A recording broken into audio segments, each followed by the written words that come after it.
Chapter 1039. Mother Yang's reprimand made Mother Yao's figure wobble. No, my Jing, your Jing is your Jing. Don't tell us what your Jing is. I don't need to know. Mother Yang reprimanded and simply stood far away to avoid being entangled by the Yao family. Yao Jing cried loudly. She cried until she was gasping for breath as if she would pass out in the next second. It's over, everything is over. Auntie Song is tired of her. My poor daughter, you are so wronged. So wronged. Mother Yao hugged her daughter who was crying until she almost passed out. Her eyes swept fiercely towards Yi Qian who was standing on the rooftop. This nemesis. Why didn't she fall down? Mom, it's over, I'm finished. Mom, I'm finished. Yao Jing's mouth only kept repeating these words. It's over, it's all over. At that time, she didn't think that Yi Qian would be so far away from her. She also didn't calculate that the distance would expose her. It's over. It's all over. The mother and daughter cried together. Deputy Bureau Chief Yao kept looking away. He knew, this matter was really over. His daughter's trick was over. He wanted to settle it, but, with Secretary Xia and the police present, how could he settle it? Mrs. Yao's shouting did not stop the situation. After the girl pushed Yi Jian, she slowly straightened her body. It did not take much effort. When she came down, she took off her shoes and socks. There was a red welt on the back of each of her feet from the steel bars. Yao Jing's feet must have some too. Such deep marks won't disappear without 2 or 3 days. Reenacting the thrilling scene of the day, Yang Heng only looked at Yao Jing coldly. Yao Jing, if we wronged you, you can take off your shoes and socks and let the police see. Yao Jing, take off your shoes and socks. We need to take photos for evidence. As soon as the police finished speaking, Mother Yao directly protected Yao Jing by her side and said sharply, "What do you want to do? Are you ganging up to bully my daughter? My daughter was so scared during the day. Not only did you not comfort her, but you also forced her. Get out. Get out. It's over. It's over." Once the photos were taken, everyone would know that Jing had the intention of pushing Yi Qian down the stairs. Mother Yao realized the severity of the situation. She had no other choice but to use this method to stop it. Unfortunately, she had no way to stop it. Seeing this, Yao Jing, whose face was as pale as a sheet, screamed and rushed downstairs. However, she was stopped by the police who had been guarding the entrance of the attic on the rooftop. At the same time, she was easily subdued. Let me go.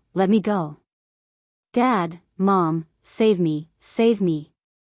Mom, I'm in pain. They're so strong, I'm in pain, it hurts so much, save me. Yao Jing, who was being restrained, screamed and struggled. She even tried to ask her parents for help. Even her parents couldn't save her. When her feet were exposed, the bruises on the backs of her feet were exposed under the white light. She screamed even louder, "Yang Heng, save me. Save me."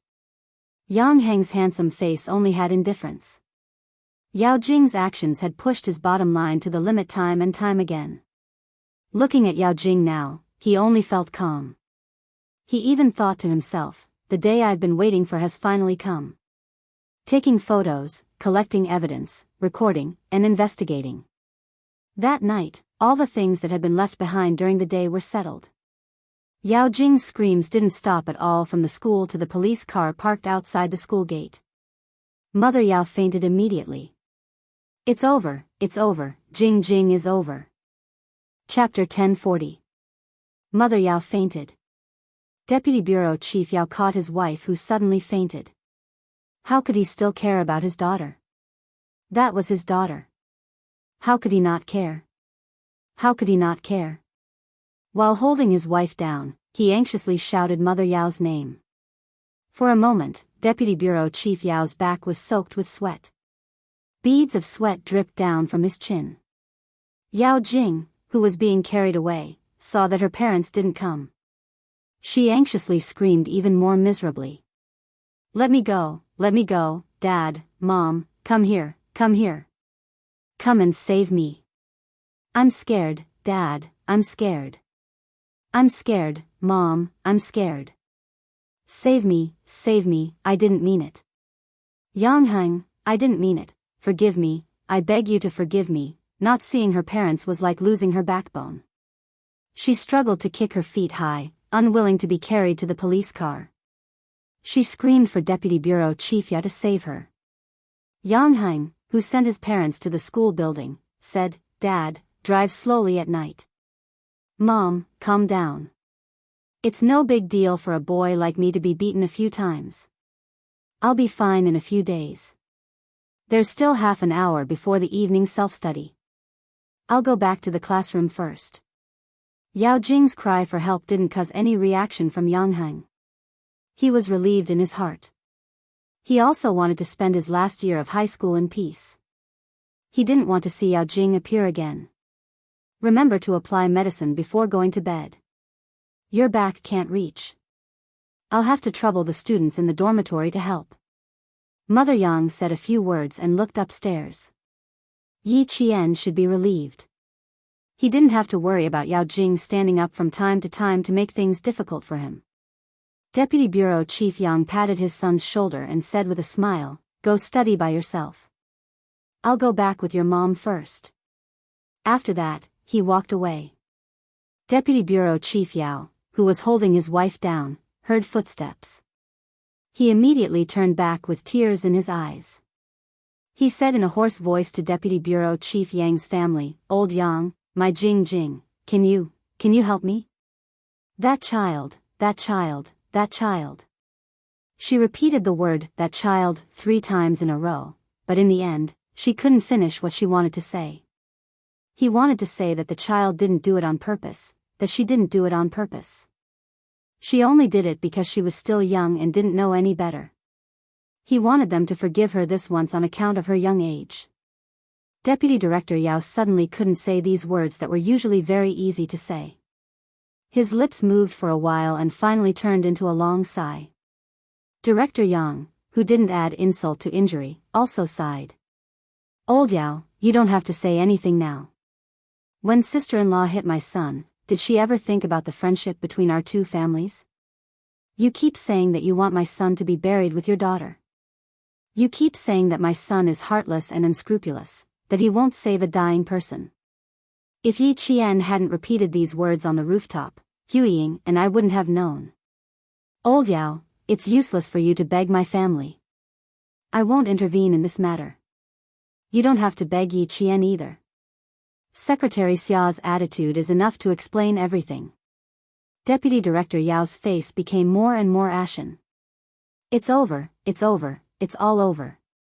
When she heard her daughter calling her name, then Yangheng, and even old Yang, 2 streams of tears flowed down her face. It's over, it's all over. Chapter 1041.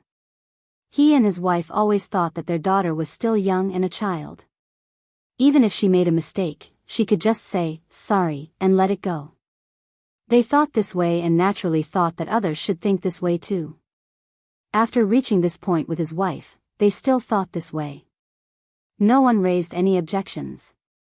Everyone would laugh and forgive their daughter's mistake. They would tell them that Jing was still a child. They always thought this way. Until today, he and his wife still thought this way. In the end, they thought that their daughter was still a child. But not everyone thought this way. Secretary Xia didn't think this way. Principal Chao didn't think this way. The school teachers didn't think this way. Those who didn't need to listen to him didn't think that Jing was still a child. Deputy Bureau Chief Yao, who only understood now, regretted it.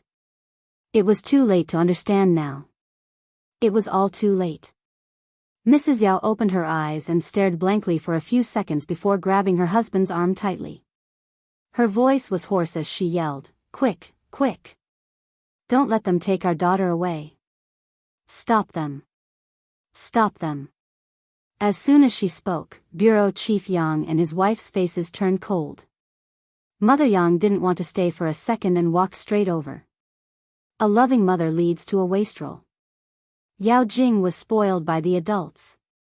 Old Yang, why are you still standing there? Our son is back in the classroom. We should go home too. Staying here would only make her feel worse. Yao Jing, who was about to leave the school building and walk towards the school gate, did not see her parents. Frightened out of her wits, she turned to Yi Jian for help. Yi Jian, I'm sorry. I'm sorry. Please forgive me. I didn't do it on purpose. I know I was wrong. Please forgive me, just this once. Only Yao Jing's screams could be heard in the quiet school. She was panicking, confused, scared. Begging her parents was useless. Begging Yang Heng was useless. Yao Jing begged Yi Qian. She needed to be forgiven. Just like last time, she scolded Yi Qian's mother. After being forgiven, everything would be fine. I was wrong, I was wrong. I don't want to be taken away by the police. I don't want to go to the juvenile detention center. I don't want to be locked up like a criminal. Yi Qian, I beg you. I beg you to forgive me just this once for the sake of our classmates. Mother Yao, who still hadn't come to her senses, stood up. Hearing her daughter's heart-wrenching scream, she staggered and wanted to chase after her again, but was stopped by Deputy Bureau Chief Yao. Don't chase after her. It's useless. How is it useless? Let go of me. Let go. At this time, Mother Yao was just a mother who was willing to risk everything for her child. But, she had to stop mentioning Yang Heng and Yi Qian. Jing was wrongly accused by them. The police didn't even investigate. They only heard their side of the story and claimed that Jing wanted to kill Yi Qian. Song Huiying must be blind to not see what that little bitch Yi Qian wants. You even helped Yi Qian deal with my Jing. There was nothing to sympathize with. There was no need to sympathize with someone who always thought that it was someone else's fault. Deputy Bureau Chief Yao, I suggest that you take Director Li to the psychiatrist tomorrow. She still hasn't come to her senses. She's completely immersed in her own fantasies. I'm afraid there's something wrong with her mental state. Xia Yiwei, who came down a little later, stood behind them and said coldly, Yi Qian is part of our family Xia. If I hear Director Li bad-mouthing her again, don't blame me for being rude. Chapter 1042. Deputy Bureau Chief Yao immediately covered his wife's mouth and hurriedly said, she might have really been agitated and spouted nonsense. Secretary Xia, please don't take it to heart. Yi Qian is a family Xia. Even without her husband covering her mouth, Mother Yao was also shocked. How could Yi Jian be a member of the Xia family? Impossible. Impossible. Impossible. How could a country bumpkin be a family Xia? Secretary Xia said it herself, how could it be false? If it wasn't, why would Secretary Xia stand up for Yi Qian? Did you hear that? We were worried for nothing. Bureau Chief Yang, who was walking in front, naturally heard that too. He sighed and said to his wife, fortunately, we didn't rashly say that we wanted to acknowledge Yi Qian as our goddaughter. Otherwise, we would have lost a lot of face. How could it be embarrassing? Mother Yang smiled faintly.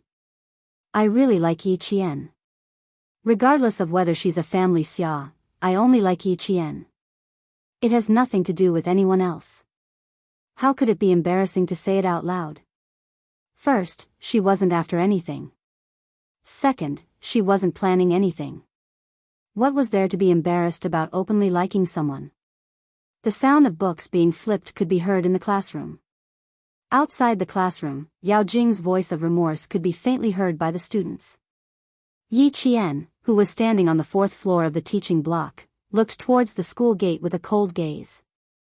He could vaguely see Yao Jing's struggling figure in the light. I'm afraid the truth isn't completely over yet. The Yao family is likely to appeal again. Deputy Bureau Chief Yao won't leave his own daughter in the lurch, Yi Qian said faintly. He didn't care about Yao Jing's pleas for help at all. Not all mistakes could be forgiven with an "I'm sorry." Even more so, one shouldn't assume that as long as one said, "I'm sorry," no matter how big the mistake was, it should be forgiven.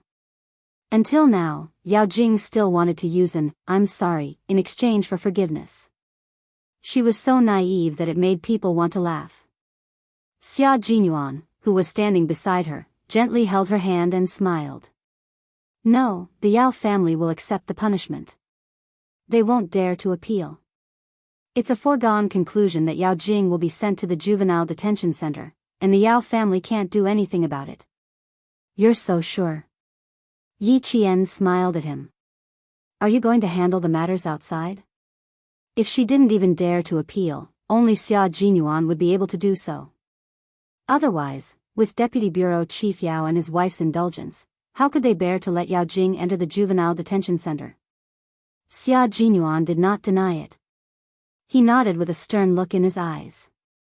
We have to let them know the consequences of messing with someone they shouldn't mess with. Didn't they bully Little Fox for being an orphan? Didn't they bully Little Fox because she had no one to back her up? Then he would let the Yao family see who they had offended. There was no need for him to use his personal power to settle this matter. The Yang family would put pressure on him, and the school would step in. As for him, he only needed Xia Yiwei to show concern from time to time and investigate the background of Deputy Director Yao and his wife.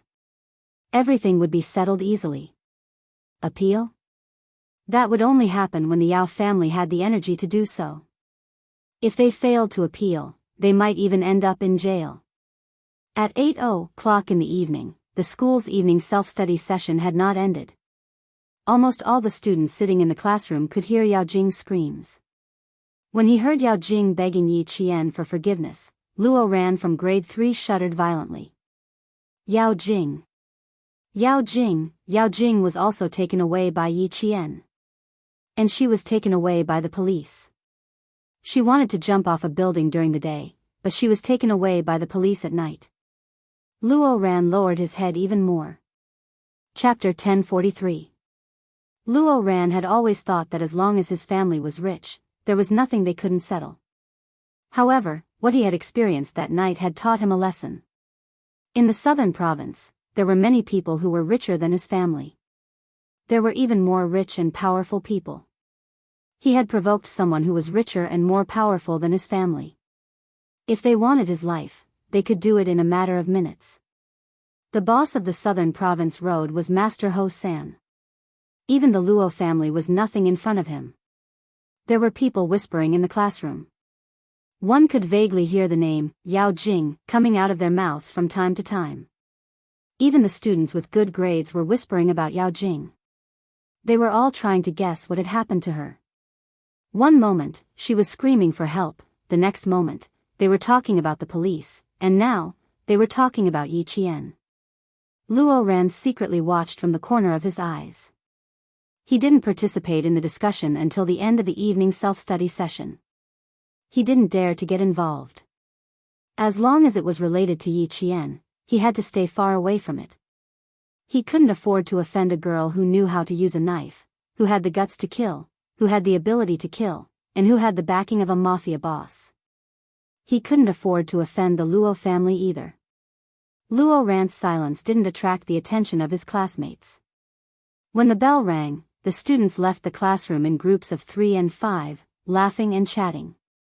No matter if it was class 3 or class 1, they all had a common topic tonight. It was said that Yao Jing, who had jumped off the building, had been arrested by the police. What a horrible scream. It was so satisfying to hear it. And Jessen was a girl who only needed to know the result and didn't care about the process. When the bell rang, she hugged Yi Qian's shoulder and laughed until her face was about to cramp. After laughing, she pretended to be serious and cleared her throat. She quietly said, "That seems a little rude. Am I taking pleasure in other people's misfortune too much?" Yi Qian couldn't deny this point. He wasn't just taking pleasure in other people's misfortune. He was laughing so hard that his legs were about to float. It's fine as long as you're laughing in your heart. It's better to keep a low profile outside. Yi Qian said with a smile. Walking on the cobblestone path, Yi Qian's expression was slightly cold. Yao Jing would be taken away by the police sooner or later.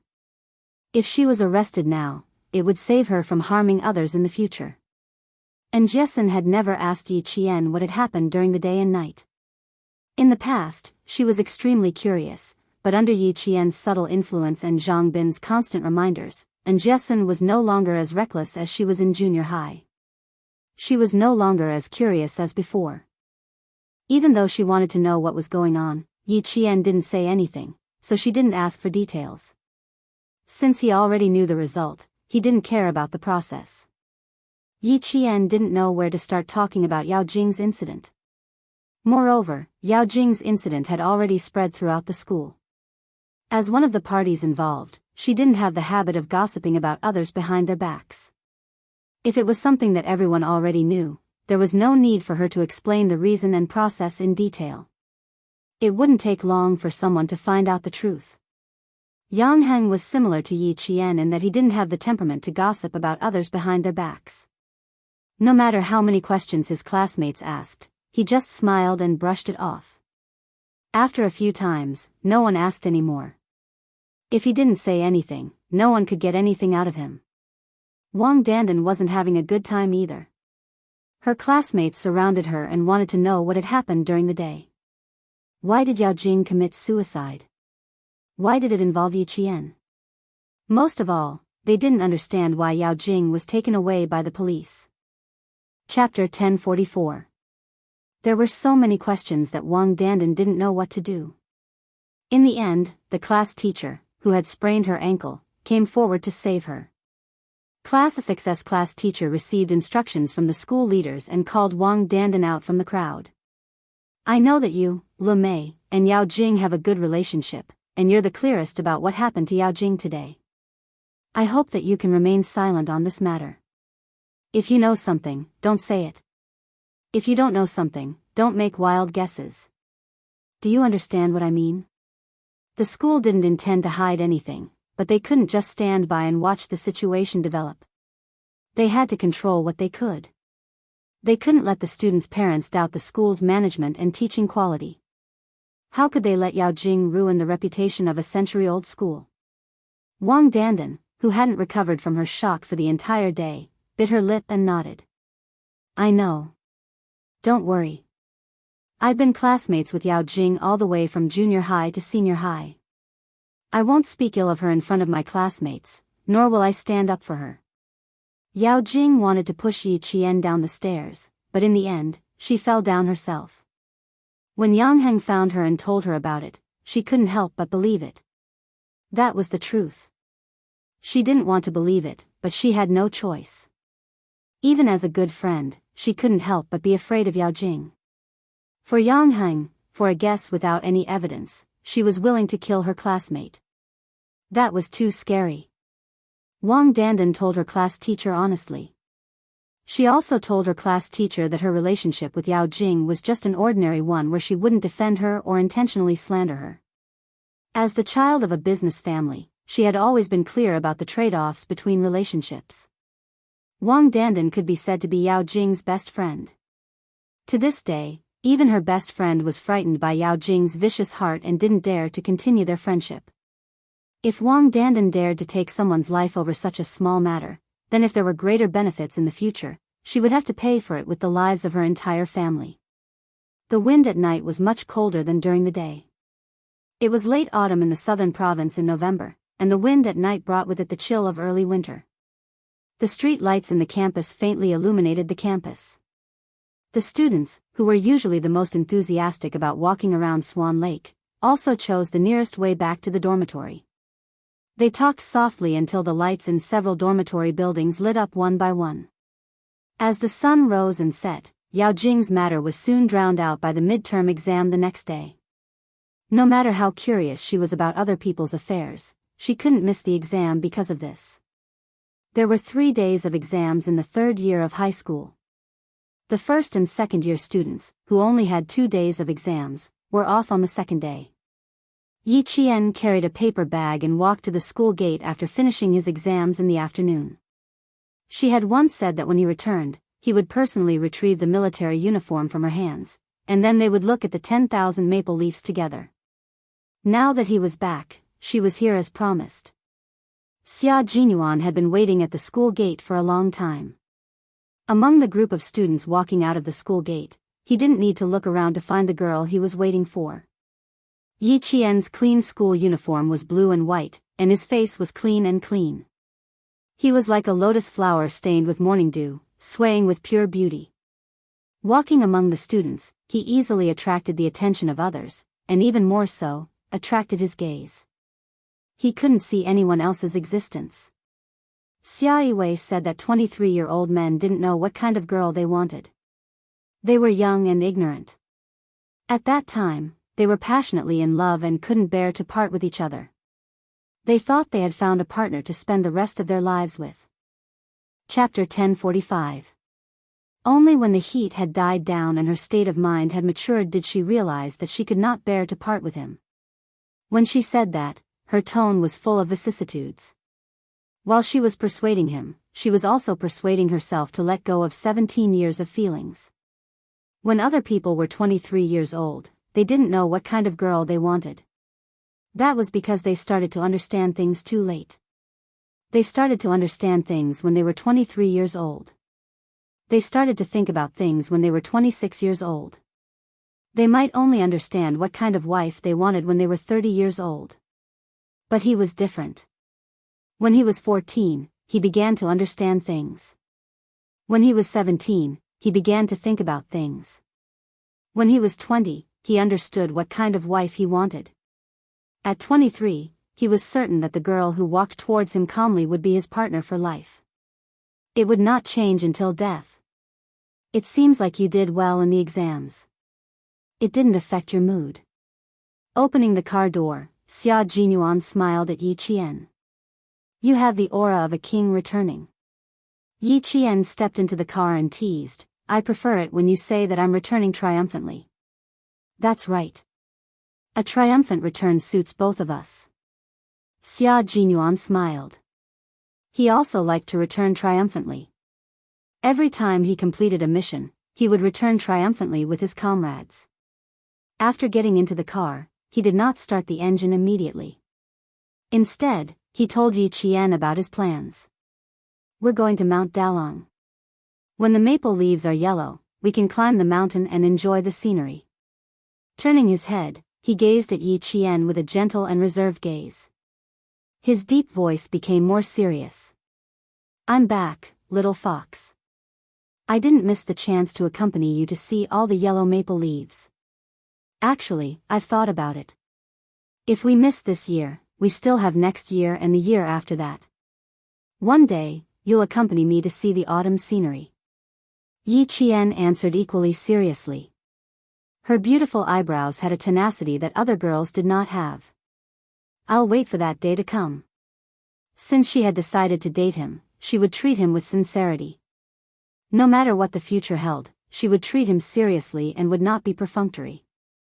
She had never been in love in her 2 lifetimes, but she understood that they needed to treat each other with sincerity. Especially since they were comrades in arms, they couldn't be casual. Yi Qian saw and remembered all that Xia Jinyuan had done for her. She, who had never been in a relationship before, was like a toddler who had just learned how to walk, seriously and diligently fumbling around. She didn't want to let him down, nor did she want to let herself down. Words spoken from the heart were often the most heart-palpitating. The gentleness in Xia Jinyuan's eyes almost melted into water. His little fox did not know how to coax people, but she was very good at saying sweet nothings that moved his heart. She always liked to inadvertently make his heart palpitate. He just wanted to hug her fiercely without saying a word. He just hugged her like this and felt very happy. Seeing Xia Jinyuan like this, Yi Qian couldn't help but smile. Her eyebrows curved like a crescent moon as she reached out her hand. Welcome back, my comrade.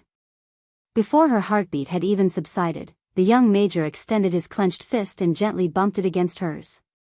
His handsome face had a smile as he slowly said, My identity has been restored. The mission has been completed. Little fox, I'm back to retrieve my military uniform. In that second, Yi Qian's eyes suddenly reddened. Tears welled up in her eyes.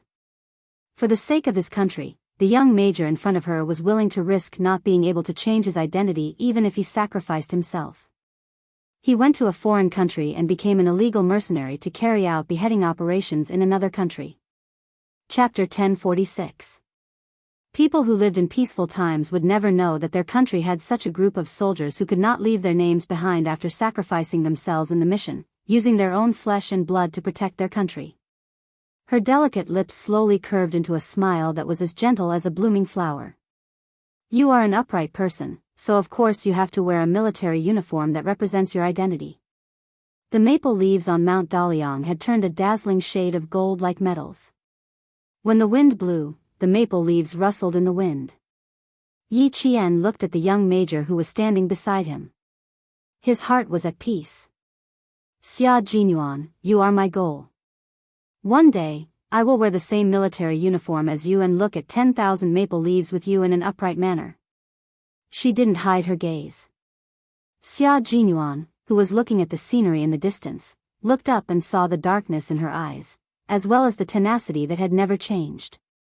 Xia Yiwei said that he didn't know much at the age of 23, but he didn't think for a second and told her seriously, the love I want doesn't involve so much romance, nor does it involve so much indecisiveness. It also doesn't involve so much time to quarrel.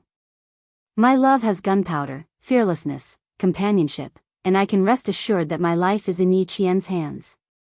Xia Yiwei, you and Ho Zi didn't write a suicide note, did you? You didn't think that you might never see each other again, did you? Xia Yiwei's expression was one of shock. She said involuntarily, Xia Jinyuan, you are a military officer after all. Don't tell me you have to go on stage during the drill? After hearing that, he immediately laughed. You are my older sister, but you don't understand me. But Yi Qian understands me. Xia Yiwei, would I miss a girl who understands me?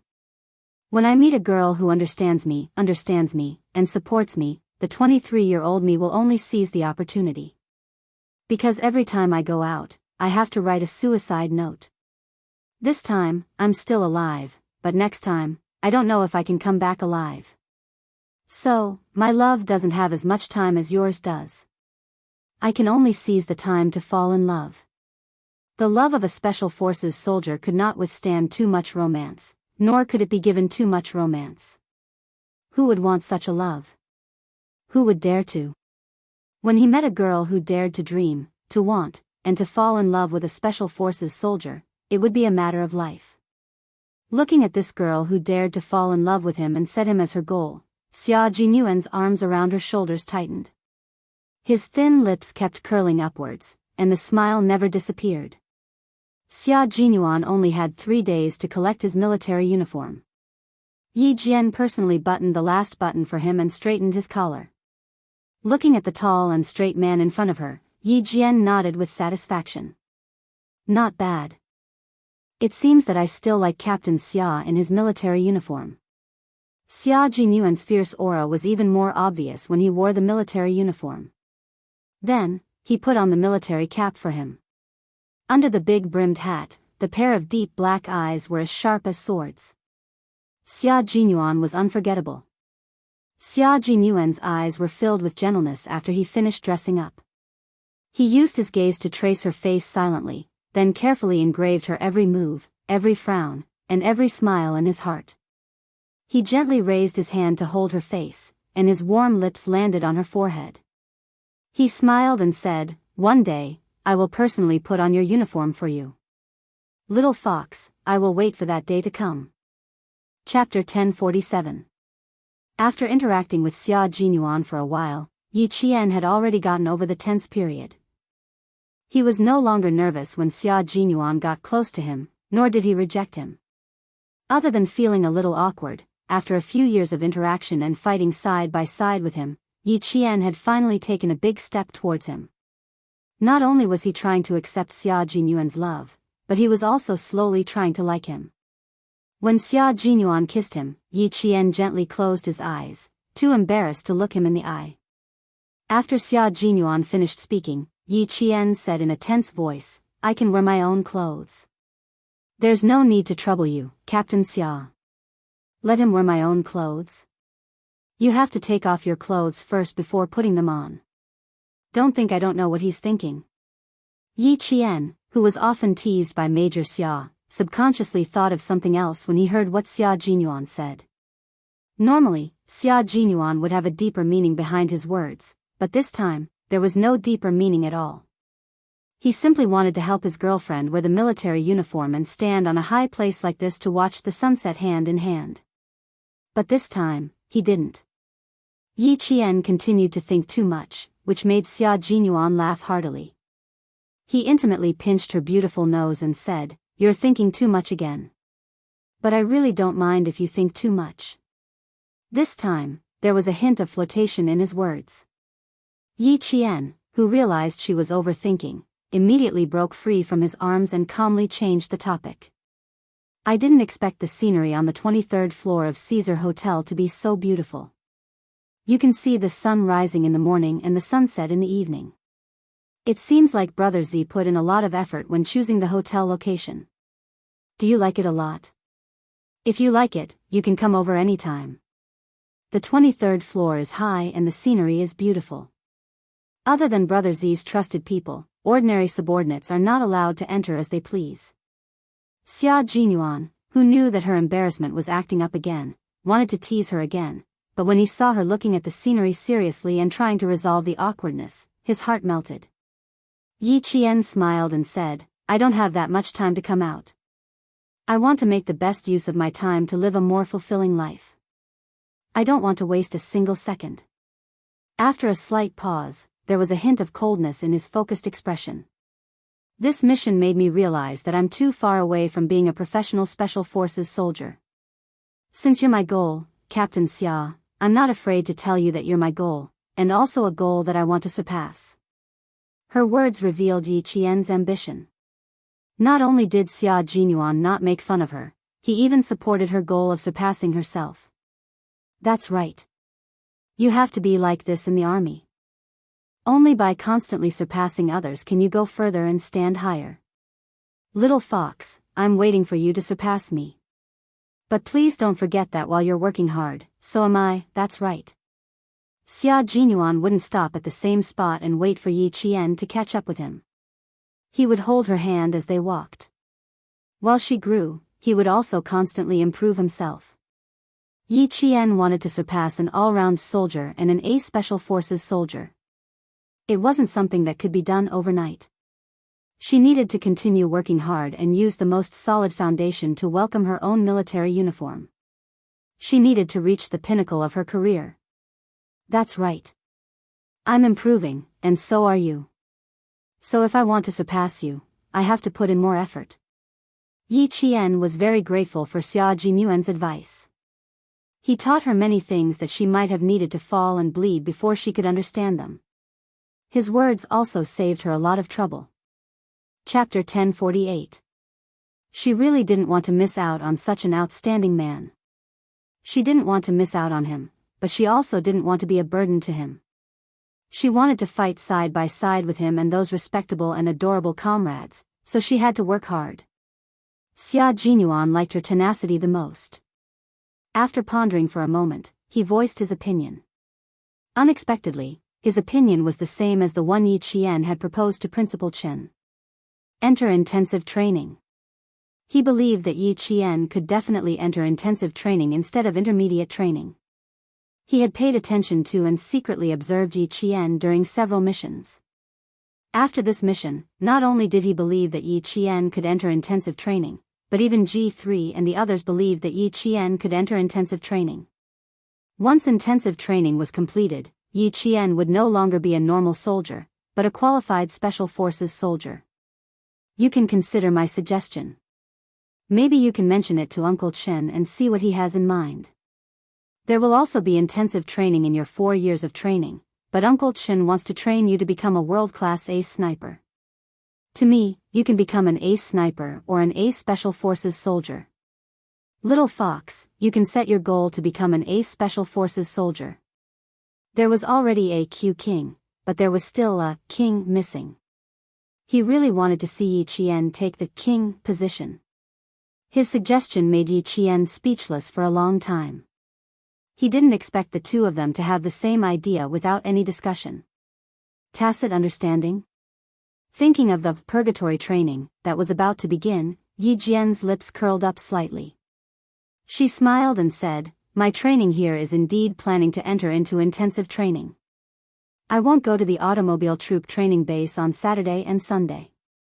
After school on Friday, I will leave school with Uncle Chen and come back on Sunday." She smiled, and so did Xia Jinyuan. They were thinking of the same thing. But there was still one problem to be solved: accommodation. He said, "Intensive training is different from intermediate training. It's mainly night training and supplementary training during the day. How do you plan to arrange the night training? It's not convenient to live on campus."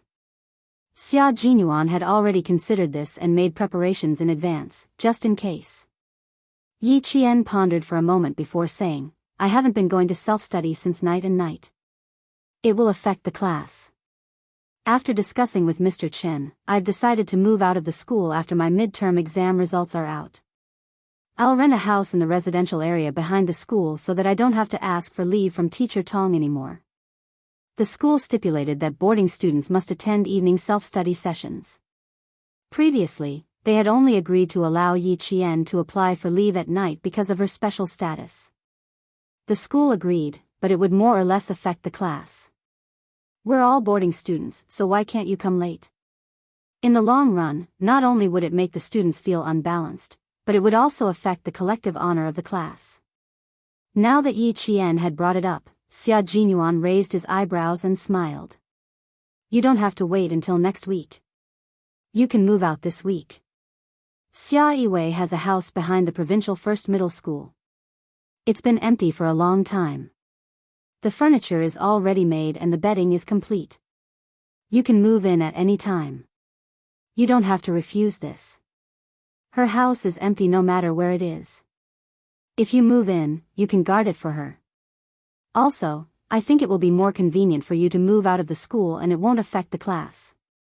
Which boarding student doesn't attend evening self-study sessions every day? No matter how good your grades are, in the long run, the students in the class will more or less have some small opinions. Instead of making the students unhappy, it's better to move out in advance." Chapter 1049. Furthermore, you only have 2 years of high school. Since you've entered intensive training, you should make the most of it. Don't waste too much time on unnecessary things. I have a ready-made house. If you want to live in it, I can go to Xia Yiwei and get the key to open the door. He said it as a precaution so that Yi Qian would have a place to live immediately after moving out of school and wouldn't have to look for another place to live. When Yi Qian said that she would stay temporarily, he didn't think it was a long-term plan. However, at that time, she was extremely resistant to him and restricted him a lot, so he didn't dare to interfere too much. Now that his status was different, he was confident that he could consider his future girlfriend's future as her future boyfriend. Yi Qian's first thought was to refuse, but when he heard Xia Jinyuan say, "Uncle Chen is almost 50 years old now. Little fox, you need to grow up as soon as possible so that he and Uncle Jen can live in the village without any worries and enjoy a retired life." His words hit Yi Qian's Achilles heel, and he couldn't refuse. Xia Jinyuan waited for her to nod her head. The military man's swift and decisive actions were immediately revealed when it came to this matter. First, he asked Yi Qian to call Principal Chen and ask if he had already spoken to the school and if the school agreed to let her move out of school temporarily. Then, he called Xia Yiwei and said that he wanted to borrow her house for Yi Qian to move in. In reality, he was just taking back the key that Xia Yiwei had kept for about 2 months. Principal Chen had already spoken to the school and told Teacher Tong that they would move out as soon as they found a house. Now that he heard that Xia Jinyuan had a house, Principal Chen laughed and said, "Then we don't have to be polite with him. Let's live there for 2 years. Major Xia will pay for everything."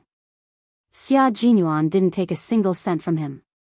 That evening, before 7 p.m., Yi Qian placed all of his textbooks in a brand new bookcase.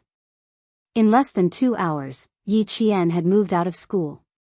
At 7 o'clock in the evening, Xia Jinyuan, who only had 3 days of rest, had to rush back to the anti-chemical regiment to report. While Yi Qian was still packing up in his room, he had already left without saying goodbye. Little Jian, Major Xia is indeed good to you.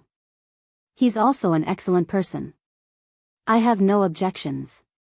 But there's one thing I need to tell you. No matter how outstanding Captain Xia is, it's still his ability. As for you, you can't relax at any time. Always remember that you're a soldier. A soldier who needs to rely on his own hands to fight and doesn't need to rely on any connections.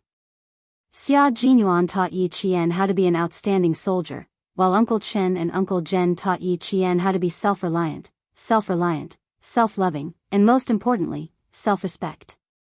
A girl is not a flower. She can also stand tall and proud in this world. Her efforts will not be in vain. She will be rewarded. Yi Qian kept every word they said in her heart.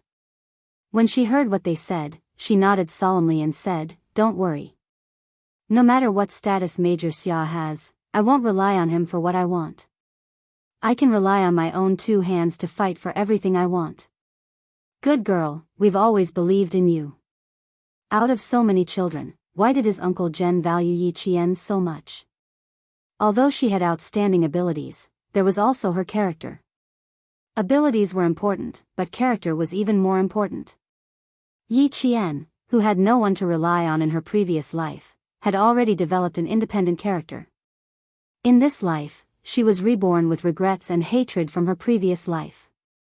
Revenge was not her main focus.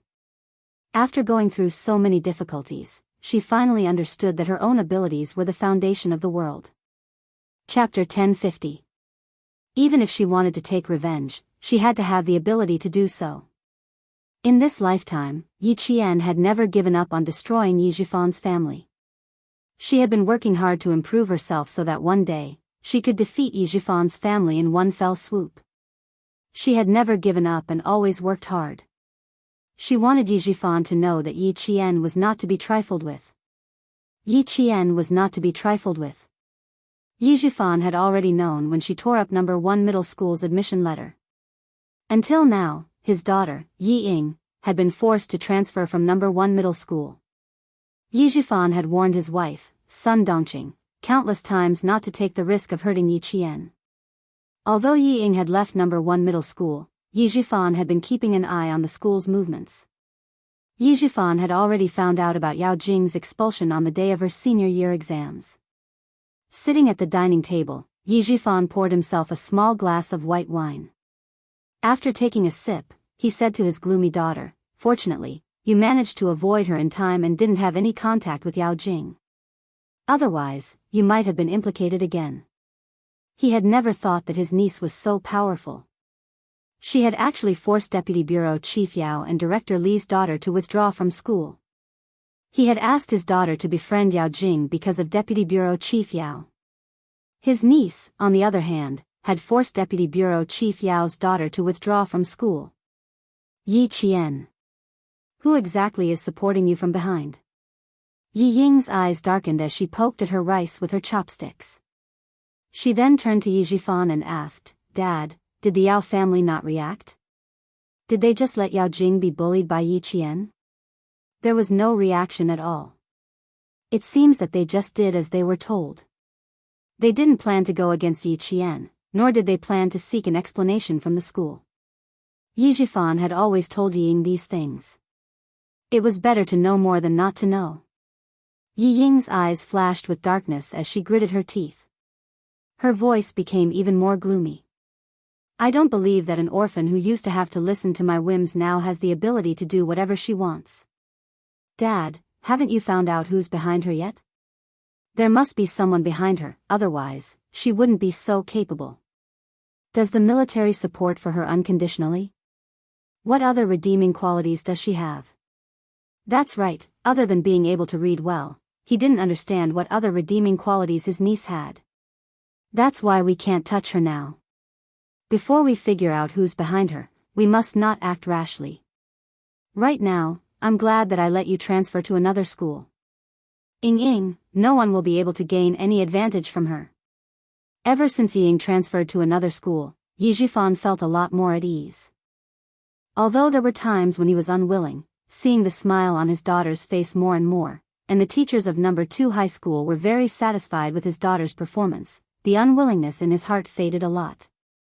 Now that he heard that even Deputy Director Yao's daughter had been forced to drop out by Yi Qian, the last bit of unwillingness in his heart disappeared. Instead, he was glad that he made a prompt decision not to let his daughter continue to study at the provincial first middle school. Yi Ying, who had scooped out half of the rice in the bowl, bit her lower lip so hard that it left a circle of teeth marks. Even Yao Jing couldn't win against Yi Jian. How could this be? Thinking about the past and how she had suffered at the hands of Yi Qian, Yi Ying's eyes shone with a fierce light. After a while, she said, "Dad, you're right. Before we find out who's behind Yi Qian, we can't touch her." Also, she took out the jade pendant around her neck. Her delicate eyebrows flashed fiercely. "This jade, we can't let Yi Qian take it away. Grandma can forget about getting her hands on this jade." Chapter 1051. This jade pendant was as important as her life in Yi Ying's eyes. She would fight anyone who tried to snatch it from her, even if it was her grandmother. Yi Zhifan's eyes narrowed at the mention of the jade pendant. Yi Qian had become so powerful, knew that the jade pendant was in his hands, and even mentioned it. Yet, Yi Qian had not done anything. It was as if she had completely forgotten about the jade pendant. How could she forget? He had experienced her memory firsthand. It was impossible for her to forget. Since she hadn't forgotten, why didn't she ask anymore? Or did she not care about what the jade pendant represented? Did she not care that the jade pendant was actually her mother's legacy? For a moment, Yi Zhifan could not figure out what Yi Qian wanted and what she wanted to do. The sliding door of the dining room opened. Sun Dongqing, who had been busy in the kitchen, walked out with a dish in each hand. Come. Drunken snail and flour crab. These are all your favorite dishes." As soon as she came out, Yi Zhifan gave Ying a look, and the father and daughter stopped talking. They could not mention Yi Qian in front of Sun Dongqing. The moment they mentioned Yi Qian, the house would be filled with gunpowder. At the same time, it was very likely that she would run to school to cause trouble again. Therefore, the father and daughter rarely talked about Yi Qian in front of her to avoid unnecessary trouble. Yi Qian had chosen to forget about the Yi family ever since Yi Ying transferred schools. Even Xia Jinyuan warned her not to go against Yi Zhifan for the time being. Before she was 100% sure that she could defeat Yi Zhifan, she would not take the initiative to provoke him. The midterm exam results came out 3 days later. As expected, Yi Qian topped the second-year cohort. When the results came out, the whole cohort sighed. She had taken 11 days off and still managed to get into the top class. Her ability was unfathomable. They could not catch up to her. When the teachers of Class 1 saw that Yi Qian was the top student in every subject, their complaints about her taking 11 days off also disappeared. A student like her was a natural scholar. Even if she studied on her own, she would probably be able to rank first. Teacher Tong was also relieved. As the head teacher, she was most worried about Yi Qian's absence and his absence at night, which would affect his studies. Now that the results were out, all the teachers, including Principal Chow, were relieved. Yi Qian, who had already moved out of the school for 3 days, did not care about the results after the exams. Other than the Chinese essay, which she was not confident about, she knew how she would score for the other subjects. She already knew what was going on, so she wasn't too surprised when the results came out. Even when he saw that he was in first place, Yi Qian's expression was still indifferent. When the other students saw this, they couldn't help but lament in their hearts. This was the difference. Results and scores were like numbers to her, numbers that were not worth mentioning. Your results will definitely be noticed by the admissions teachers of Tsinghua University and West University. You're so much better than second place. When Yi Qian's results came out, Meng Wen was the first to mention the direct admissions. His tone was somewhat sour. The teachers of Tsinghua University and West University haven't left yet. They'll definitely let you go later. Yi Qian already knew what Meng Wen was thinking. Before she could answer, Jiao Hai had already answered, "Don't worry." Yi Qian already said that she won't participate in the direct admissions of Tsinghua University and West University. She won't fight for a spot in the cohort. I don't believe that she would give up such a good opportunity. Meng Wen stiffened his neck and retorted. He stared at Yi Qian without blinking and very obviously probed. Do you know which third-year cohort students are likely to be directly recruited by famous schools? Chapter 1052. Yi Qian didn't know whether to laugh or cry at this kind of probing. Meng Wen's grades weren't bad, but there was still a gap between her and him. Forgive her for being blunt, but if there really was a direct enrollment quota, it probably wouldn't be Meng Wen's turn. How would I know which direct enrollment is available? I'm not interested in that. If you want to know, you can ask Teacher Tong. Also, Meng Wen, don't worry. Tsinghua and West University's direct enrollment quota won't include me. You don't have to think of me as an imaginary opponent.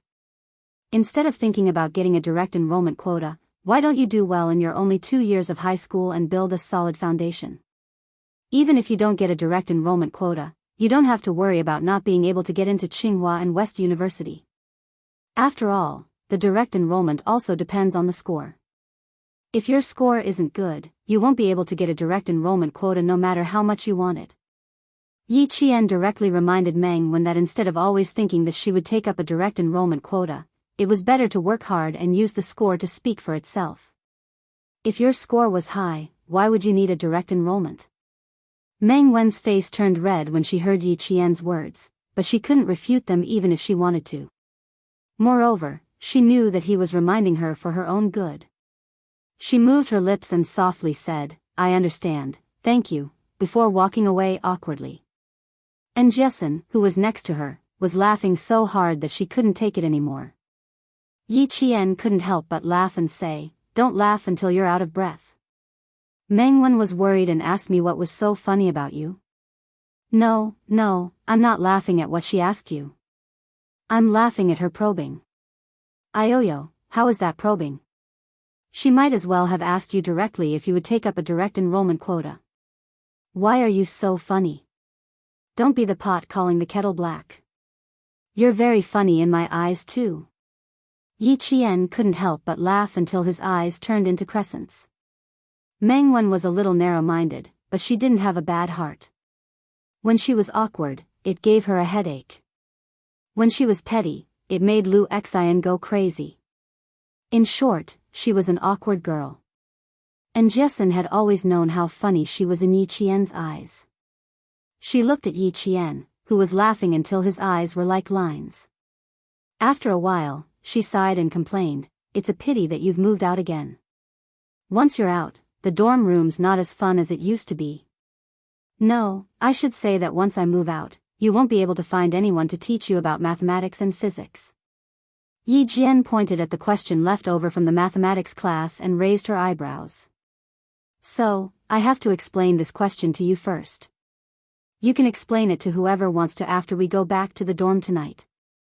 Although they had moved out of the dormitory, Yi Jian was still concerned about the 5 girls in the dormitory. She tried her best to explain to them during the day after class. If they needed her explanation, she would use her spare time during the day to help them as much as possible. With Yi Qian's long-term help, the 5 girls' grades improved at a visible speed. By the time the second year of high school ended, all 5 girls were in the top 30 of the cohort. Yang Yi, Li Qian, Lu Lizhen, and Zhang Yuyan's parents saw their daughters' grades climb from the bottom to the top. They all went to school on the day they received their notice before the exams and insisted on thanking Yi Qian. The teacher said that as long as their daughters could maintain their grades, they would have no problem getting into the top universities. They didn't have to worry at all. Why did they send their children to the province's #1 middle school? Wasn't it to let their children get into a good school and stand out? Chapter 1053. Now that there was hope, the parents were extremely grateful to Yi Qian.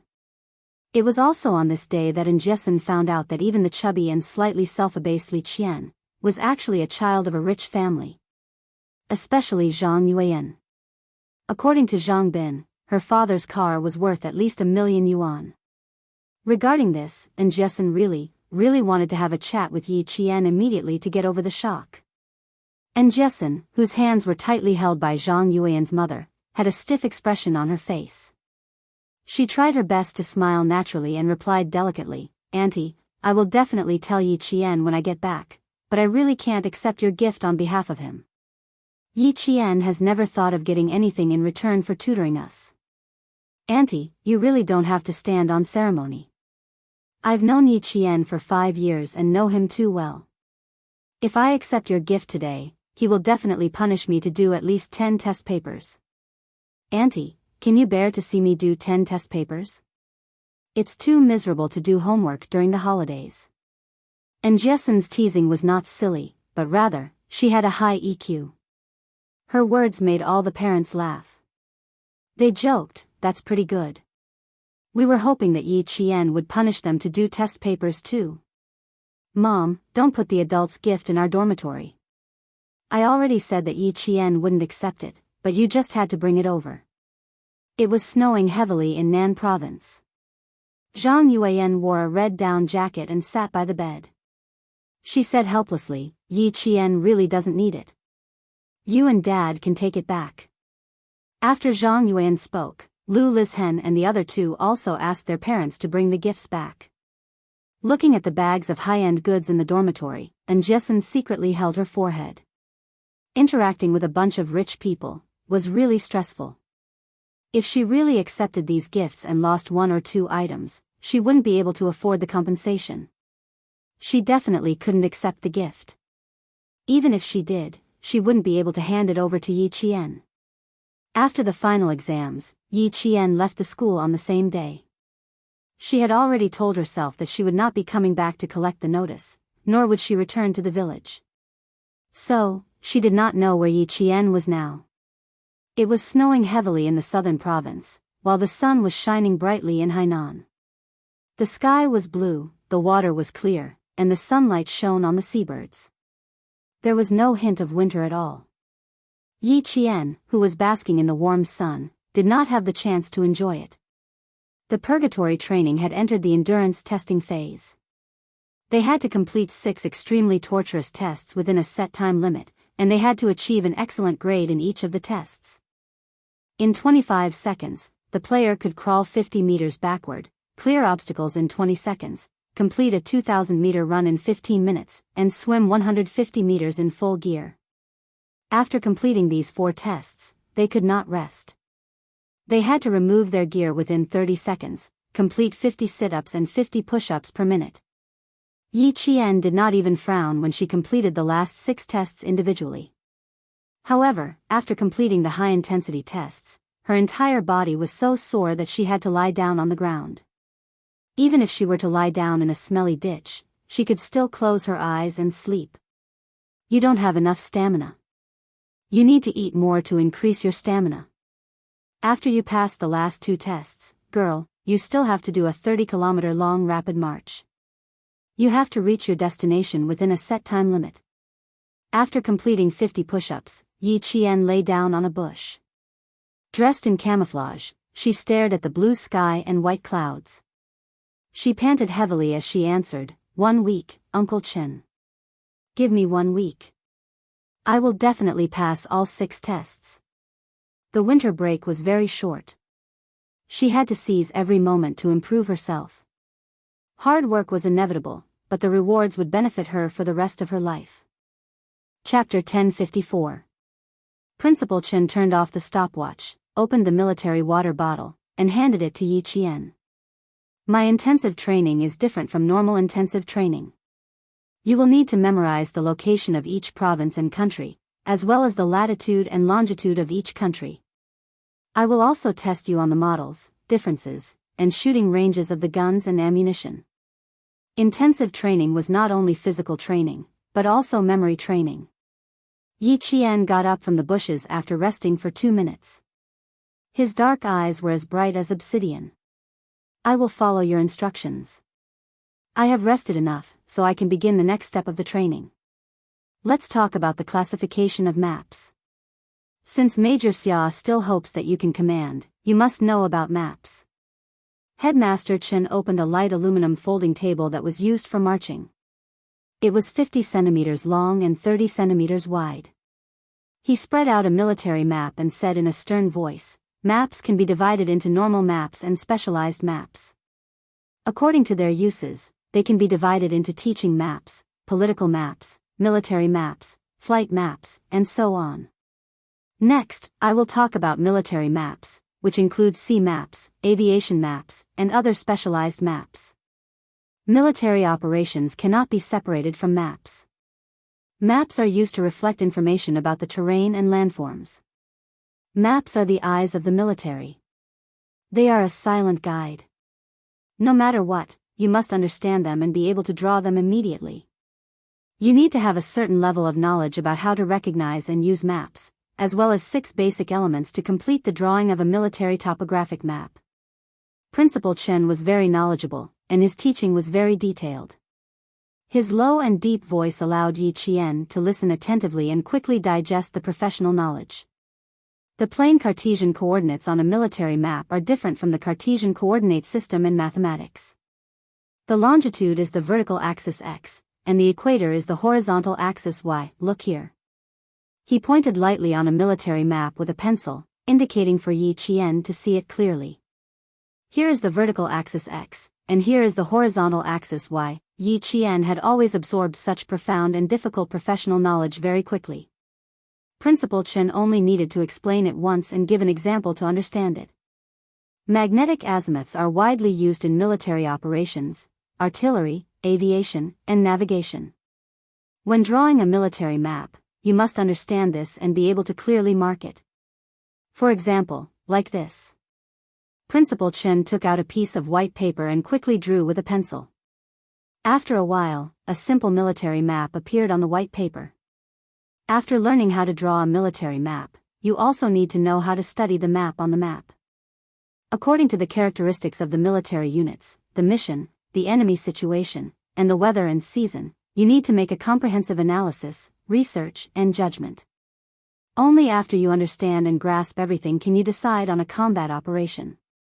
This was the knowledge that a commander needed to know. It was also the ability that a special forces soldier had to possess.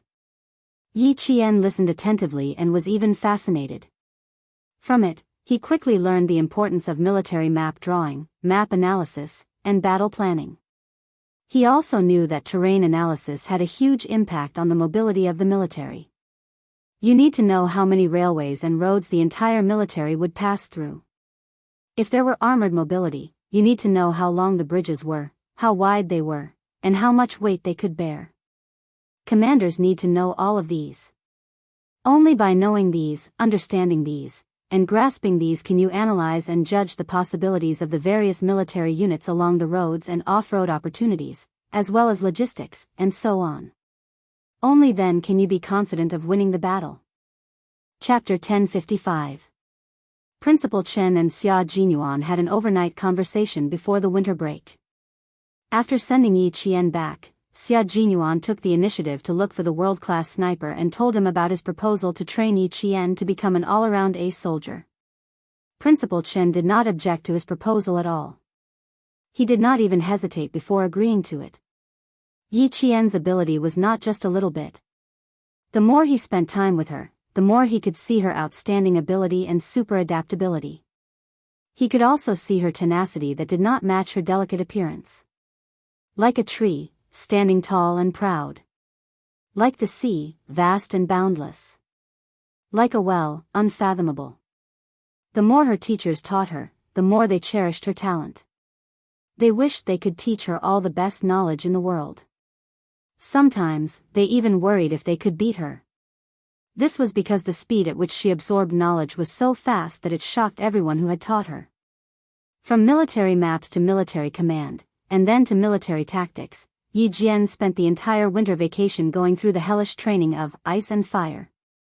At the same time, she crazily absorbed the knowledge of the field that she had never been involved in. Principal Chen was amazed by her ability to absorb knowledge, while Yi Qian was amazed by Principal Chen's erudition.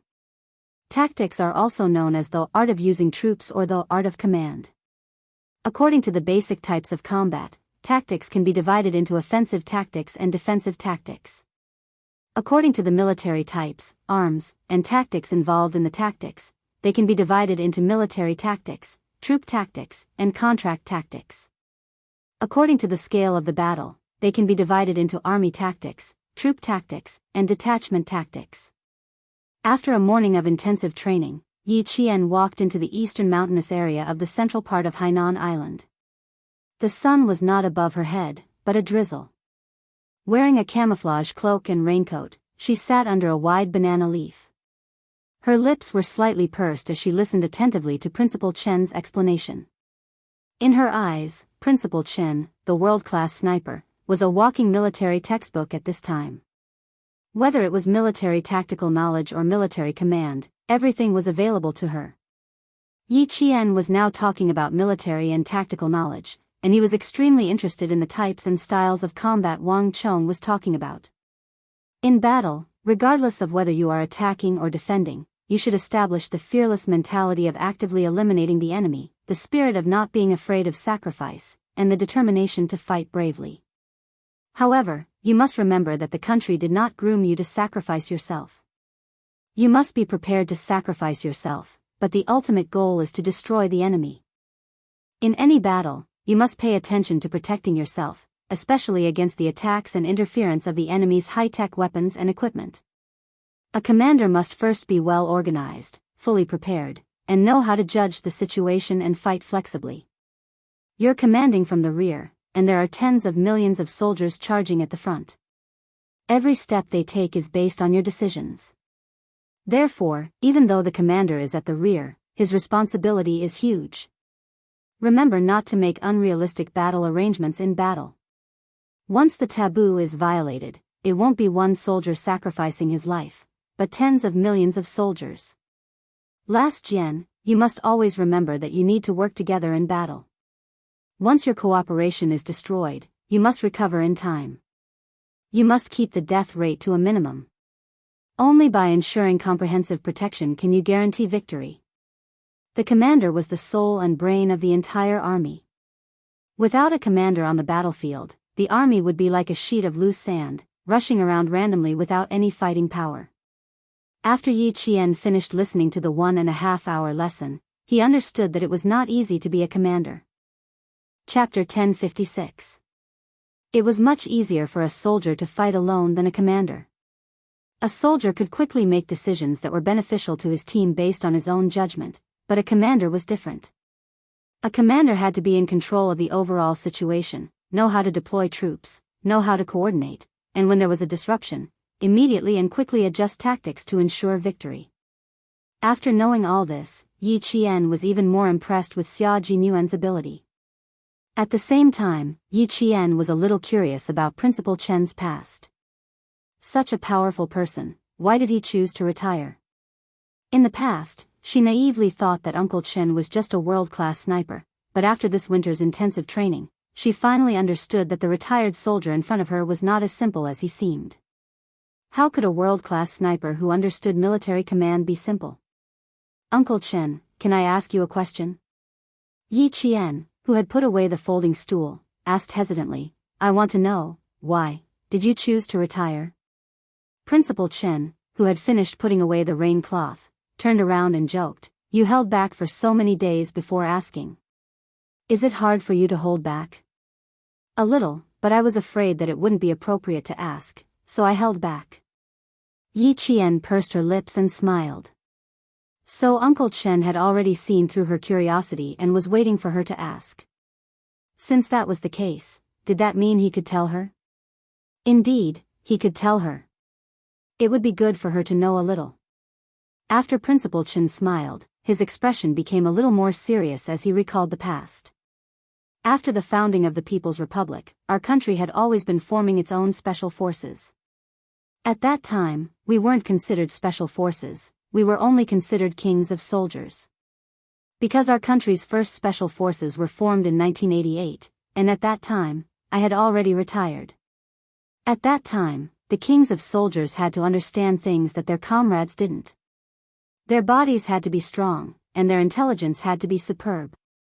They had to be able to cross swamps, walk across icy seas, climb cliffs, destroy packs of wolves, and destroy snake dens. Back then, we didn't have as much high-performance equipment as we do now, so we had to rely on our own abilities. You had to know military command, and you had to understand battle tactics. If you were released, you would be able to lead a regiment into battle. If you were released, you would be able to fight alone and secretly destroy the enemy. About 7 years ago, we went on a big mission. Out of 10 kings, only 4 came back alive. Although I came back alive, my identity was exposed, and I was given the identity of a world-class sniper. This identity wasn't given to me by the country, but was spread internationally. Because of this sudden identity, the military erased my identity after about 3 months of deployment in order to ensure my safety. I became a soldier who sacrificed on the international stage but was actually still alive. I have made too many enemies and exposed my identity. Retiring is the best choice. This paragraph was like a piece of history. It made Yi Jian understand how difficult and cautious the country was at that time. She also understood why it was still keeping a low profile and carefully hiding the military power of the country that was rising day by day. All of this is because we haven't had the best opportunity yet. All of this is because we are different from the developed countries. All of this is because we still need to work hard in secret and wait for the big countries to rise up. And that wasn't too far away. From the launch of satellites, the success of carrier rockets, the appearance of aircraft carriers, autonomous fighter jets, ballistic missile technology, military power was slowly revealed to the world after entering the 20th century. That would be the true rise of a great country. Chapter 1057. After listening for a long time, Yi Qian said softly, "Uncle Chen, did you feel that it was a pity? He was so capable, but he had no choice but to retire. He could have gone further, but in the end, he erased his identity and became the principal of a middle school in town with another identity. Did you feel helpless? Pity?" Principal Chen didn't feel helpless about retiring in such a way. He calmly accepted the army's arrangements. He smiled brightly at Yi Qian. "There's nothing to pity. We will all retire. It's just that it's a little early, but it's not too early. It's only been 10 years since I retired in 1987, and now it's 1997. Although I've retired in these 10 years, I've always done some small things for the army. I've never felt like I've left. It's just a change of position. Besides, if I hadn't retired, I wouldn't have met such a good seedling like you. I don't have any regrets. I have a successor." There was no helplessness, no pity. He just felt a little empty sometimes. Now that he had a successor, how could he feel empty? He would pass on everything he had learned to the next generation, and let the next generation continue to guard this territory. He had no more regrets. With this understanding, Yi Qian understood that what he knew today was the result of his hard work in the past. From the beginning of the purgatory training at the end of November until the winter break in Hainan, a total of 26 days of purgatory training. In less than half a year, Yi Qian was once again reborn. He successfully challenged one physical and mental limit after another. Under Principal Chen's constant pressure, Yi Qian met all 6 standards of endurance training. The 30-kilometer long-distance rapid march was 11 minutes earlier than Principal Chen's estimated time. He reached the passing standard for a special forces soldier, and even exceeded it. Sweat more in peacetime, bleed less in wartime. After such intensive training, Yi Qian understood the meaning of this sentence. From the second half of 1997 to the second half of 1998, Yi Qian continued intensive training for a year. His mind and body received a whole new level of training, allowing him to move unswervingly towards his goal. From the second year to the first half of the third year of high school, Yi Qian was about to graduate after sending off Yang and the others. On the blackboard was the words, "Countdown to the college entrance examination." With each passing day, it would decrease by 1 day. The atmosphere in the class had always been tense. They were doing their best to prepare for the college entrance examination next year. This year, the results of the provincial first high school's college entrance exam were quite good. There were 12 students who entered Hua University and Shi University. Among them, there were even a few examinees who had been accepted by foreign universities. With heavy capital, no. One middle school in the province achieved the best results in the past years. They successfully suppressed the news of Yao Jing jumping off a building with their own abilities and did not let the reputation of the century-old school be tarnished. Yao Jing's suicide attempt had been brought up from mid-November last year until April this year. Even though she had ended up in the juvenile detention center, many parents still felt that the school was responsible for this and that it was the school that did not teach this student well. Just as Xia Jinyuan had said, Deputy Bureau Chief Yao and Mother Yao did not press charges. Mother Yao found a lawyer and prepared for about 3 days. Very soon, something unexpected happened. The Provincial Commission for Discipline Inspection suddenly implicated Mother Yao in the corruption case. It also exposed that she had forced a girl to leave for her daughter Yao Jing. The investigation by the Commission for Discipline Inspection resulted in Mother Yao and her daughter being imprisoned. Chapter 1058. Although Deputy Bureau Chief Yao was fine, he was more or less affected. He was transferred from the provincial government to a city. He no longer had the power he had before, and it was difficult for him to return to his previous peak. Yi Qian didn't pay much attention to these things. She focused on intensive training. Other than the 6 hours of sleep every night, the rest of her time was very full. After learning, she trained non-stop, one training after another. She crawled forward in the mud, flipped in the waves, ran and climbed non-stop. When the summer vacation came, she ran all over the world. She ran to Xia Jinyuan twice, but failed. He didn't even know where she was training, and there was no news of her. This result was not surprising to him. As a Special Forces soldier, they had only spent a short time together. It was impossible for them to be in a relationship all day long. They had the same pursuit, the same dream, and the same goal. Separation wouldn't make them feel tired because they knew that she and he were constantly working hard. In the winter of 1998, Yi Qian, a third-year high school student, sat in the classroom to discuss a math problem with Jiesen, Li Qian, and Yang Yi. She was improving, and so were Jiesen and the rest. Moreover, these 5 former roommates had all become good students in the grade. Whether it was a major exam or a minor exam, their individual results would always be in the top 15 of the grade. There were a total of 6 in the dormitory. One would always be at the top, and the other 5 would occupy the top 15 places in the grade. They had also become the school's legend. At this moment, Ms. Tong was smiling helplessly at Principal Chow. Even I, as a teacher, don't dare to look into Yi Jian's eyes. Her gaze is as sharp as a sword, scaring me so much that I don't dare to say anything harsh. Our school shouldn't pay too much attention to her. As long as her results are still there, everything is fine.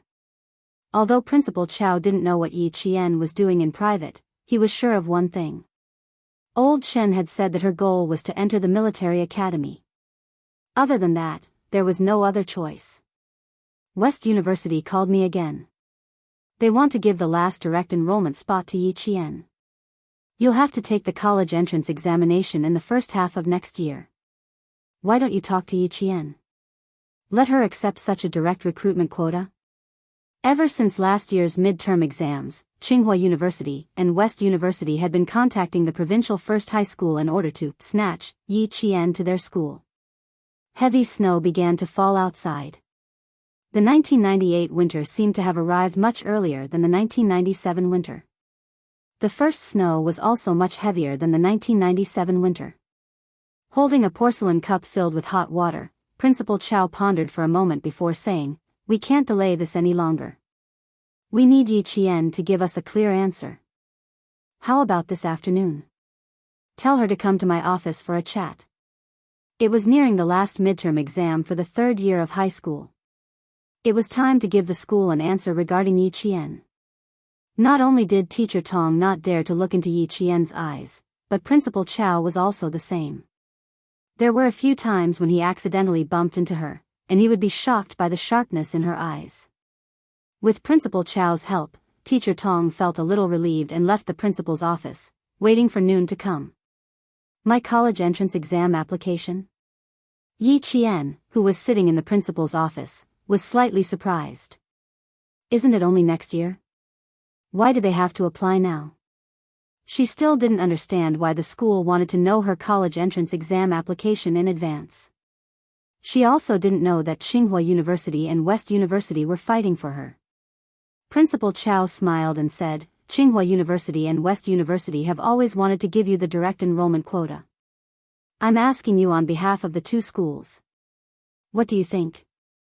Chapter 1059. Yi Qian didn't know that Tsinghua University and West University wanted to give her a direct admission spot. She always thought that this matter was over.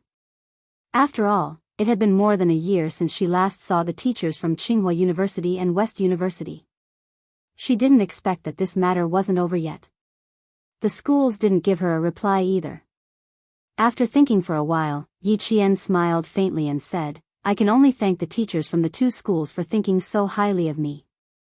I don't plan on applying to Tsinghua University or West University, and I definitely don't plan on taking a direct admission. Her words surprised Teacher Tong. She quickly advised, Yi Qian, the opportunity is right in front of you. All you need to do is nod your head. Why don't you think about taking a direct admission? Tsinghua University and West University are the most famous universities in our country. They have many talents in the fields of science, academia, economics, and so on. It can be said that every student is proud to get into Tsinghua University or West University. I don't understand why you would give up an opportunity that others dream of. Is there some unspeakable addiction? Or do you have other plans? Thoughts of going abroad?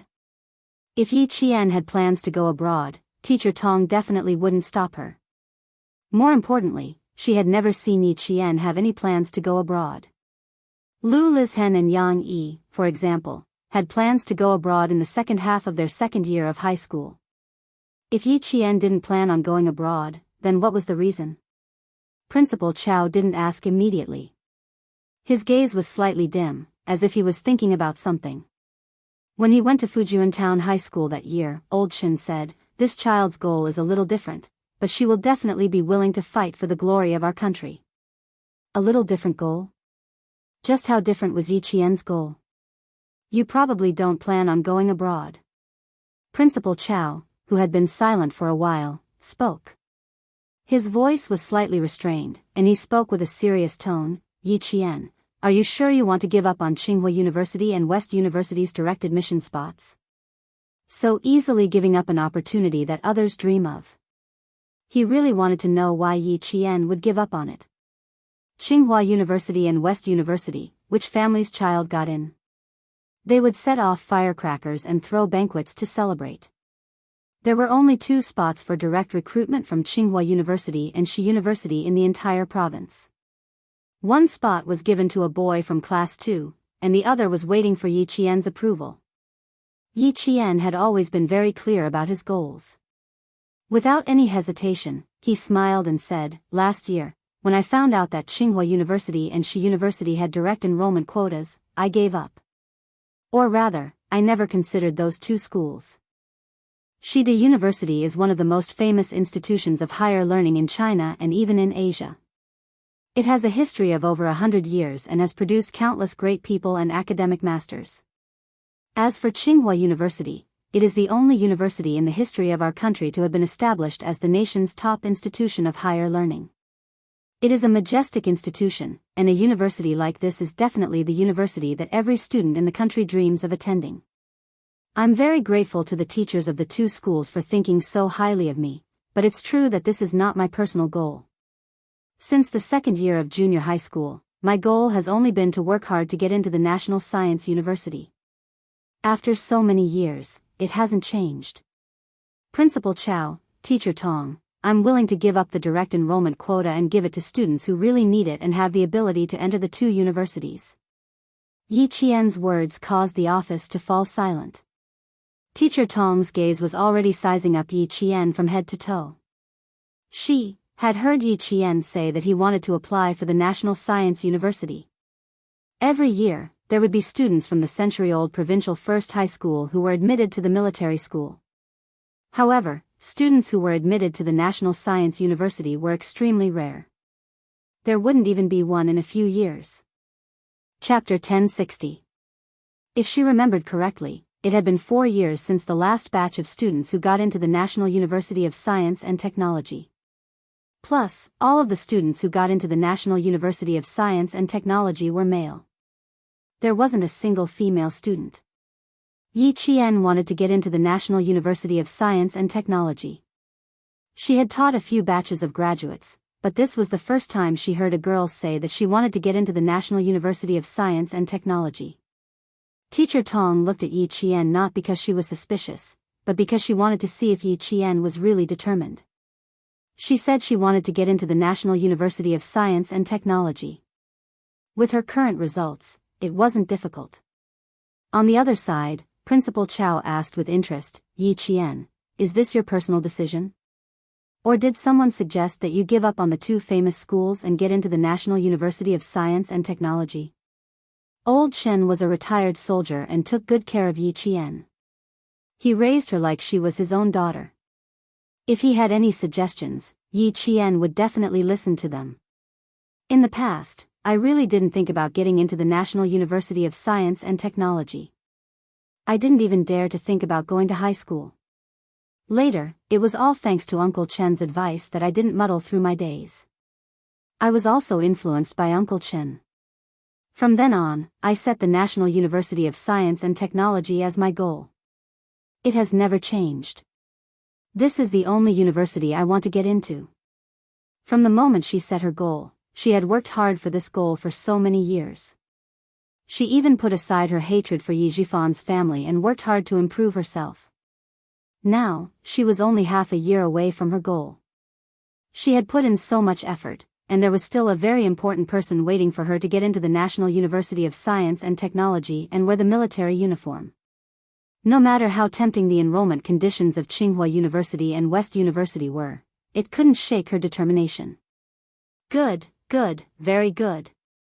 Yi Qian, it has been 7 years since our school's last female student got into the National University of Science and Technology. We will wait for your good news in next year's college entrance exam. Principal Chao absolutely supported Yi Qian's decision. He even thought that she wouldn't have any problems getting into the National University of Science and Technology. Yi Qian, who could usually score 723 points and above, would have no problem applying to the National University of Science and Technology of China. If there was no problem with his score, there would be no problem with his body and character. Teacher Tong didn't say much. She just smiled and patted Yi Qian's shoulder. Her kind smile was filled with encouragement. She said softly, work hard and work towards your goal. One day, you will definitely get what you want. Teacher is also looking forward to seeing you walk into the military academy and put on that solemn and sacred military uniform. I will definitely get what I want. Yi Jian smiled. Her brows were as bright and beautiful as the sun. She was so confident and so proud. Her black eyes seemed to be filled with a vast sea of stars, resplendent and bright. Teacher Tong and Principal Chao were both waiting for the day when Yi Qian, the confident Yi Qian, would get what she wanted. Yi Qian, who gave up on the direct enrollment spot for Hua University and Shi University, caused another stir in the provincial first high school. In the end, the spot that he gave up didn't go to any other student, but was directly lost. When Meng Wen found out, the usually proud and arrogant girl had tears in her eyes. She ran to Yi Qian's desk and supported herself with both hands. Her breathing was a little heavy as she asked, Yi Qian, did you give up on the direct enrollment spot because you promised me last year that you wouldn't take up the direct enrollment spot? After a year of being together, even Meng Wen, who had always secretly competed with Yi Qian in her studies, had to admit that Yi Qian was definitely a girl who kept her promises. As long as she promised something, she would do it no matter how difficult it was. Chapter 1061. Seeing the guilt in Meng Wen's eyes, Yi Qian couldn't help but laugh. Why are you crying for no reason? I didn't promise you anything. I just wanted to tell you that I really didn't want the direct enrollment spots from the 2 schools. I didn't before, and of course I don't now. Then he sighed regretfully. Sigh, I thought that after I gave up, the direct enrollment spots would be given to other students. Who knew that they would be lost? It really wasn't because of me? Meng Wen quickly wiped the corners of her eyes and pursed her lips. If it wasn't because of me, I wouldn't have apologized to you. Yi Qian shook his head. It really wasn't because of you. Again, I think you should know that you don't have the face to make me give up the direct enrollment spots for you. After saying that, Yi Qian laughed to himself. Meng Wen's face flushed red. She glared at Yi Qian in embarrassment and annoyance before swinging her ponytail and leaving proudly. After taking a few steps, she turned back and said in an awkward voice, "So what if you gave up? With your grades, you can choose any school in the country. Also, don't tell other students that I asked you those questions last year." This was the awkward and narrow-minded Meng Wen, but she didn't have any bad intentions. With her, him, and them, her high school life was so rich and colorful. Even after graduation, she would still miss them often. She missed the laughter that she had never experienced in her previous life. With their existence, she had one less regret in this life. Yi Qian wanted to apply to the University of Science and Technology. In the end, she only told Jessen and told her that she had already decided since the second year. This shocked Jessen so much that her eyes widened at least twice. Fuck.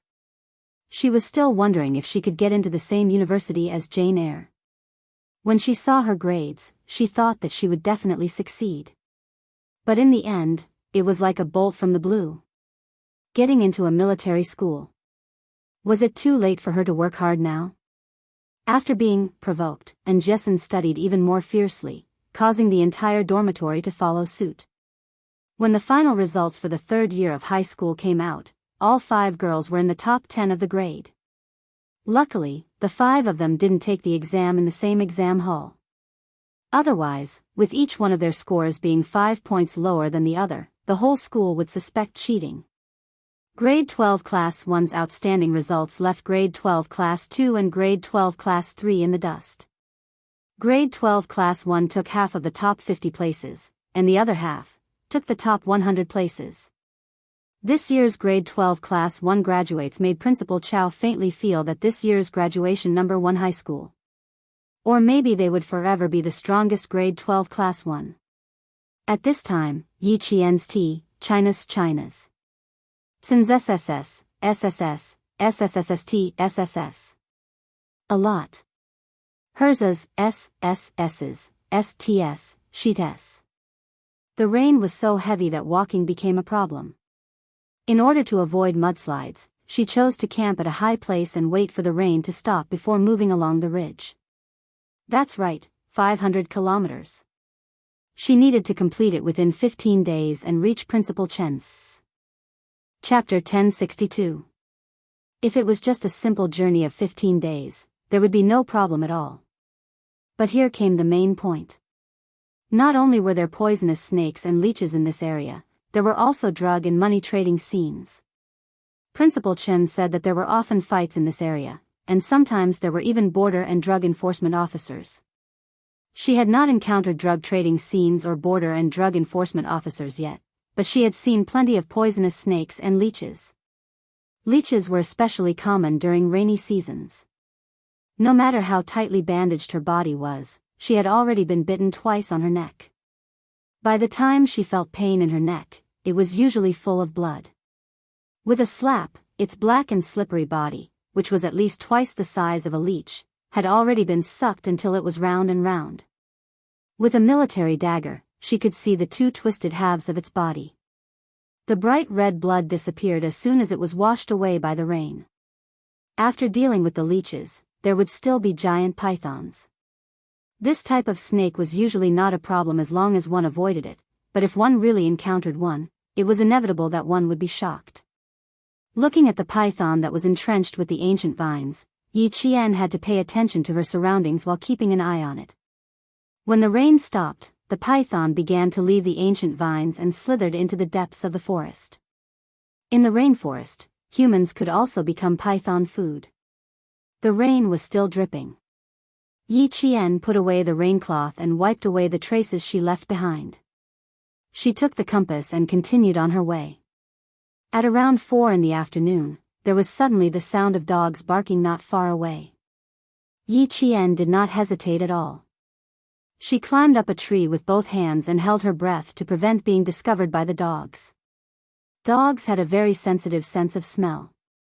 When Yi Qian heard the dogs barking from afar, her heart skipped a beat. She was not afraid of the border police's drug detection dogs, but she was afraid of encountering drugs. The dogs that were used to prevent the border police from trading. Without stopping on a tree, Yi Qian carefully maintained her balance and stepped on a branch. Then she slowly jumped onto a tree in front of her. If she walked on top, even if the dogs smelled her, she would have enough time to escape. Soon, a group of people in camouflage walked into her sight. The light was too dim, and it had just rained. The mist in the rainforest was thick, so Yi Qian could not immediately determine if the camouflage was the border police or someone else. "Captain Liu, the aura has disappeared," someone said in a low voice. Then, he took out a piece of cloth for the sniffer dog to sniff. After a while, the man who spoke said, something's wrong with the scent." Of course, something was wrong. The people chasing after her were not the same person. Wrong target. He went south. This is the north. Their figures were hidden behind the leaves of the rainforest.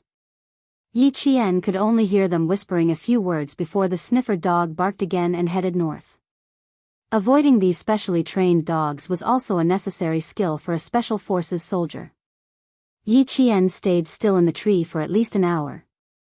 When he heard no more barking, he turned on the dim light and unfolded the military map. She needed to pinpoint her exact location.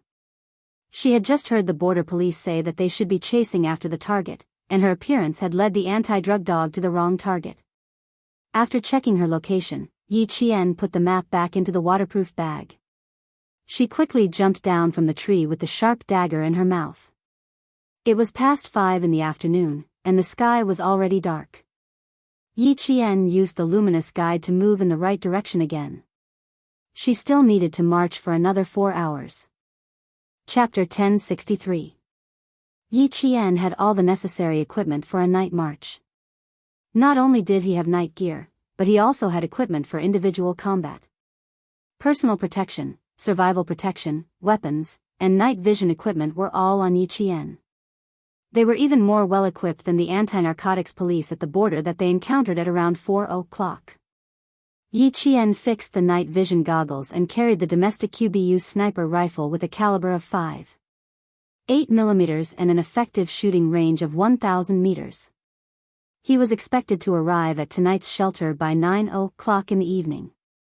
The road she was taking now was Xia Jinyuan's wilderness survival route. The training she went through during the winter break was also the training that Xia Jinyuan had gone through. There was no change at all. Tonight's resting place was also where he used to rest. It was a man-made cave that was not wide, but it was enough for her to sleep tonight. The 4-hour walk was extremely difficult. At around 7 o'clock in the evening, it started raining heavily again. Fortunately, it was winter and there was no thunder or lightning. Otherwise, she would have to be careful of being struck by lightning. After walking for about an hour, Yi Qian saw a piece of cloth that was caught by thorns in the green world. Like a slingshot, Yi Qian instantly dashed behind a tree and slowly approached the bush. Yi Qian narrowed her eyes slightly after taking off the torn cloth to take a look. The cloth that had been washed by the rain still had a faint smell of blood. Looking at the situation in this area, a large area of bushes had been trampled down. Judging from the area that had been trampled down, there were no less than 5 people staying here. Yi Qian then looked at an unknown tree and saw traces of a newly cut branch. He then looked at the cloth that had a faint smell of blood. There were sewing locks on both sides of the cloth. It did not look like it was torn from a shirt, but more like it was torn from the corner of a pants. He then picked up a few small branches that had been cut off and a small pile of freshly cut bark. There was blood, fabric at the corner of a pants, freshly cut branches, and freshly cut bark. Someone's leg was injured and they had to walk with their legs spread. The traces left behind were not erased. Either they were in a hurry, or they did not have the awareness to erase the traces. The border police they had encountered before could be ruled out. They would not have left such obvious traces. Even if they had rested midway, they would have smoothed it out when they left. No one was injured. At least when she saw the small team, no one was injured. It can't be, right? You're so lucky that you've bumped into some of the people they're after. Yi Qian muttered softly. He put the torn cloth back in its original position, and then made a slight change. He tied a knot. Then, he found some gravel elsewhere and placed it in a way that the armed police could understand.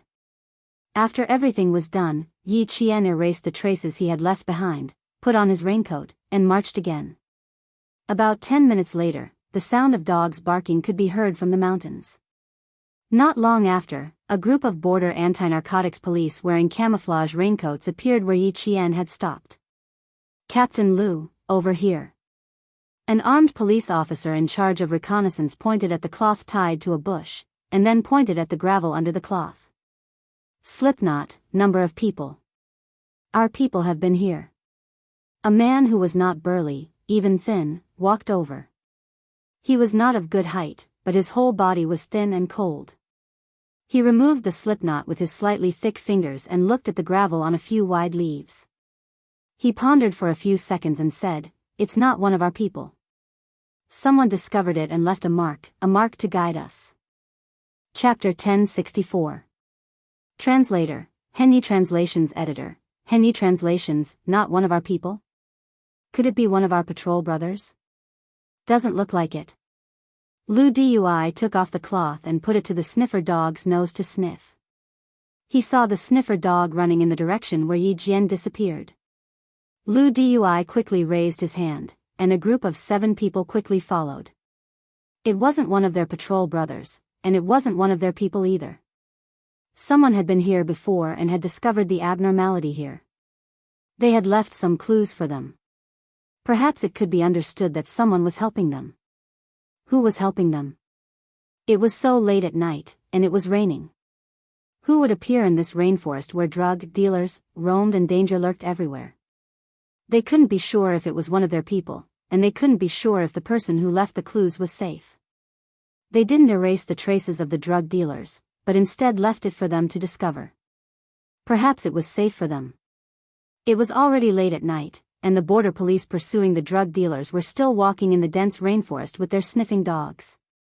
The rain-soaked leaves swept across their bodies, faces, and hands, leaving behind rainwater and small cuts on their faces and hands. Yi Qian, who was walking along the mountain ridge, didn't stop. At this moment, she stepped on the dense shrubs and walked in a world of green. Even the rainwater had turned into green lines, splashing down in front of her eyes. There was no light in the rainforest at night. As she walked through the uneven growth of the forest, her military boots stepped on the shrubs. Even the sound of her walking was muffled by the sound of the rain. Did they take the same route? I can see the traces they left behind along the way.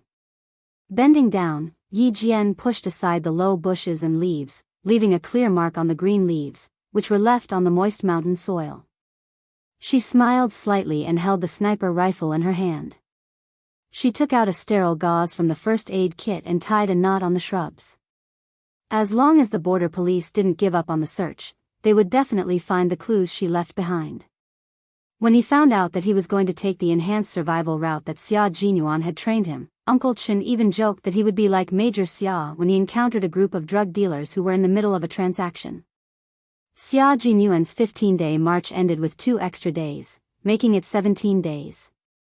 They spent 2 days following the drug dealers to their manufacturing site and inadvertently helped the border police force to destroy a large drug manufacturing site. He encountered them, but he didn't expect her to encounter them as well. The only difference was that this group of people had already been discovered and were now on the run. After leaving behind the markings, Yi Qian continued to carry the heavy sniper rifle on his back and walked alone in the endless forest. There was not a trace of fear on her face. She walked extremely calmly and fearlessly. She walked on the ridge that Xia Jinyuan had once walked on without any hesitation. On a mountain road about 20 kilometers away from Yiqian, the group of 5 had no choice but to stop running because of the rain. They hid under the leaves to take shelter from the rain. Brother Hong, there are still dozens of kilometers to go. When can our people come to help us? The person who spoke in Mandarin with a local accent. He spoke very quickly and looked around as he spoke. From his expression, it was obvious that he was afraid. For anyone, the fear of the unknown was present at night. Walking on the same mountain road during the day and at night would greatly change one's mental and psychological state. For these fugitives, not only did they have to face the unknown dangers of the night, but they also had to face the danger of being caught at any time. Chapter 1065. A bald man held a makeshift walking stick with one hand. He used his mouth to catch the rainwater and said, "Soon. My men will only come after we pass this part of the road. Don't worry and follow me. You can make as much money as you want in the future." The 5 of them had one thing in common: they were all bald. The leader, who was called Brother Hong, had a special identity. He was the breakthrough point of a big case for the anti-narcotics police. He had successfully broken out of prison when he went out for medical treatment. He had done it very easily, which surprised Brother Hong himself. The other 4 bald men who followed him had just been released from prison a few days ago. For their own dreams of getting rich, they once again walked together with Brother Hong, who they had known for a long time. They only hoped that they could make a fortune in the future. Brother Hong's foot had been hit by a bullet. The bullet was still stuck in his bone and could not be removed. He had only tied it up with his prison uniform and did not do anything simple. He had been on the run all this time. After he finished speaking, he lowered his eyes.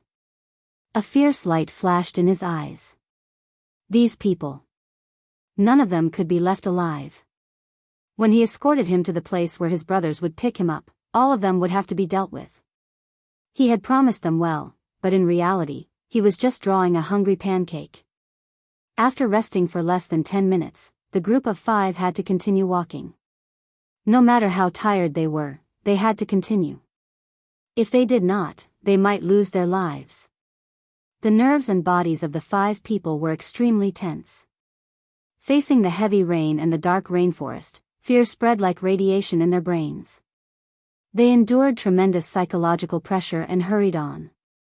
The fugitives had to continue no matter how scared they were. Yi Qian, who was marching on a rainy night, also had to continue walking. 4 hours and 2 hours had passed. They were 1 hour late to the place where they could rest, which meant that they had 1 less hour of sleep tonight. They could only move forward to reach their destination. The rain became heavier again. Yi Qian wiped the rainwater off his night vision goggles. Like a ghost in the rainforest, he passed through the trees and shrubs. Yi Qian, who only had one locator on him, had not spoken to anyone for a few days since he entered the rainforest. He was either faced with poisonous snakes or leeches. Furthermore, he was drenched in the rain every day. Yi Qian's behavior was very normal. There were no abnormalities. He maintained a calm mind to calmly analyze the things that he encountered and the environment he faced. Just like now, normal people would have an instinctive fear in the face of darkness, scream in the face of danger, and faint in the face of something that suddenly appeared. He would think of dangers that he wouldn't have thought of during the day, and he would also bear psychological pressure that he didn't have during the day. Most people would not deliberately try to win. It was very likely that they would choose to avoid it. Usually, they would think, "I won't take the mountain road at night anymore." This was the thought of a normal person, the most normal thought. But for Yi Qian, for the special forces, there was no turning back. They could only move forward. No matter how scared they were, they had to move forward. Not only that, they had to overcome their fear of the dark. They could not let fear overtake them. This was Yi Qian's progress. Step by step, he made solid progress. There were no shortcuts. He had to rely on himself to overcome one obstacle after another. Using his own hard work in exchange for a different life, Yi Qian had used his own blood and sweat to lay the foundation for his future achievements. Wind could not shake him, rain could not stain him. After more than a year of intensive training, Yi Qian's mental and physical qualities were far superior to his peers.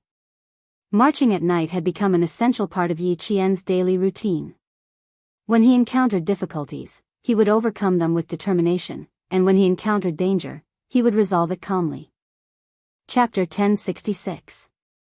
For example, right now, facing the 5 figures resting in front of him, Yi Qian quietly hid behind a tree, using the leaves as cover to observe their movements. The 5 of them were all bald. They sat together, and from time to time, it could be seen from their faces that they were all tense. Their eyes kept darting around, and they looked restless. These people were probably the people the border police were looking for. The leaves rustled from the rain, and their voices intermittently reached Yi Qian's ears. "Brother Hong, how much longer do we have? Can you at least give us a definite answer? We've been walking for a day, and we still haven't arrived. There's a lot of rain and snakes in the mountains, and we're all tired and hungry. If this goes on, we'll collapse before we even get here." "Yes, Brother Hong. Give us a definite answer. Sometimes you say they're just ahead, and sometimes you say they're not far away. We've been walking for a day, and we're all worried and uneasy. Brother Hong, are you sure someone will come to pick us up? Brother Hong, the 4 of us are sincerely following you. Once you tell us, someone will come to pick us up. We'll follow you without hesitation. You've seen our sincerity, but Brother Hong, you should at least show us your sincerity, right?" The 4 bald men spoke one after another as they surrounded the man in the middle. Yi Qian didn't immediately move away. He quietly waited for the man in the middle to reply. The sound of the rain was very loud. In order not to miss any sound, the bold Yi Qian gently moved forward about half a meter, and then slowly lay down in the bushes. She glanced around faintly to avoid being noticed by others. Brother Hong's leg was infected, and he had a slight fever. Hearing that the 4 of them wanted to hear his reply, Brother Hong sighed. "Do the 4 of you not believe me? We really need to hurry, and my people are indeed waiting for me to return. Why didn't I ask my people to come to the hospital to pick me up? It's very simple. I sent a letter out when I was in prison, and I'll return to the village one day. I'll continue to lead my brothers to make a fortune. If you trust me, you can continue to follow me. If you don't, I won't force you to stay. You can choose to leave now." The 4 baldies were all arrested because they were helping others to carry drugs. Why did they follow Brother Hong? It was because they had heard of Brother Hong's name before they were arrested. He knew that this person possessed a poison vein. But now that no one had come to help them after so long, they couldn't help but wonder if the poison vein in Brother Hong's hands had all been wiped out by the armed police. After he finished speaking, a younger bald man suddenly said excitedly, "Brother Hong, why you? You mean to take us to the place where you left the big goods? You'll take us there directly? Of course, the 4 of you sent me out. How can I not show some sincerity?" Brother Hong's Mandarin also had a local accent. It was a Sichuan accent that could not be distinguished. He sighed. He really did look sincere. The young man seemed to know something, and his expression became more and more excited. Yi Qian could only hear him saying, "Thank you, Brother Hong. Thank you, Brother Hong. I'll follow Brother Hong from now on. Thank you, Brother Hong. Thank you, Brother Hong." Brother Hong waved his hand. "You guys risked everything to save me. I definitely have to thank you. I'll rest for a few minutes first. We'll continue our journey later." Okay. You rest, you rest." The young man looked as if he had seen a rain of money. He immediately treated Brother Hong as if he was his ancestor. Chapter 1067. His actions confused the other 3.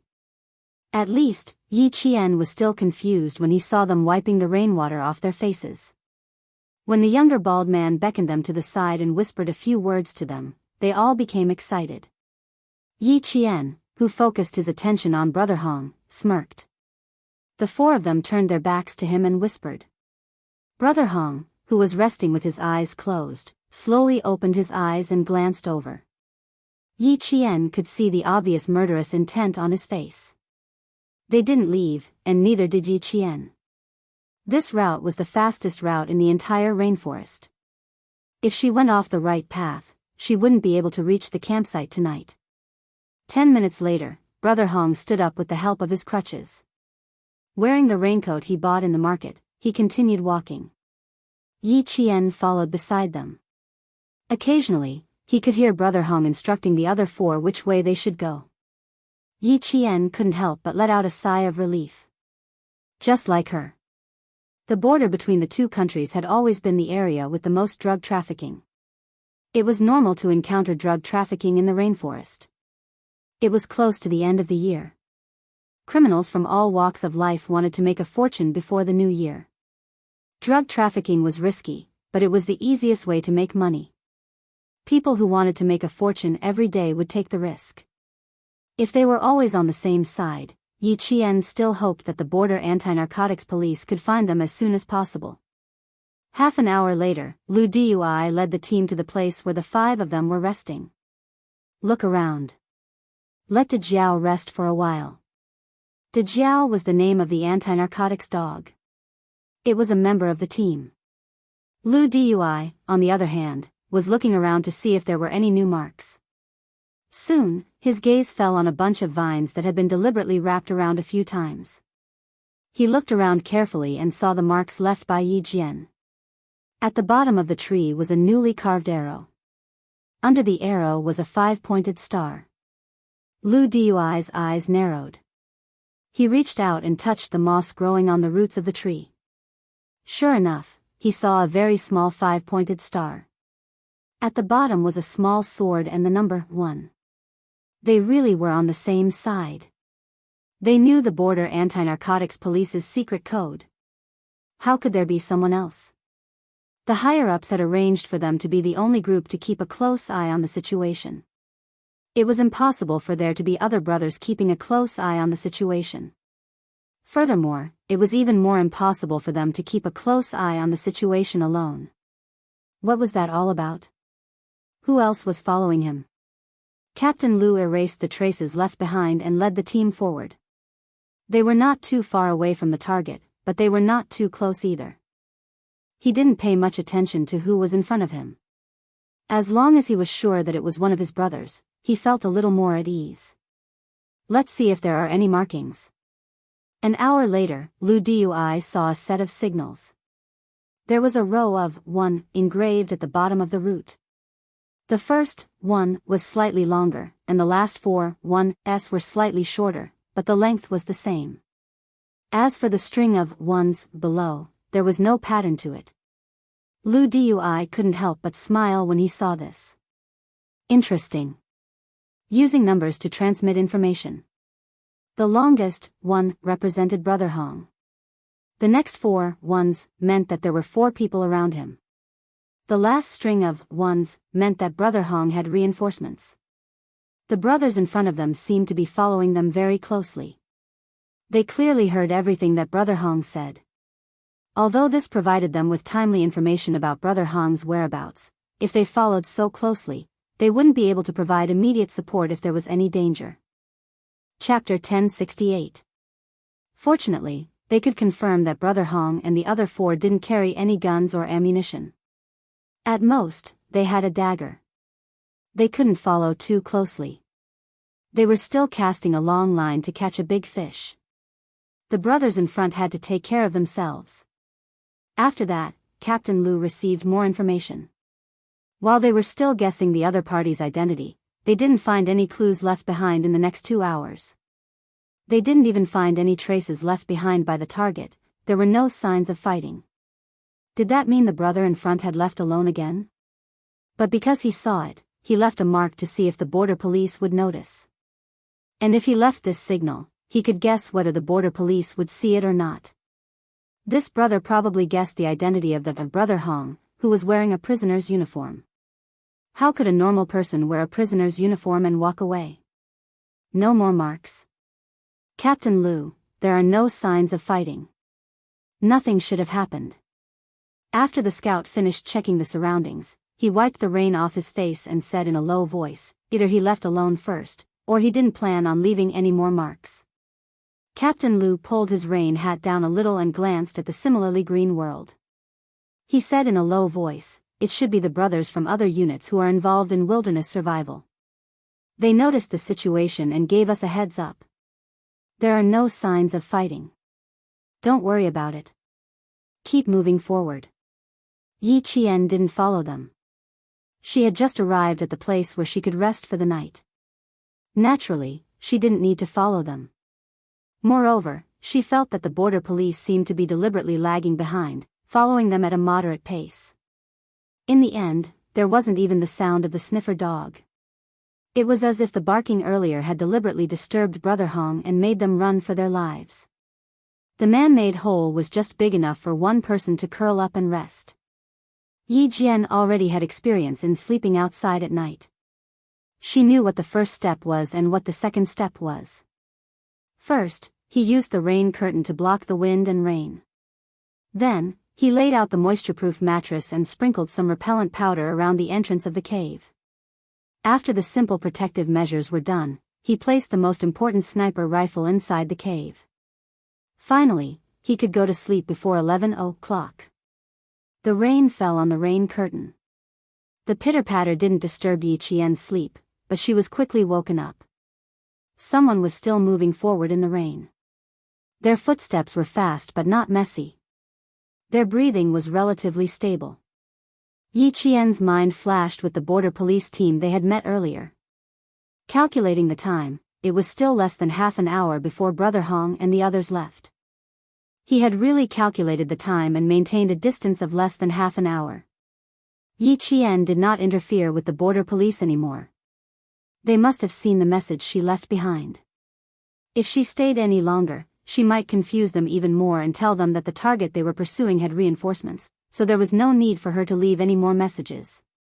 Yi Qian only slept for 6 hours. At 5 o'clock in the morning, Yi Qian had already packed his luggage and set off again in the humid rainforest. At 7 o'clock in the morning, he arrived at the teleportation coordinates. He turned on the locator and sent his location to Principal Chen. This was the military's positioning coordinates. As long as the signal from the locator was sent out, it would be able to accurately pinpoint his location. Yi Qian took her first sip of water since she woke up in the morning and ate a piece of hardtack. She only had 5 minutes to rest before her slender figure entered the endless rainforest in the blink of an eye. After walking for about 15 kilometers, Yi Qian hugged his sniper rifle and jumped into a nearby bush like a slingshot. There was the smell of gunpowder and blood. Chapter 1069. Yi Qian was now more sensitive to the smell of rust in the blood and the faint mixture of gases in the smoke. Even if there was a faint odor in the humid air, Yi Qian would still be able to detect it. Yi Qian, who had hidden herself well, didn't immediately move. Only when she thought she could get closer to the smell of blood did she cautiously move forward.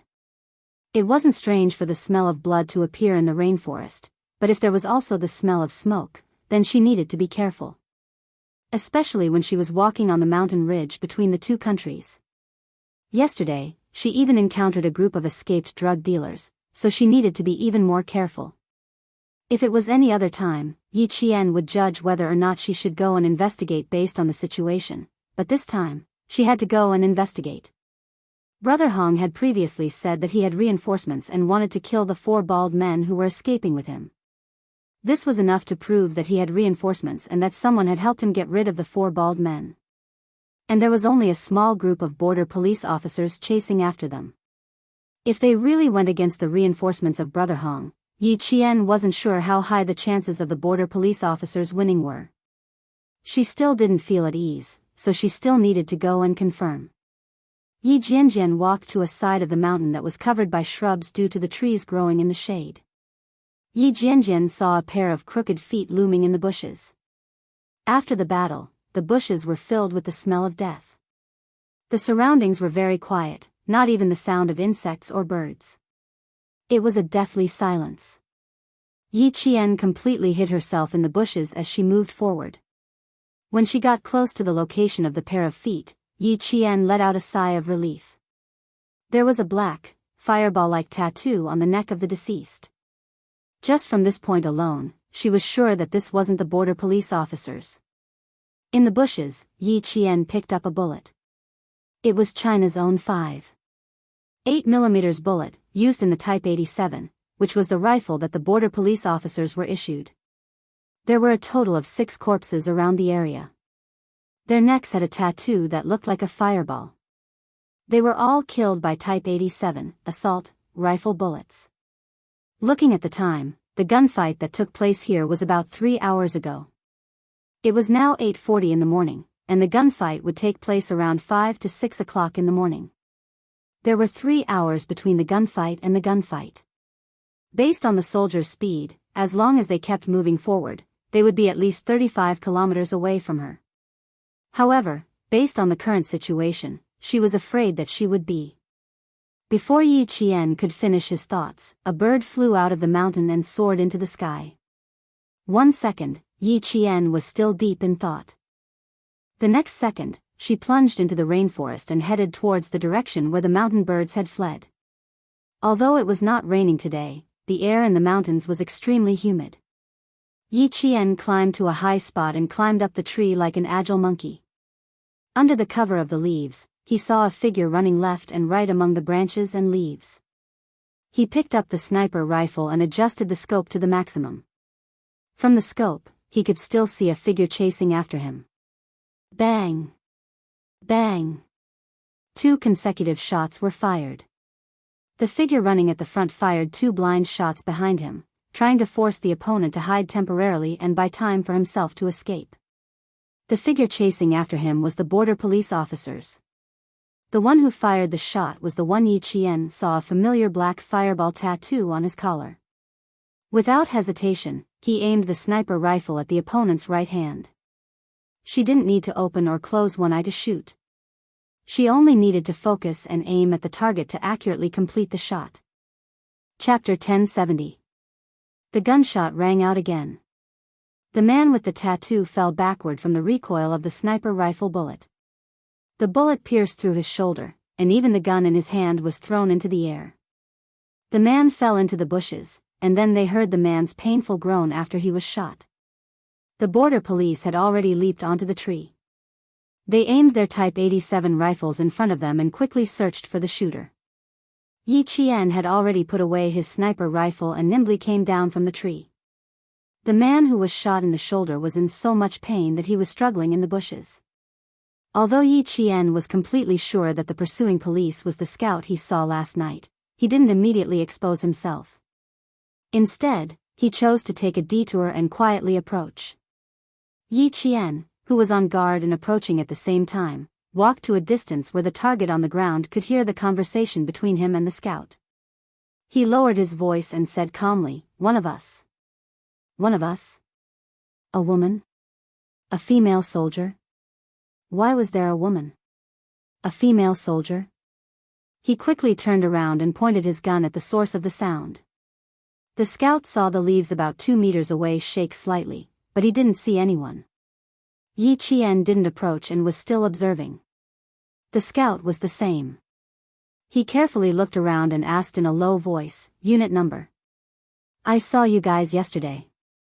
The leader is surnamed Lu." "You are the scout," Yi Qian said and reported his unit number. More than 80% of the scout's suspicions were eliminated. He then heard the female soldier say calmly, "You guys were chasing a fugitive called Brother Hong, who was still wearing a prisoner's uniform. There were 4 people with him. I found a few dead bodies in front of us. They all had the same black tattoo on their necks. Otherwise, I wouldn't have suddenly opened fire." The 2 began to approach each other. One was on guard above and to the right, while the other was on guard below and to the left. Yi Qian was the first to salute the scout. "I was doing wilderness survival training when I accidentally saw you guys chasing Brother Hong and the others. I was afraid that you would arouse unnecessary suspicion. In the end, I left a message under the tree root saying that Brother Hong would have reinforcements. I didn't leave it behind. When I was resting at night, I saw you guys again. I slept through the night. I didn't expect you guys to still be chasing. Only then did the scout put away the last 20% of his suspicions. He was familiar with Yi Qian's aura. It belonged to a soldier. He had the aura of a steel gun. After returning Yi Qian's salute, he wiped the sweat that had reached his eyebrows. His slightly tanned face with a friendly smile and said, "So you really are comrades in arms. It's just that we didn't expect it's a female soldier. Thank you for your help just now. This is a whistle that was sent to inform us. If we didn't catch up to him, all our preparations would have been in vain." He didn't say anything else, but he knew that Yi Jian knew. Yi Jian did not ask further. Everyone had their own duties. She had no right to know their deployment. He then pointed at the figure moving within the black tree. His tone contained a bit of killing intent as he said softly, "Directly deal with it. Kill him on the spot. There's no way to bring him back." The scout finished his sentence and shot at the struggling figure. It wasn't that they were cruel. They had to do it. Being kind to them was being cruel to their own people. Being on the opposite side, they naturally had to choose the side that was beneficial to their own people. Chapter 1071. Seeing the body twitch a few times in the bushes, the scout retracted his rifle and turned to Yi Qian. "If you want to continue forward, I'm afraid you'll have to change your route or rest here for a while. We have troops ahead." If they changed the route, they would have to take a long detour, and resting in the same place would also waste time. No matter which way it was, Yi Jian did not want to choose. After pondering for a while, he said, "I need to reach the pass in Laos. This route is the one we have planned. I need to go around it within the specified time. Can you contact Lu Dui? I'll pass through your deployment area." At this time, the scout's gaze fell on the Type 88 sniper rifle in Yi Qian's hands. His eyes lit up. Sniper. The female soldier in front of him was actually a sniper? They had 2 sniper rifles on their side, but after scouting, there was another position that was best equipped with another sniper. If this female soldier in front of him agreed, it would not work. If the female soldier agreed, they would have to see if the command center agreed. The scout shook his head and said, "I can't answer you. If you need to pass through our deployment area, Lu Dui can talk to you. Can you tell me your serial number and name?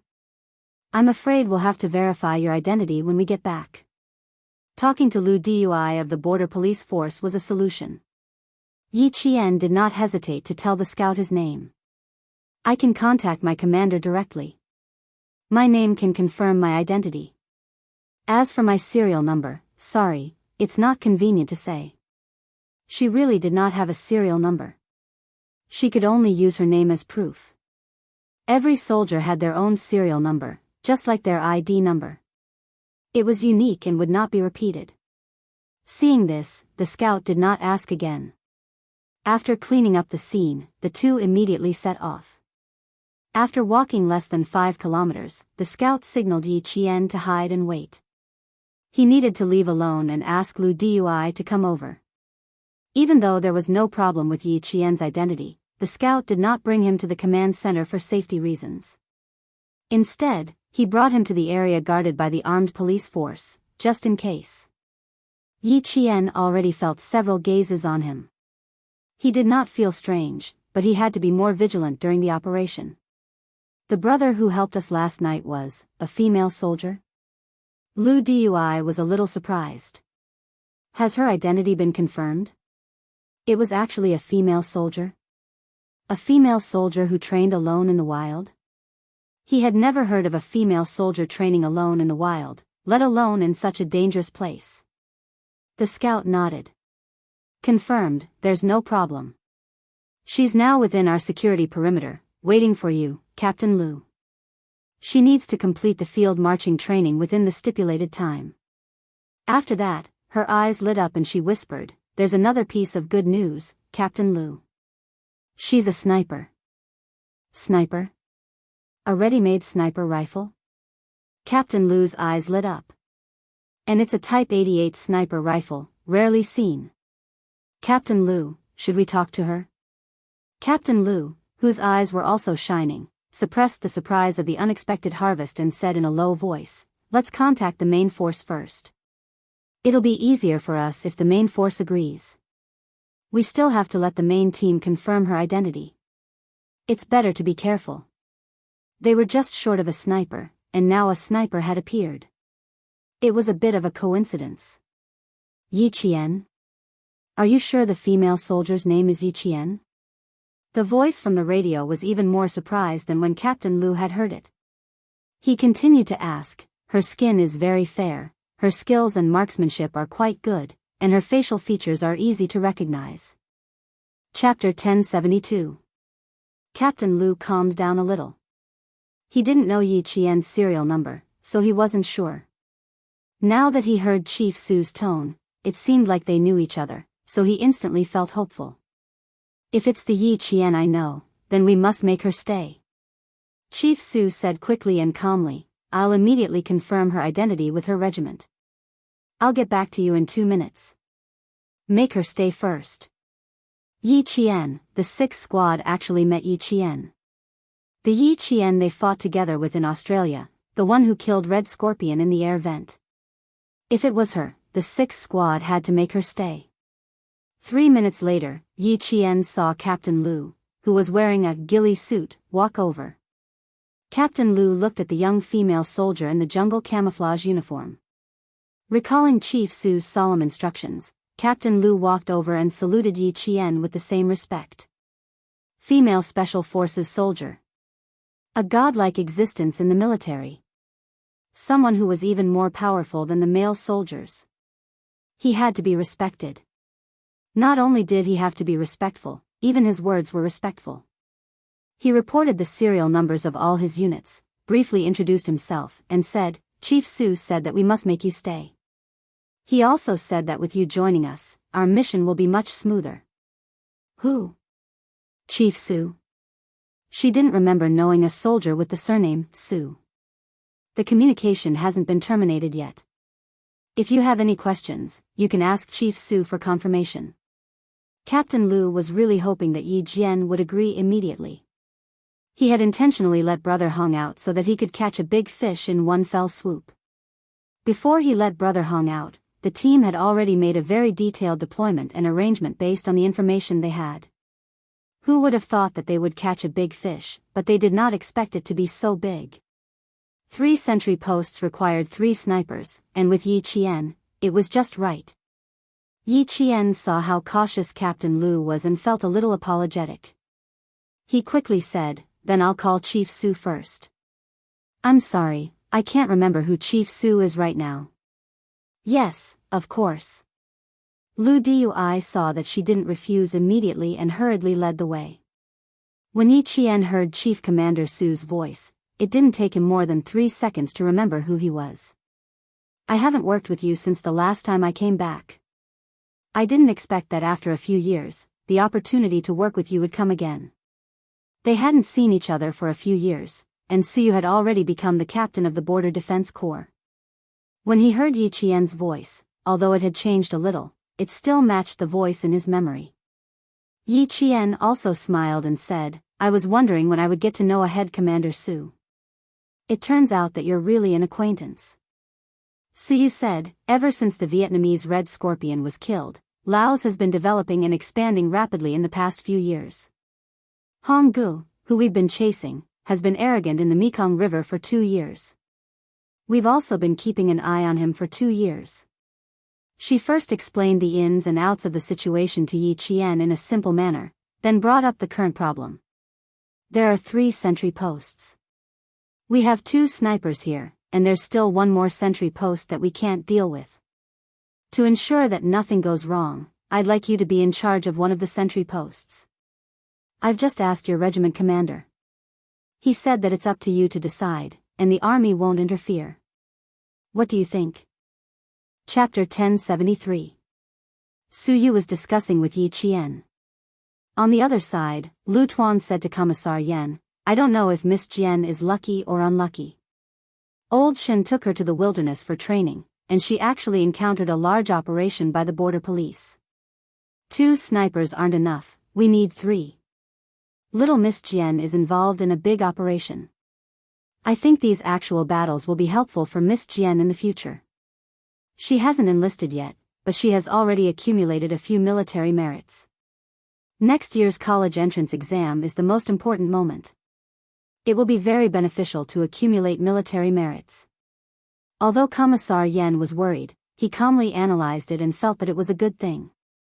Since she had chosen the military, she had to live up to the military uniform she was wearing. Once she wore it, fear and cowardice would become a thing of the past. She would be fearless in the face of danger. Lu Tuan nodded and sighed, 18 years old. Many of the recruits in our team this year are 18 years old. Compared to them, Miss Jian has already come a long way. Some of these 18-year-old recruits won't be as successful as Miss Jian even after they retire. Ha ha ha, old Lu, I realize that Yi Qian's college entrance exam is getting closer and closer. You're getting more and more worried. Commissar Yen couldn't help but laugh when he heard his old comrade sigh again. Miss Jian will have no problem with the college entrance exam. She has a good mentality and physical fitness. Even if she gets sick on the day of the exam, she will be able to survive. There was a hint of teasing in his words. When it came to Regiment Commander Lu, he pretended to be scared. Don't mention my past. Back then, I fell into the water and caught a cold after falling into the water. Who are you calling mentally weak? He couldn't help but laugh. Miss Jian is indeed much stronger than I was at that time. I have high hopes for her, I have high hopes for her. I'm afraid she has already agreed. Actual battles are rare. It is indeed a good thing for Yi Qian to encounter them. Using her sniper rifle to protect the border police is also a good thing. With a gun, she can protect the country and keep her comrades safe. Life can't be changed, it can't be changed. With a gun, she can protect the country and keep her comrades safe. Yi Qian understood this on the first day of the 4-year training program. After a few actual battles, he had a deeper understanding of it. Yi Qian looked at the entire deployment and knew what the scouts had found out. His expression turned serious. Their firepower is very strong. We can't rule out the possibility that they have heavy weapons. Let the advance group find out more about the situation in the village. It's better to know more about it. If they were to directly kick the enemy's nest, they would have to have a clear idea of the level of firepower. Lu Dui's finger pointed at a location on the combat map. This is the machine gun point. The advance team will kick this place down before we fire. After Yi Jian agreed, Lu Dui felt more confident. A sniper was different from an ordinary soldier. A sniper was like a diamond in the team. As long as she appeared, she would be able to kill all the targets in one fell swoop, regardless of whether it was high firepower or high sentry posts. The charging soldiers knew that there was a sniper protecting them in the dark. It was as if they were wearing an extra layer of bulletproof vests. They felt much more at ease. We're in charge of the top, while the Laotian police are in charge of the bottom. Go to the sentry post in the south. When you're done, you can immediately regroup and don't need to take a long detour. We have both the terrain and the people. Now we just have to wait for the right time. Captain Lu tried his best to think for Yi Qian. After all, he was in training and had been dragged along to carry out the mission with them.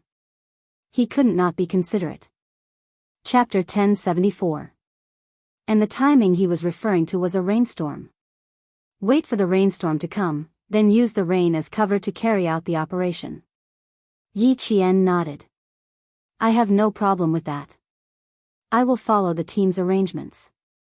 The sentry posts were all above. Brother Hong and his team were guarding against the Chinese border police. Soon, the news of the sniper taking care of the sentry post in the south was spread to the teams in the mountains. The most important thing was settled, and they were waiting for the signal to come in. With the enemy's strength, it was necessary to have 3 snipers. If they even had machine guns.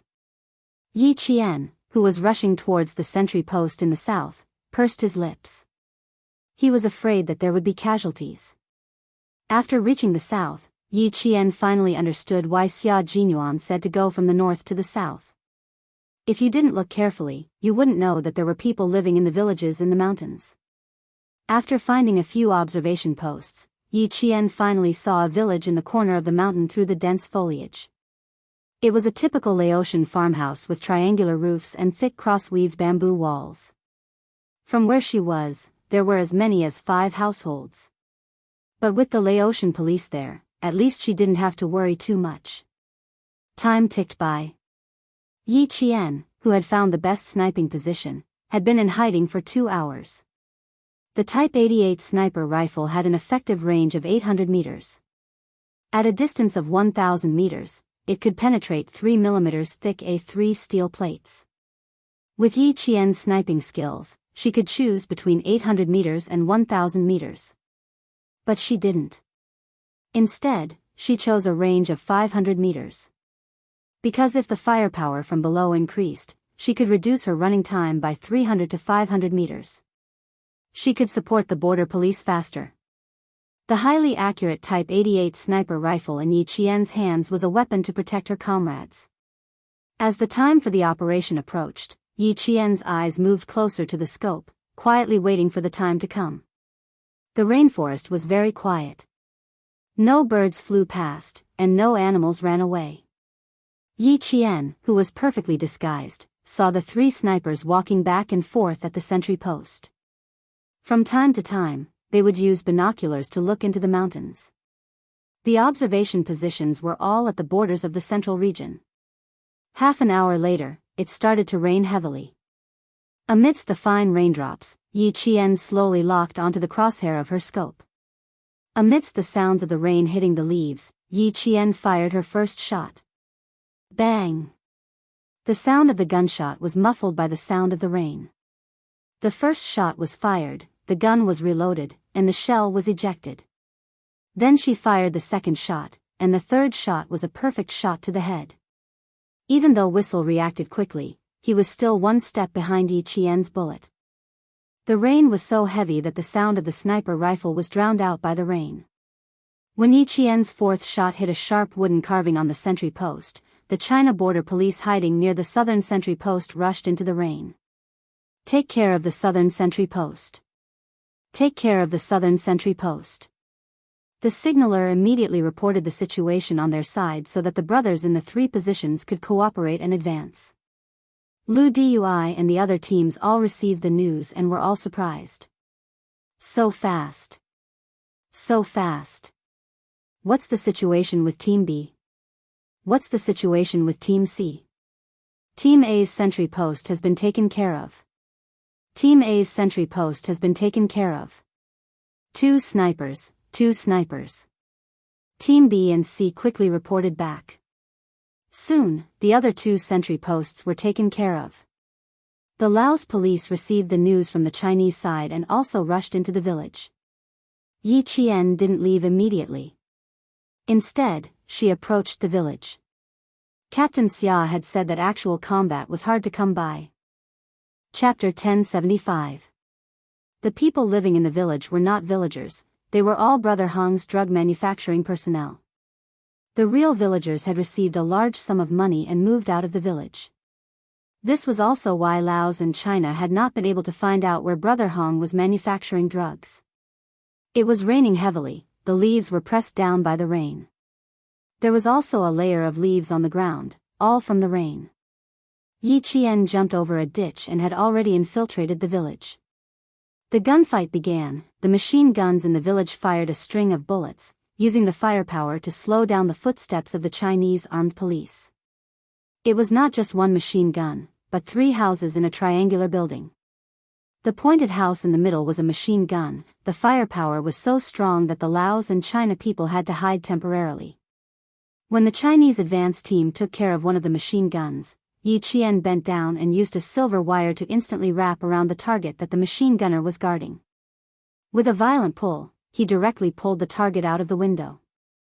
The military dagger was already waiting for the opponent, he slashed the neck. As blood splattered, Yi Qian jumped into the house, wrapped the silver wire around the machine gunner's neck again, and pulled him back. With another leap, he used the blood-stained military dagger to take care of another target. This time, the machine gun's firepower was not focused on the front, but on the left and right, the houses with wooden walls.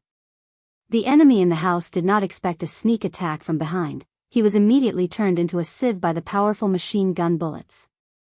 He did not even have the chance to scream before he stopped moving. With the 2 breakthroughs taken care of, the Chinese side's progress was exceptionally smooth. Because they knew in advance that there were machine guns in the village, the Chinese side had been moving stealthily and did not directly expose their targets. There were casualties, but at least there were no deaths. Yi Qian did not have communications, so he could not immediately inform the Chinese side. After taking care of this point, he quickly rushed to the next point. Coincidentally, the advance team also arrived at the machine gun point. An armed policeman appeared on the left side of the house, while Yi Jian appeared on the right side. The 2 of them met face to face, and their first reaction was to rush to the window. They were on the same side. With one move, they had opened up the situation in front of them. So they were on the same side. That was good, that was good. There are still 2 more points. They're all facing Laos. 4 of our brothers are supporting them. The young armed police officer who had just taken care of the criminal in front of him was lying in the rain, gasping for air. Brother, you stay here. I'll go and support the other brothers. Yi Qian nodded. All right, I have no problem with that. Female soldiers? Someone from our team? Amazing. The armed police officers, who were about to get up, immediately crouched back down when they heard the voice. They looked at Yi Qian's face, which had been washed away by the rain. I've never seen him before. Be careful. I'll head over first. He had never seen a female soldier so powerful before. Yi Qian was guarding an exit. She did not hide in a house that could be blown up by a bomb. Instead, she chose to hide under a pile of rocks. It was an exit that led to the mountains. As long as she guarded it, she would definitely find something. When he saw a few figures dashing over, Yi Qian grabbed the policeman's sleeve and said, "The big fish is here. Brother Hong is here." How could the big fish leave when it was here? Moreover, there were other big fish beside the big fish. All the more reason he could not leave. Brother Hong escaped in a hurry, but he walked slowly. The bullet in his leg had just been removed, and he was finally able to catch his breath. But then something happened.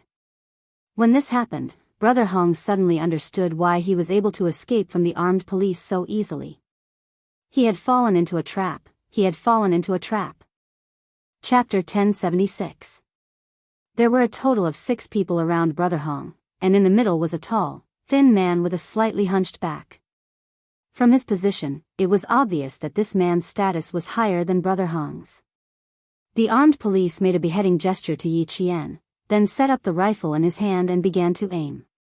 Yi Qian returned the gesture. There are targets more powerful than Brother Hong. When they appear, I'll snipe them first, and you'll cut off their tail. We'll flank them from the back and prevent any pursuers from coming out.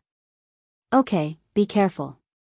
The armed police immediately picked up the rifle he had set up, bent over, and circled back to cover the rear. With a pincer attack from the front and the back, they had to be wary of someone shooting from behind, but with a sniper, the armed police didn't hesitate to cover the rear. In an operation, not only did comrades have to cooperate well, but they also had to have 100% trust in each other. Although Yi Qian had only joined the operation at the last minute, the way he cleared the muzzle of the machine gun left a deep impression on the young armed police. Building trust was sometimes that simple, and one cooperation was enough to make people trust each other. The 4 men escorting Brother Hong and the other 2 were like bodyguards. The guns they were holding were not ordinary rifles. They were all Steyr submachine guns that could be fired with one hand and could function as both submachine guns and handguns.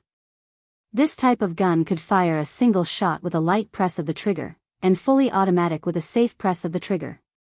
From the length of the magazine, it was equipped with a 30-round magazine. Even though they had powerful submachine guns, Yi Qian's target was still the big fish he had set his eyes on. 1, 2, 3. Here it comes. The rain was getting heavier, and Yi Qian's eyes never left the scope. When the target appeared, the crosshair wasn't aimed directly at the target's vitals, but slightly off. When the target dodged to the side, the crosshair in the scope instantly locked onto him. After a bang, the hunchbacked man fell backwards. There was no pause, and everything happened too quickly. Brother Hong, who was walking with the man, didn't even know what had happened, and subconsciously turned his head to look. Fortunately, the bodyguard beside him reacted quickly, and used his shoulder to knock his employer to the side, while he pulled the trigger and fired wildly. The hidden pile of rocks was hit by the bullets, and stone fragments flew everywhere. Bang, bang, bang. The continuous gunshots sounded particularly dense in the heavy rain. Retreat, retreat. Several bodyguards quickly shouted in Lao. Brother Hong was so shocked that he dragged his injured leg and quickly deviated from the original escape route under the cover of two bodyguards. Press it down. Press it down. At this time, Brother Hong's face was as pale as a sheet of white paper. He retreated in an extremely embarrassing manner. Where are the others? Get over here. Brother Hong himself was a Laotian. Because he had been active on the China-Myanmar border for a long time, he spoke Chinese very fluently. He looked more like a Chinese than the native residents of Yun province who did not speak Mandarin. The entire village was filled with gunshots. The Laotian police rushed over from below and shouted, "Surrender your guns and we'll spare your lives. Surrender your guns and we'll spare your lives." For the Chinese armed police, they didn't have that much time to shout, "Surrender your guns and don't kill." Whichever side's brothers encountered the fiercest firepower, they would immediately support them. Support, clean up, and support. Even though the entire operation was highly dangerous, it did not stop the brave anti-narcotics police from advancing. Chapter 1077. Motherfucker, they're using advanced weapons. These bastards, they're all dead. Don't leave a single one alive. 300 meters to the right, 4 targets. Move out. Cover, cover, a brother has been shot, a brother has been shot. Discovered the drug production chain, discovered the drug production chain. Prepare to blow it up. With the cooperation of the various teams, the Chinese armed police directly blew up the drug production chain. As for how many drugs were still inside, they didn't care. The mission this time was to eliminate them. The huge explosion sounded with a bang, and the entire village shook. The flames rose with the black smoke and were suppressed by the heavy rain. The smell of gunpowder in the air became stronger and stronger. Motherfucker. The explosion startled Brother Hong, who was escaping. When he turned back and saw the black smoke rising, Brother Hong's face instantly distorted. My efforts are all gone, all gone. It wasn't just this one explosion. When the second explosion appeared, Brother Hong was lying on the ground, his hands digging into the soil. The murderous look in his eyes was like that of an African wild dog, so fierce that it was bloodshot. The two bodyguards didn't give him too much time to hate and immediately carried Brother Hong away. The village definitely couldn't be defended. They had to save their lives first. The blood that splashed out mixed with the rain and flowed with the water on the ground. The gunshots didn't stop, and the explosive fire didn't stop. The entire drug production village was sealed off, and the sound of gunfire and smoke were isolated from the world. One armed police officer was hit by a bullet. 2 armed police officers restrained the gunfire, and another armed police officer immediately dragged his shot comrade to a hiding spot. That young face, no matter how deeply the oil paint was applied, was clearly engraved with bravery and fearlessness between his eyebrows. You said that there was no war in peacetime, and that soldiers were purely wasting the taxpayers' money. However, in those unknown jungles and deserted deserts, there were always blood-stained military uniforms. Yi Qian's eyes were filled with the glint of a sword. Every gaze was cold and ruthless. The sniper rifle in his hand had a total of 10 bullets, and now there were only 2 left. Out of the 4 bodyguards, 2 were eliminated, and 1 was shot at a fleeing criminal target. The last 2 bullets had to be left for Brother Hong. The armed police working with her had been looking for an opportunity. His target was the last 2 remaining bodyguards. It was raining heavily. Yi Jian, who had rainwater flowing into her eyes, bent down and walked as if there were springs in her feet. She jumped up quickly and violently for the first time and ran towards the direction where Brother Hong had fled at the fastest speed. She had to snipe them before Brother Hong and force the other 2 bodyguards back into the shooting range of the armed police. The dense rain of bullets behind them created a thin layer of mist. The Chinese and Laos moved forward in a battle formation, and wherever they went, their bullets would be cleared. The Laos police, who originally wanted to surrender and not kill, had a few of their officers shot down by the other side, and their firepower directly increased to match the firepower of the Chinese armed police. Without any unnecessary talk, they cleared out everything along the way. Yi Qian crouched on top of the triangular roof of a house. The black hole in his gun aimed downwards and searched. The second last bullet was correct, and it hit Brother Hong in the chest. Bang, bang, bang, bang. Continuous bullets swept over from one direction. Yi Qian, who was at the 11:00 direction, rolled a few times on the uneven roof when they swept the bullets in the 12:00 direction. Then, he bent his back and bent his legs and skillfully jumped down from the roof that was about 3 meters high. Chapter 1078. Yi Qian, who had undergone strict training, knew how to bend her legs to counteract the force of gravity when jumping from such a height.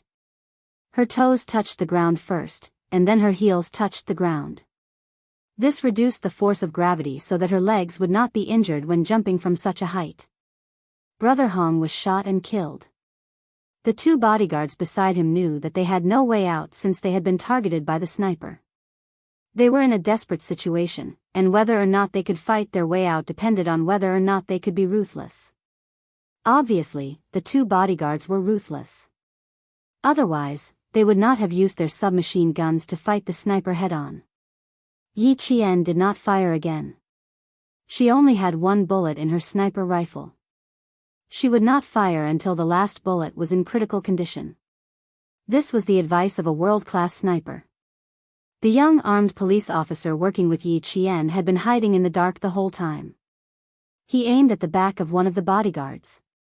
It would be a pity to miss such a good opportunity. It would be a waste to let the sniper down. Bang! Yi Qian, who had hidden well, heard the single gunshot. The bullets that were sweeping towards her decreased by more than half. She knew that this meant that the other bodyguard had been taken care of by the armed police. Yi Qian smiled. The anti-drug armed police in the Yun province area were well known throughout the country. Most of the soldiers had actual combat experience during their military careers. In the face of gunfire, they were calmer than the average soldier. They were good at seizing the best opportunity to complete their mission. The bullets in the submachine gun were limited. After shooting for so long, the magazine was completely empty. When the sound of something like a jammed cartridge was heard, the last bodyguard had no more firepower to suppress them. He immediately ran for his life. There would not be a second person in the entire village who would run away. Especially these bodyguards, who had been fighting with the armed police for a long time and had killed people with their own hands, would not let him go. The young armed police officer pulled the trigger and chased after him. How could he lose sight of a target that he had his eyes on? He could not stop until he had hit the target. This operation was called decisive action. It was the combat strategy that China and Laos had discussed together. Eliminating armed criminals on the spot was not against the rules. The armed police could also directly eliminate criminals who had escaped on the spot. Facing these criminals who had killed their comrades, there was no psychological pressure. They directly locked onto them and shot them. Chief Su, the 2 targets have been eliminated. Lu Dui reported the latest battle situation one by one. At this time, the Chinese armed police had eliminated the potential dangers in the village one by one in the form of a long snake. The large area of gunfire gradually decreased, and the bullets gradually became sporadic. The nearly 2-hour fierce battle finally came to an end. At 4:00 in the afternoon, the entire village was under control. In the village where there were no gunshots, the Chinese and Laotian sides began to clean up the scene. A large amount of drugs were found, but they were not carried out of the village. They were directly dealt with incendiary bombs. Yi Qian walked to Lu Dui's side and saluted him with her sniper rifle on her back. Her dark eyes were still bloodshot as she smiled and said, "Lu Dui, can I leave now?" She had completed all her tasks, so she didn't need to participate in the cleanup work. She could leave directly. Asking Lu Dui was a sign of respect. The two important targets have been sniped by you. Thank you, Yi Qian. Lu Dui returned the salute to the young female soldier. His dark and resolute face looked solemn. He said solemnly, "With your participation in this operation, the entire operation time has been shortened by at least half an hour. The elimination of the high positions in the south has also reduced our casualties. Thank you, Yi Qian." Chapter 1079. The casualty rate was a sad topic, and it was also a heavy number. Yi Qian saw tears in his eyes, and his eyes were a little tight and sore. He said softly, "Death is inevitable." They wore military uniforms and sacrificed themselves to protect the motherland. They are gone, but their spirit lives on. They will be remembered forever in the hearts of those who are still alive. As long as their spirit lives on, their spirit lives on. As long as their spirit lives on, their spirit lives on. They used their fearless sacrifice to influence generation after generation of soldiers. Generation after generation, their spirit lives on. You are right. Although they sacrificed themselves, their spirit lives on in our company forever. Xiaoji said that he wanted to lie next to his comrades in the 4th platoon. He also said that he hoped that he didn't implicate you. When it's over, I will bring him a glass of sorghum wine to tell him that you are safe. After hearing this, Yi Qian's tears suddenly flowed down. The rain splashed on his face. In fact, it was hard to tell which was tears and which was rainwater. Only those who cried knew how fierce the tears were at that time. Xiaoji, the scout who brought her to Lu Dui's side, the young scout who showed the coldness of a modern soldier when he raised his gun. During this operation, at 3:34 p.m., he was assigned to protect 2 of his comrades. Unfortunately, he was sacrificed. Martyr Zhang Qingji, a scout from the Border Defense Detachment, a member of the party. He joined the army in February 1994 and died on February 5, 1999. He completed the mission and was awarded a first-class merit. He joined the army at the age of 19 and died at the age of 24. He used the best years of his life to dedicate to the motherland that he was loyal to and loved. He used his own blood to compose a heroic battle song. Yi Qian walked to his side and squatted down. He gently held the right hand of Martyr Zhang Qingji, whose eyes were closed forever. He said softly, "I am Yi Qian. Don't worry. I am all right. Very, very well. If there is an afterlife, I will wait for us to fight side by side again. Rest in peace, hero. As long as your spirit lives on, your spirit lives on."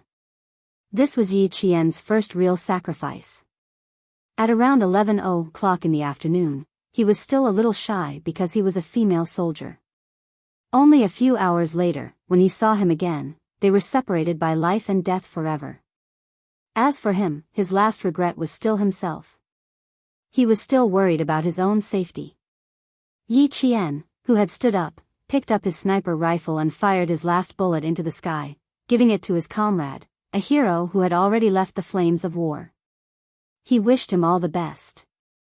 Yi Jian took off her military cap and saluted.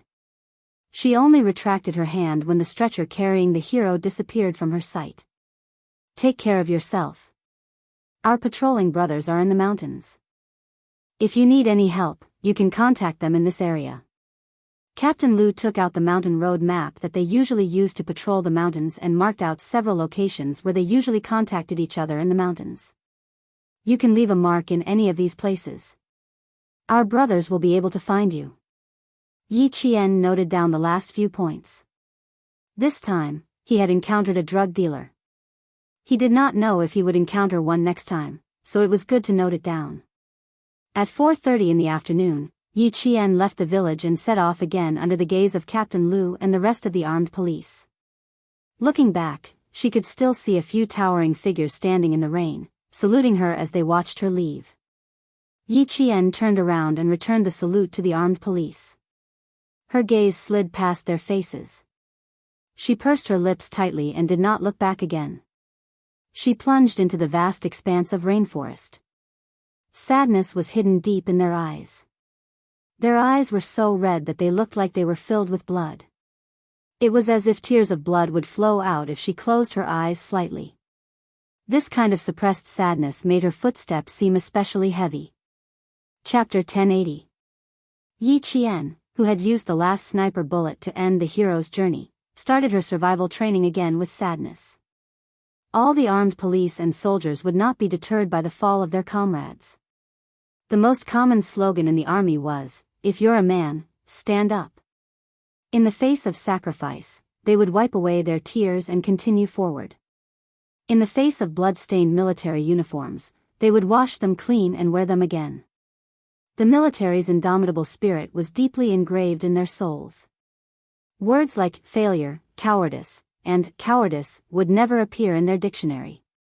No matter how dangerous the path ahead was, they would continue forward without hesitation once they put on their uniforms.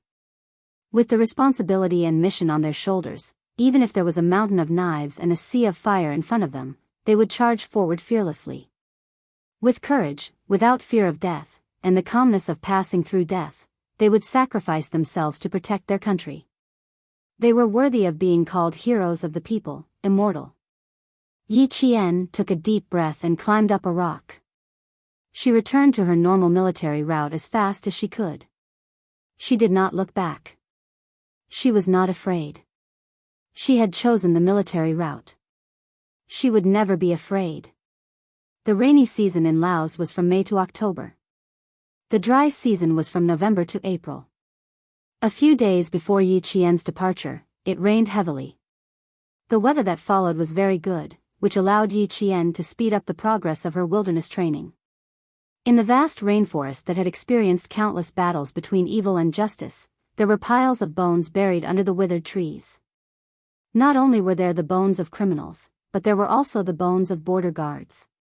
Uncle Chen said that there were many soldiers who had been hunting down criminals.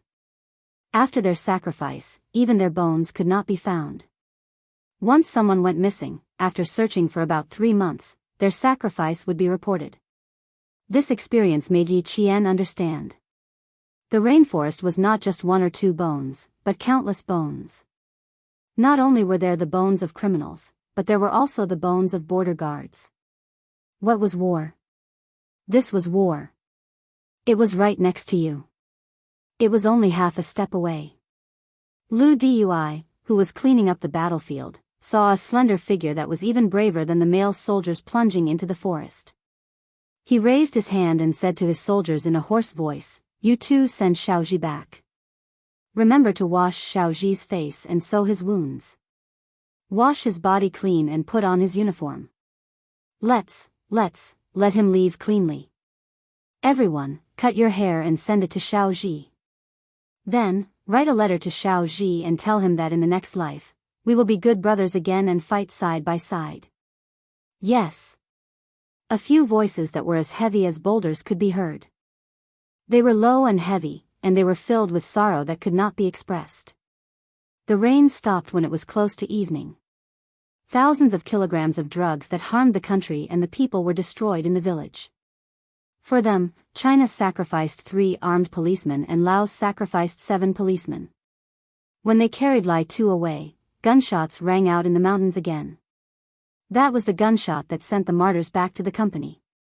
A bird flew across the dark sky, leaving behind a string of light chirps. Yi Qian stood on a high ground and heard the gunshots coming from the valley behind her. She wiped away the tears at the corner of her eyes and continued to move towards her goal. 5 days, 6 days, 7 days.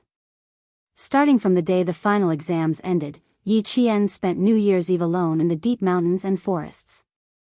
After the 1998 Lunar New Year's Eve, Yi Qian welcomed a special new year in the rainforest. Chapter 1081. Yi Qian only remembered that she had been walking for 12 days. She didn't even think about spending the spring festival alone in the rainforest. Isolated and helpless, Yi Qian tried her best to protect her life. I will keep my mind clear, my body strong, and my mind clear. Without them, I can't repay my country.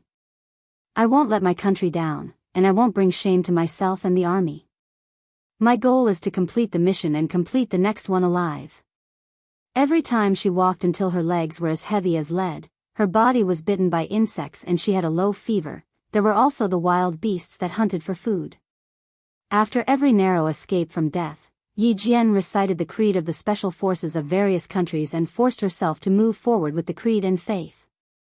The first day of 1999, the second day, until the third day, which was the third day of the Lunar New Year, Yi Qian, who had been training alone in the wild for 15 days, arrived at the destination 4 hours earlier than expected. In order to reach the destination on time, Yi Qian split the 6 hours she had to participate in the drug extermination operation into 6 days. Every day, she would set off an hour earlier to make up for the 6 hours she had been interrupted. She arrived 4 hours early and leaned against a rock to adjust her breathing. 15 days of marching in the rainforest didn't feel anything, but when she came out and relaxed her tense nerves, tiredness and weariness rushed to her heart. Her eyelids were so heavy that it felt like several boulders were pressing down on them. She is indeed tired. Let her rest for a while. Looking at her tired figure, Xia Jinyuan, who was standing not far away, had a gentle expression on his face. He was so gentle that the warm sun was quietly protecting her. The skinny little girl of the past had grown into a qualified special forces soldier and was moving in the direction of excellence. Although he felt sorry for her when he saw how tired she was, he felt more gratified. The 18-year-old Yi Qian used her own strength to prove to the military that she could definitely become the youngest special forces soldier in the army. He had to show the military that she had endless potential and that she could continue to develop. The sun was very warm. It was indeed easy to fall asleep lying down like this. Let her sleep for a while. There were still 4 hours before the end of the march. She could rest for 4 hours. That's good. She came back 4 hours early and helped her brothers complete the mission. She is indeed tired. She's the only female soldier who can do this. Uncle Chen's eyes were full of kindness, as if he was a senior encouraging a junior. He had been using his own methods to nurture Yi Qian. It could be said that without Uncle Chen and old Uncle Jen, Yi Qian would never have become what he was today. Without these two elders who were like stars in the sky, the reborn Yi Qian would not have been able to enter the military even if he had solved the problem that changed his life in the second year of junior high. Xia Jinyuan respected Uncle Chen very much. Uncle Chen, leave this to me. Major General, please tell me in detail about Yi Qian's early enlistment. I would also like to make a suggestion. Perhaps we can ask the Major General for more resources for Yi Qian. For example, is it possible to arrange for the deployment of the military academy students during the winter and summer holidays? She hasn't been exposed to airborne, diving, or armored training yet. If she can learn these skills during her time in the military academy, everything will go smoothly after she graduates. Mountain warfare, jungle warfare, desert warfare, guerrilla warfare, anti-terrorist warfare, and ski warfare can wait until she graduates to accumulate experience. However, she must learn and master the skills during her time in school. Chapter 1082. Faced with a young major who was wholeheartedly thinking about Yi Qian, Uncle Chen couldn't help but laugh. Major Xia, aren't you afraid that all your efforts will be for naught if you nurture Yi Qian into such an outstanding person? It was obvious how much effort he had put into nurturing Yi Qian from all aspects. Do you not believe in Yi Qian? Or do you not believe in me? Xia Jinyuan smiled elegantly as he stood in the warm sun. Dressed in a jungle camouflage uniform, he looked calm and composed. No matter what, there's no such thing as a futile effort. Uncle Chen had always been very patient when it came to Yi Qian's matters. Seeing the confidence between his brows, although he was somewhat impressed, his words had a different meaning. What do you mean? Yi Qian is now a popular figure in school. When she enters the military academy, she will be like a golden unicorn that leaps out of the pool. I think a girl like her will have many suitors. Uncle Chen, you're wrong. Faced with an elder who constantly reminded him to treat Yi Qian with sincerity, the major, as a special forces soldier, behaved very appropriately and did not lose his composure. The more outstanding Yi Qian is, the higher her standards will be. The higher her standards will be, the more picky she will become. In the future, if you want to catch her eye, ordinary soldiers will have to stand aside. As a result, these suitors will naturally shrink back. As for the rest of the soldiers who can catch her eye, they will have to be divided into the outstanding and elite ones.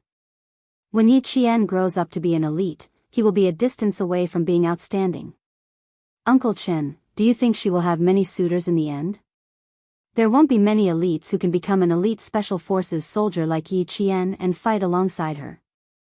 As Xia Jinyuan spoke, he began to laugh. His increasingly mature and elegant smile was tinged with arrogance.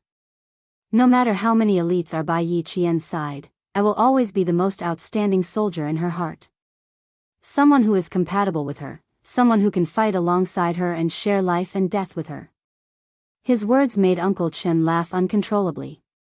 Yi Qian has good taste. I believe that the two of you will become comrades in life and death and spend the rest of your life together. He glanced at the motionless slender figure and said, I'm going to have a chat with the Major General. I can rest assured with you guarding this place. The Spring Festival was a time of reunion for the lights of the homes, but for some soldiers on the front lines, it was the beginning of a year of training. The place where the armored troops rested after their maneuver exercise was the grassland in the forest. Yi Qian only had to cross a small hill to see armored vehicles resting there. Yi Qian, who had arrived 4 hours early, knew that he had entered an important military zone. Only then did he relax and catch up on sleep. He had only wanted to catch up on sleep for a short while to replenish his energy, but unexpectedly, he slept for a long time. On the other side, the Major General finally saw the person who had trained Yi Qian since he was 13 or 14 years old to become an international sniper. With one glance, he inexplicably felt that he looked a little familiar, as if he had seen him somewhere before. The Major General was 54 years old, while Uncle Chen was 47 years old. In terms of age, they were only 7 years apart. If he had seen him somewhere before, it was impossible for him not to remember. When Uncle Chen came closer, the Major General suddenly strode over. As he walked, he sized up Yi Qian again. He was even more certain of the person who had trained Yi Qian. The soldier king Chen Dongfeng from the 1970s. He was a legend in the 1970s, a god of war who had joined the army in the 1970s. Chapter 1083. I didn't expect to see you again after 18 years.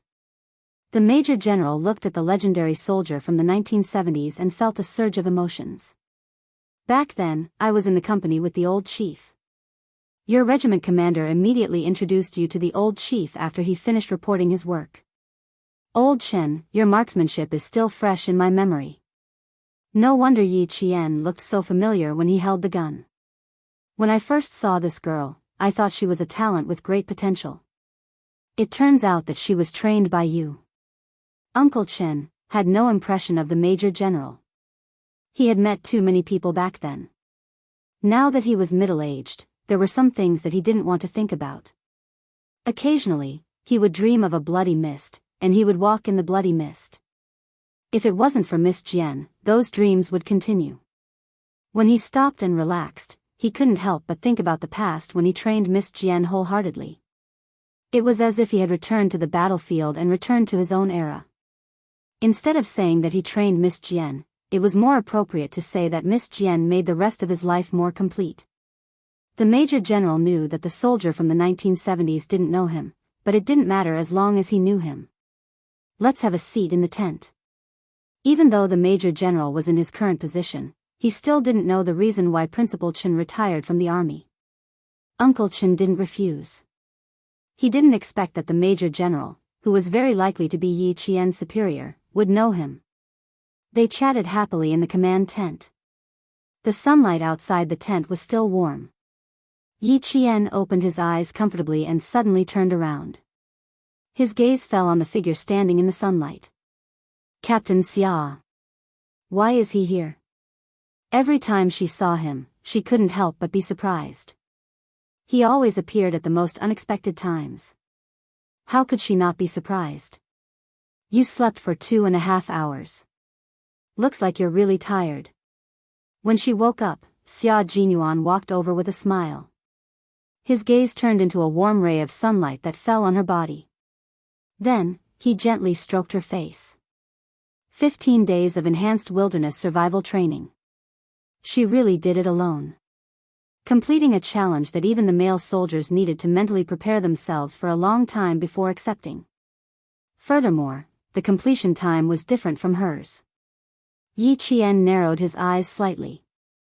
The sun was a little bright, and the leaves in the valley shone like diamonds from time to time. The grass was also very bright, as if it was paved with fine light. Xia Jinyuan, who suddenly appeared, walked against the light. Every step he took was on the fine light, as if he was a god. Captain Xia. Yi Qian smiled. She was very happy to see him, to see Xia Jinyuan, who was also dressed in camouflage, and to see him return with the aura of a king bathed in blood. He must have experienced sacrifice, and he must have seen his comrades fall. He had seen it and experienced it, but he was still standing strong. He had always been a role model for him to learn from, a goal for him to move forward. Seeing her smile, Xia Jinyuan's heart sank a little. Although she was smiling, she looked very tired, and there was a trace of haze between her eyebrows. The after-effects of wilderness survival had appeared on Yi Qian. He reached out and patted her shoulder lightly. Beautifully done, Yi Qian. You're the best soldier I've ever met. My little fox, having you by my side is something I'll be proud of for the rest of my life. You've become my pride, and I'm determined to become your pride. Chapter 1084. To be honest, this kind of survival experience would have been better if you had a partner. When you walk alone, it's as if there's no one else in the world other than you. It's as empty as if you're the only person on Earth. Sometimes, it takes a lot of energy to suppress the negative thoughts. Seeing him, Yi Qian couldn't help but talk about her 15 days of survival training. Xia Jinyuan didn't interrupt her. He smiled warmly and quietly listened to every word she said. 15 days of wilderness survival training by himself not only honed his physical fitness, but more importantly, it also honed his psychological quality. She had suppressed it for too long and needed to be guided so that all the negative thoughts and stress would be resolved during the conversation. Eliminating the bad and leaving the best to achieve the effect of psychological training. She had just entered the entry level of psychological training. There would be more brutal training in the future, such as escape and resistance training, including escape, protective camouflage techniques, and resistance when captured. Xia Jinyuan's eyes were warmer than the sun and had the power to soften Yi Qian's heart. She was able to tell him all about the 15 days of psychological training. Little Fox, survival training in the wild was essential psychological training for a special forces soldier. This was to lay a good foundation for the brutal psychological training that was to come. Motivation, responsibility, maturity and stability, teamwork, intelligence, physical adaptability, trustworthiness, how strong one's psychological resistance was, how strong one's ability to escape. Yi Qian had to go through all of these. Sometimes, when I sit down, I don't dare to think too much.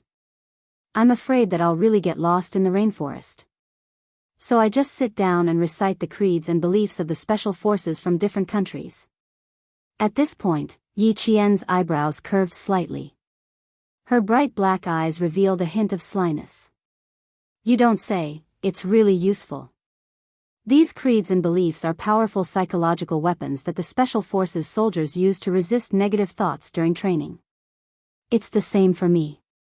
But I think that if the Special Forces of other countries can do it, as a Special Forces soldier from China, how can I be worse than them? I have to do it.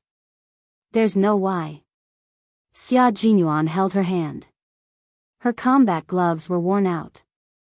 She had endured 5 more days of survival training than the male soldiers. This was enough to shock the military. You've done a great job. You've completed the psychological construction of yourself in a very normal way.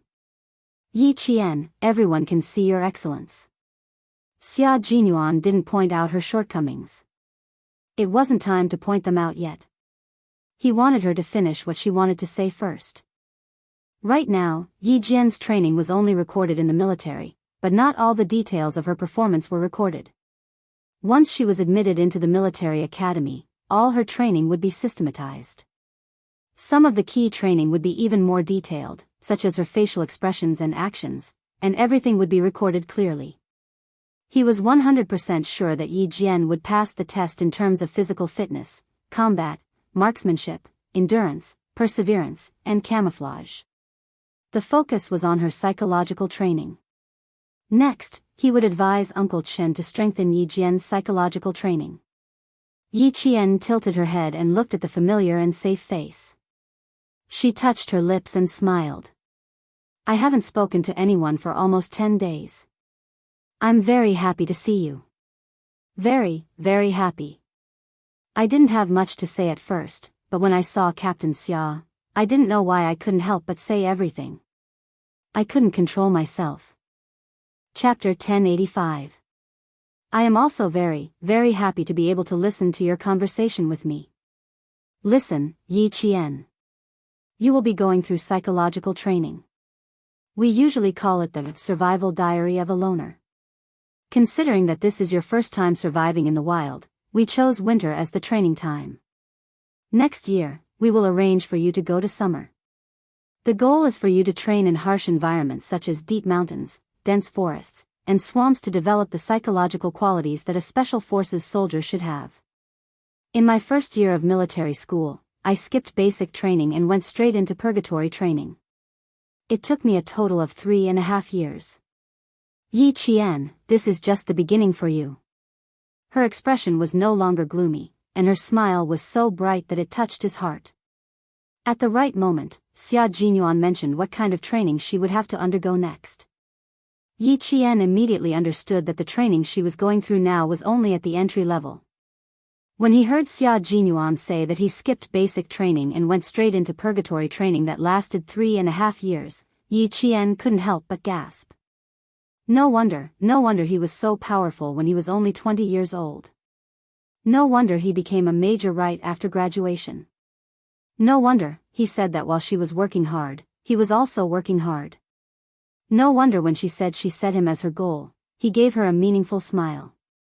It turned out that he had gone so far, so fast. I went through a total of 4 rounds of psychological training in the wild. The first round was in the deep mountains and forests in the summer, where there were all kinds of venomous snakes and ferocious beasts. The second round was in the desert, where the sun was so hot that I almost got heatstroke. The second round was in a world of ice and snow, where my hands and feet felt like popsicles. The third round was when I was captured. Every round lasted 5 days and nights, and I only finished when I passed. Hearing Yi Qian's serious expression, she had a question. You lasted 5 days and nights. Why did I last 15 days and nights? That was the question. The basic training for male soldiers lasts 10 days. You have 5 days more than the male soldiers. Like our comrades in the team, all of them have 15 days. This sentence was equivalent to hinting at Yi Qian's plans. Yi Qian's eyes flickered, as if he understood something. It's good that you understand. Now, I'll have to wait for the military's opinion on what to do. Blinking his eyes at her, the iron-blooded and gentle handsome Special Forces soldier suddenly became childish. His thin lips moved closer to her ear, and he chuckled softly, "Secret, our secret, no one can tell." Yi Qian was so close that his breath tickled her ears. She tilted her head unnaturally and said, thinking about it, "I'm really looking forward to it." "I'm also looking forward to it. You already have actual combat experience with us, so your mental stability is already quite outstanding. However, since you've been fighting with us since the beginning, you've missed out on basic training. It's inevitable that your emotions would fluctuate greatly when you see your comrades sacrificing themselves." She only talked about her 15-day mental journey, but avoided talking about the fight with the drug dealers. He learned from Su Yu that a martyr had met Yi Qian once. She even used the last bullet in her sniper rifle to send the martyr off. When he heard this, his heart suddenly skipped a beat. In the previous few battles, his little fox had never seen a comrade she knew sacrificing himself. This was no small matter. He shouldn't have been here, but he quickly wrote an application and rushed over as soon as the application was approved. Based on his understanding of her, she wouldn't say these things out loud. She would only keep it in her heart. And this was what he was afraid of. Chapter 1086. No matter how strong and resilient she was before, when faced with the sacrifice of a comrade she knew in the same battle, this huge impact was not just a single impact, but multiple. In the army, after every battle, there would be a psychological specialist to guide the soldiers who were on the battlefield for the first time, so as not to leave them with an irreparable psychological trauma. Yi Qian had already participated in actual combat, but she had never faced the sacrifice of a comrade she knew. If she really did not mention it, Xia Jinyuan would not be reassured, but would be even more worried. Now, when the haze between her eyebrows faded, he mentioned the sacrifice of a comrade so that she would no longer suppress herself. She would be in her healthiest, most determined state, and use her own perseverance to overcome the multiple impacts of her comrade's sacrifice. She must not leave a trauma, she must face it head-on. Xia Jinyuan's gaze fell on Yi Qian's face like the warm sunshine after a snowstorm. His gentle and handsome face did not change at all when he mentioned the sacrifice of a comrade. However, there was a faint coldness in his voice that directly cut into Yi Qian's bloody memories that she did not want to recall for the time being. Yi Qian's pupils constricted slightly. She pursed her lips and looked coldly at the man who never allowed her to escape. After a while, she smiled bitterly and said, "Captain Xia, I need a little more time. The people I know, who were smiling and talking to me shyly in the afternoon, will be forever separated when we meet again in the afternoon. I always thought that I had participated in actual combat and had faced death directly. I even thought that my attitude towards death was calm. But when I see my comrades fall, my heart..." Yi Jian slowly stopped and let out a long sigh. Then, she said softly, "There's an indescribable feeling. Discomfort, anger, tears. All of these piled up together. I don't know where to start. I also want to say it, but the more I want to say it, the more I don't know where to start. I understand that as long as I wear a military uniform, there will be sacrifices everywhere. The next one is very likely to be you. Captain Xia, I understand, but no matter how much I understand, I still feel sad." Xia Jinyuan put his hands on her shoulders and said in a low and cold voice, "Look at me, Yi Qian. Raise your head and look at me with your eyes. Look at me and listen to me carefully." There was a soft spot in her heart that belonged to her comrades. Yi Qian was not afraid of sacrificing herself, but she was not willing to see her comrades sacrifice themselves. What is the meaning of sacrifice? It's about protecting, using one's own life to protect our homeland, using one's own life to defend the peace of our country. You saw his sacrifice, but you must also remember why he sacrificed himself. That's because sin exists. There are too many evils in this world, too many wars, too much harm, and our existence is to use our lives to wipe out the evils that harm our country. If one day I sacrifice myself, Yi Qian, the gun in your hand, the bullets you shoot, every evil that you hid is the best sacrifice to the martyrs. You feel sad for your comrade who sacrificed himself, not because you aren't strong enough, but because you are a living person, a person of flesh, blood, and thoughts.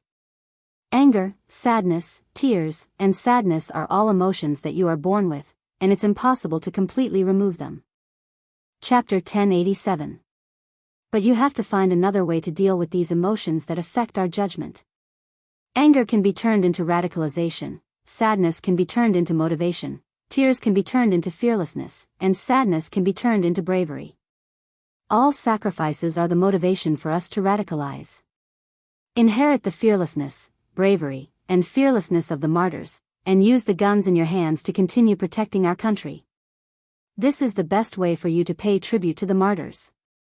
When faced with cruel things, you can only face them, and you have to face them seriously. I'll say it again, Yi Qian, if one day I sacrifice myself, or you sacrifice yourself, every evil that is hit by a bullet from a living person's gun is the best way to pay tribute to the martyrs. These words were like a huge bomb thrown into Yi Qian's heart. The impact of the explosion fiercely squeezed his soul, shattering it into pieces. Under his cold voice, the shattered pieces of his soul were pieced back together piece by piece, piecing together a complete Yi Qian who had been reborn from the gunfire. The best way to pay tribute to the martyrs was to pick up the gun in your hand and shoot every evil that was hit by a bullet. This was the best way to pay tribute to the martyrs. Yi Qian took a deep breath. She was originally a quick-witted person with a strong ability to accept things. She also had a strong soul that had experienced many hardships. After being awakened by Xia Jinyuan's words, she quickly walked out of the bloody memory that she didn't want to recall. If it were any other time, you would have been able to walk out of it without my persuasion. 15 days of outdoor survival training is a challenge to your mental and physical limits. Walking alone in a rainforest where you feel like you're the only one in the world has already affected your mental state to a certain extent.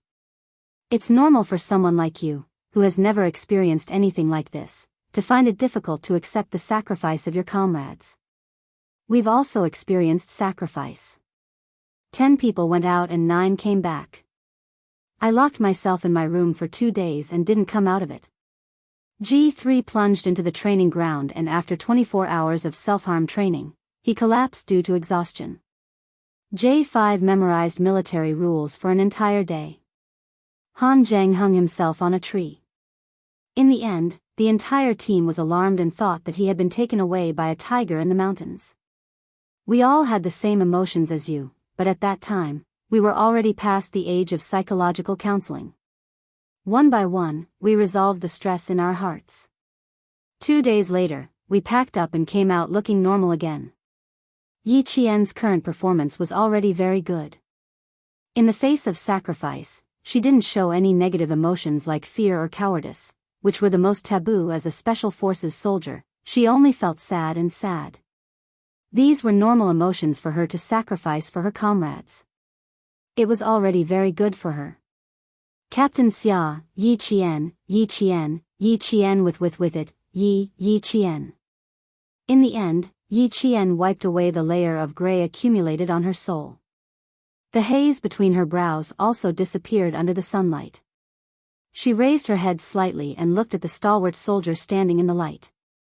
She smiled faintly and said, at the same time, "You've shown me once again how strong the goal I've been chasing is. Thank you, Captain Xia. Thank you for always appearing in front of me immediately and helping me solve difficult problems that I couldn't figure out in such a short time."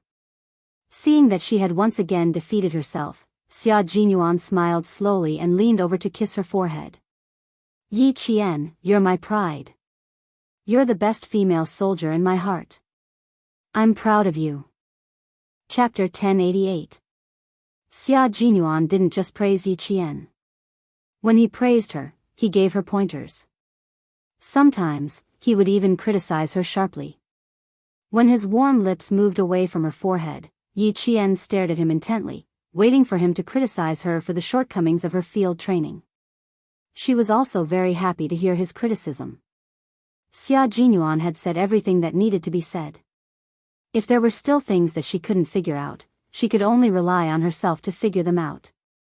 Not everything needed someone to find a breakthrough for you, and not all psychological obstacles would be solved by someone. This time, it was only because it was the first time she had sacrificed herself in front of a comrade she knew. That was why he had rushed over. This was the only time, and there wouldn't be a next time. Seeing that she was still waiting for him to say something, Xia Jinyuan smiled and said, "Let's go and rest downstairs. An armored unit has just finished their winter training.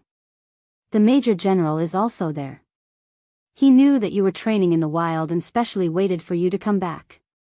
There are some things that he wants to ask you personally." Without saying anything else, he took the lead and strode towards the camp where the troops were resting. "Hurry up. The 15 days of survival training are over. There are still so many days of vacation left. You can learn new things from the armored unit.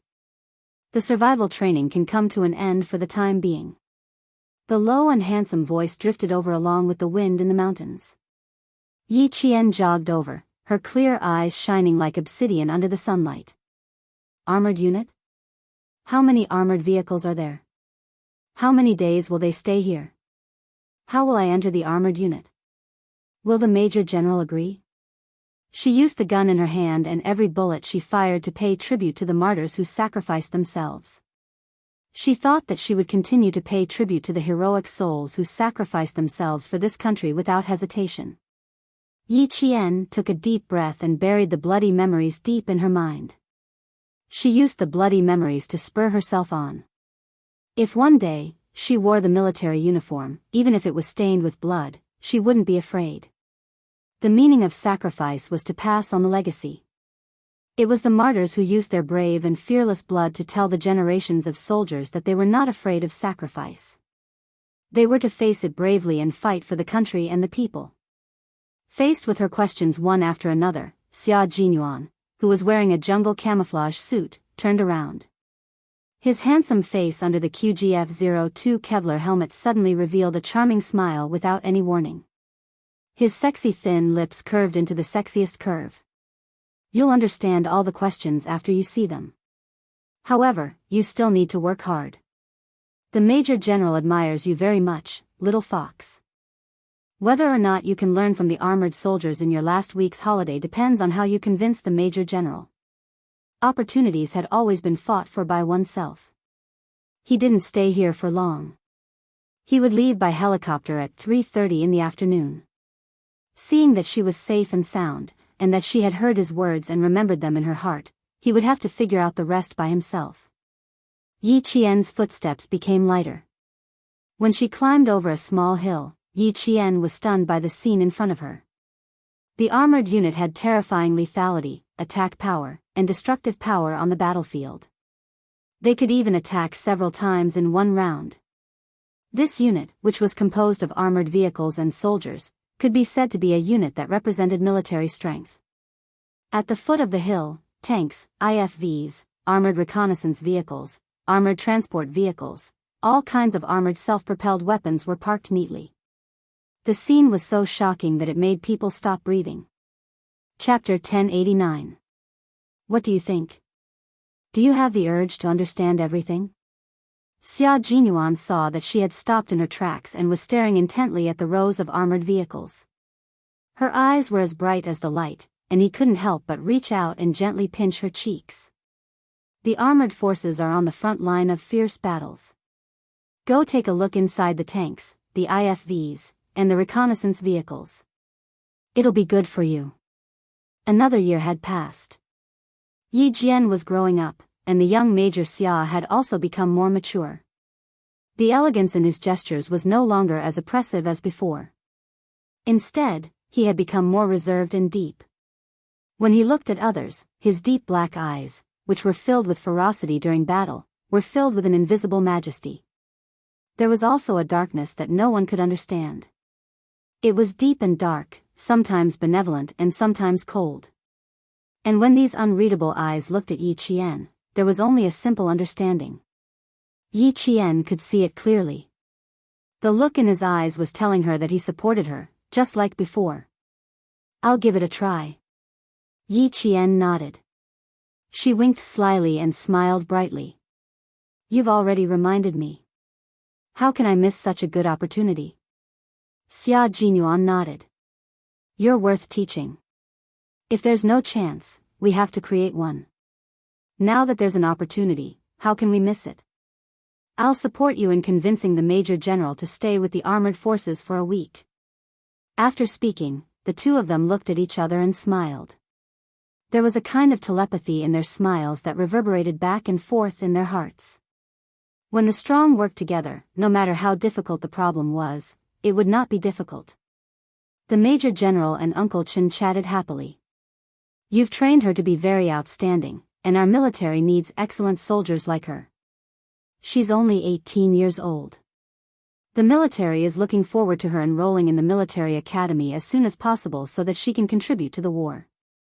Let me tell you something.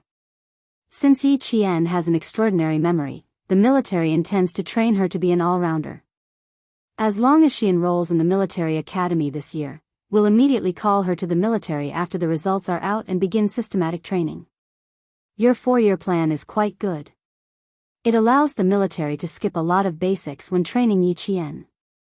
When I return, I will discuss with the military headquarters to create a more comprehensive and intensive training program for Yi Qian. When the time comes, I will also tell you this plan for your reference. He was the soldier king of the 1970s, a soldier king who spoke with his strength. His opinion was very important. Uncle Chen had always known that the military was paying attention to Yi Qian, but he did not know that it was to this extent. A customized training plan? Who else would be so special? Apart from Miss Jian, it would be difficult to find a second person. The military values Yi Qian so highly because of her own efforts. I've already taught her everything I can.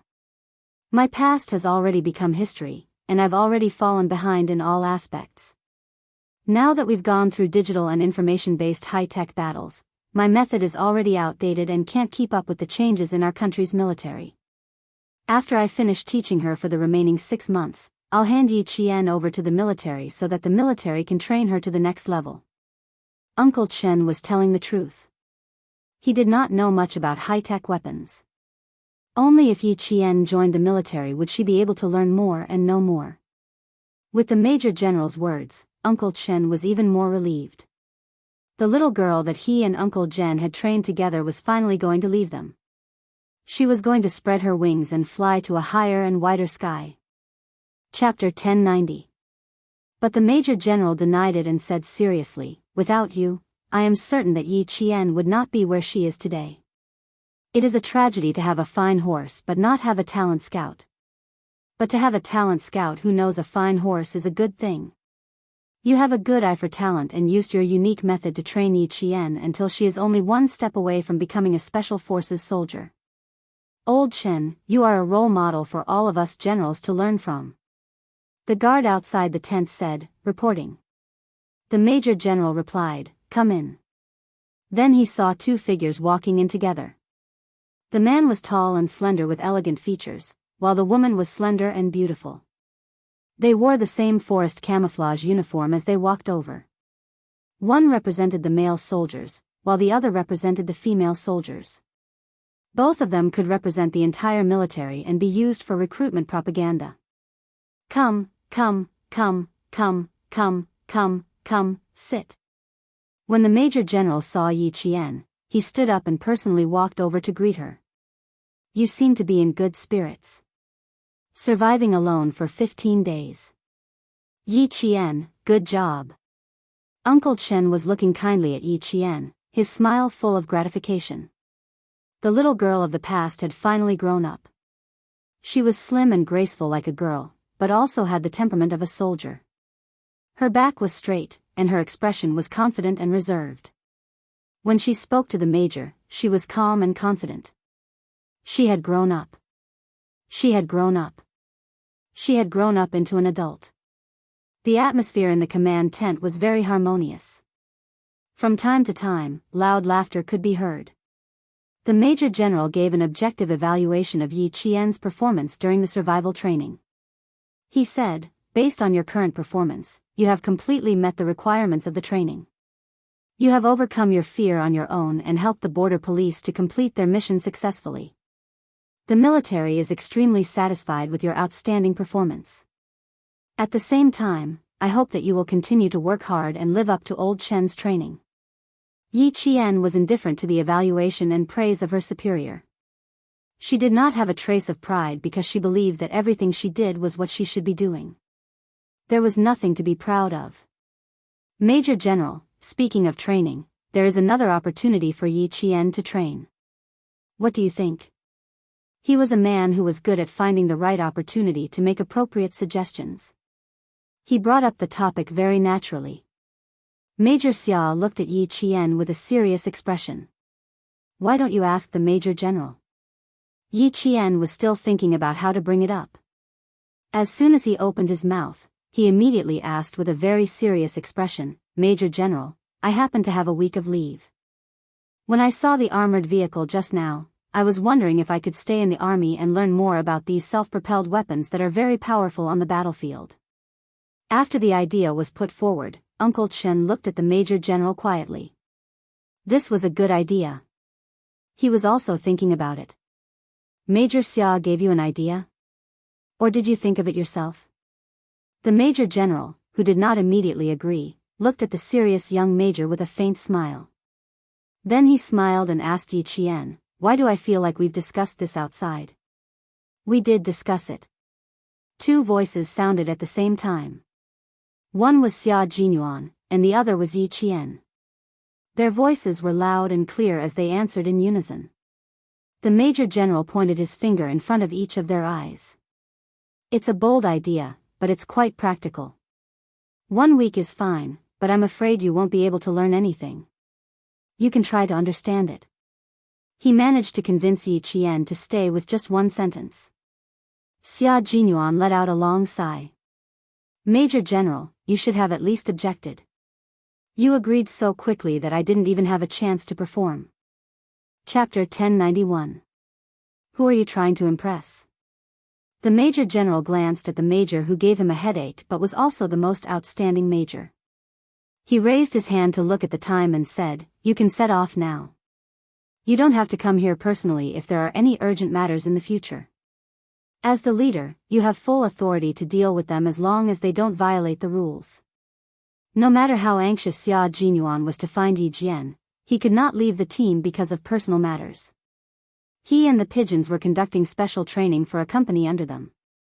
There were some things that he could not overstep his authority, so he had to ask the Major General for permission before rushing over. He would only stay for half a day. He arrived at 8 in the morning and left at 4 in the afternoon. He originally planned to leave at 4 in the afternoon, but the Major General asked him to leave before 4 in the afternoon. A soldier's duty was to obey orders. Xia Jinyuan saluted the Major General and said, "Yes, sir." A simple, "Yes, sir." Without any superfluous words, he immediately agreed to carry out the order. He then said to Principal Chen, "Uncle Chen, I'll come and see you when I have time off." He only nodded and smiled at Yi Qian and strode out of the command tent. The youngest major in the team, Yi Qian, you've all worked together before. He's a very outstanding soldier. If there's a chance in the future, Yi Qian, you can ask him for advice. The Major General waited for Xia Jinyuan to leave before praising his soldiers. Then he said to Principal Chen, "Old Chen, let Yi Qian stay with me. You can leave with Major Xia in a helicopter later. Leave her in my hands. Don't worry. The jade has been polished, and I will polish it even more. I won't let your efforts go to waste." Headmaster Chen was more than happy to train with the army, especially in the armored forces. He quickly said, "The army is the place where I feel most at ease. I trained her so that she can serve the country and the people. Now that she can train with the armored forces, it's also because the military thinks highly of her." The Major General did not deny this point. He nodded in front of Yi Qian and said, "That is indeed the case. As long as she can get into any military academy in our country, we will immediately start 3.5 years of intensive training. Oh right, the same goes for Major Xia. After he gets into the military academy, he will immediately start 3.5 years of intensive training. Yi Qian will also do the same." Hearing this, no matter how calm Yi Qian was, he could not help but feel his emotions fluctuate. He could not control himself. Going through the same 3.5 years of intensive training as Captain Xia was a great opportunity. Then he heard the Major General say, "Since you're here, get used to it. We armored soldiers don't just drive armored vehicles. We need to know more. 7 days is a short time, but I hope you can gain something here." Faintly, Yi Qian felt that something was not quite right. It was as if he was hinting at something. As a newcomer, even if there was a hint, she would not be able to figure it out without understanding it. However, since she had this feeling, it would be good to keep it in mind. The Major General looked at her with a thoughtful look in his eyes, and the smile on his face deepened. A good seedling was indeed different. She could immediately detect something unusual in a seemingly unintentional sentence. Just from such a small matter, she could see that Yi Qian was very attentive. In the afternoon, Principal Chen and Xia Jinyuan left together. Yi Qian only walked them to a place that was a short distance away from the helicopter. Hearing the sound of the propeller not far away, he said to Xia Jinyuan, "This year, my wish will come true. Captain Xia, I am one big step closer to my goal." Chapter 1092. That's right, and I will personally deliver the military uniform to you. Xia Jinyuan adjusted the helmet for her. Study hard for a week. 6 hours of sleep out of the 24 hours is enough. Set aside the rest of the time. Yi Qian's lips curved into a smile. I was planning to only sleep for 4 hours. Silly girl, they have 6 hours of rest. Are you going to take 2 more hours to stand guard for them? He patted her shoulder and looked over her head to the 2 armored reconnaissance vehicles. He chuckled and said, "The self-propelled weapons of this armored unit are not bad. That armored reconnaissance vehicle is much more fun. Let's go check it out." Special Forces soldiers don't just know how to drive vehicles. You also need to know how to use tanks and fighter jets. For example, the Snowfield Brigade sometimes had to work with test pilots to fly the new fighter jets they developed. Yi Qian had a lot to learn in the 3.5 years. The Special Forces soldiers carried out special missions. Most of the time, they fought behind enemy lines or fought alone. The more they knew, the more protection they would have in future battles. If one day they needed to escape, even if there was a tank or fighter jet in front of them, they would have to know how to use it. After 15 days of survival in the wild, Yi Qian suffered from external injuries, fever, lost her way, and bee stings. After resting for less than 4 hours at her destination, she was ready for the next round of training in the blink of an eye. There was also the joy of the spring festival in the army. The Major General knew that Yi Qian had spent the Lunar New Year's Eve alone in the rainforest, so he specially ordered the cooks to make dumplings for Yi Qian as a way of consoling her. After consoling her mentally during the day, he came to settle things at night. That night, Yi Qian was sleeping soundly. Suddenly, someone snuck into her tent to assassinate her. Outside, someone was destroying the armored vehicles. Yi Qian knew that even if she only had 7 days to study, her days would be rich and colorful. Yi Qian took note of the Major General's words. When 2 people snuck into her tent, Yi Qian's first reaction was to lift the thin blanket covering her body and throw it at the shadow on her right. This was the army. The dark shadows that had snuck in were none other than the soldiers who had acted as assassins. Our armored soldiers don't just drive armored vehicles. They need to know more than that. Yi Qian understood the deeper meaning of this sentence. This time, Yi Qian wasn't frightened. Instead, she scared the soldiers who had sneaked in. She couldn't help but shout when she kicked. The woman's clear voice stunned the 2 soldiers who had sneaked in. Woman? Did he sneak into a family member's room? That's not right. Where did the family room come from? They were all out training. Where did the family room come from? Originally, they did not use much of their real skills, but when the 2 male soldiers heard that the voice belonged to a woman, they really thought that someone had sneaked in. Regardless of whether there was a problem or not, they had to capture the person first. Fist against fist, foot against foot, the tent was filled with the dull sound of flesh being struck. Outside, the Major General said to a company commander surnamed Zhua from the armored forces, "Guess how long it will take for this to end? The 2 soldiers you sent here are very good at fighting. One of them can take on several people. Since it's a female soldier inside, and it's 1 against 2, I think it won't take more than 5 minutes." Company Commander Zhua thought that he was being conservative. If he really wanted to say it, they should be able to take down the enemy in about 3 minutes. Chapter 1093. The Major General smiled meaningfully. That's not necessarily true. It's impossible for your 2 men to overpower her in 10 minutes, but she can overpower one of your soldiers in 10 minutes. The Soldier King had spent 4 years training the Special Forces. How could one soldier overpower them? That's not possible. Female soldiers are weaker than male soldiers in terms of physical fitness. Those two soldiers. Before he could finish, he heard a girl's voice say, "You've lost." Left company commander. How embarrassing. What a disgrace to his grandmother's home. So fast. The Major General was a little surprised. He had said that one soldier would be overpowered in 10 minutes. Now, it had only been 5 minutes and both soldiers had been overpowered. It was so fast that he couldn't accept it so quickly. The male soldiers of the armored forces shouldn't have been overpowered by Yi Qian in 5 minutes. If Principal Qin was here, he would think that Yi Qian could have sped up the time even more. After 4 years of rigorous training, overpowering the enemy in the shortest amount of time was more advantageous for oneself. If you shortened 5 minutes to 4 minutes, you would still have 1 minute to support your comrades or by 1 more minute for the entire force's fighter jets. The two male soldiers were a little dejected when they came out.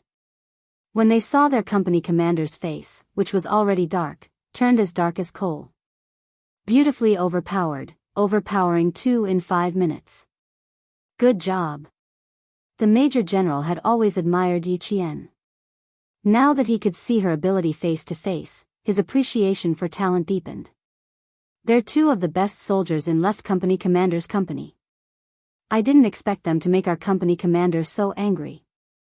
Left Company Commander only felt embarrassed. He couldn't even beat a female soldier. If word got out, he would be treated as a joke by other companies. Yi Qian said, "They're very good. It's just that I'm a woman and they were frightened by my sudden noise. Secondly, I have a weapon in my hand. It's very advantageous to fight in the dark. That's why I won. A loss is a loss. There's no need to make excuses." Left Company Commander shook his head and turned to stare at his two soldiers. He said in a low voice, "What do you think? We're not as good as them. There's no excuse. If you lose, you have to admit defeat." The two male soldiers admitted it straightforwardly. The result was right in front of their eyes. They had lost. There was no reason for it. You have to admit it. I'm going to run 5 kilometers. After that, I'm going to sleep. His attitude of admitting his mistake was pretty good. Fortunately, he didn't embarrass himself with his attitude. The Left Company Commander's mood improved slightly. His gaze fell on Yi Qian's face. He was full of questions. The Major General didn't stop the Left Company Commander's order.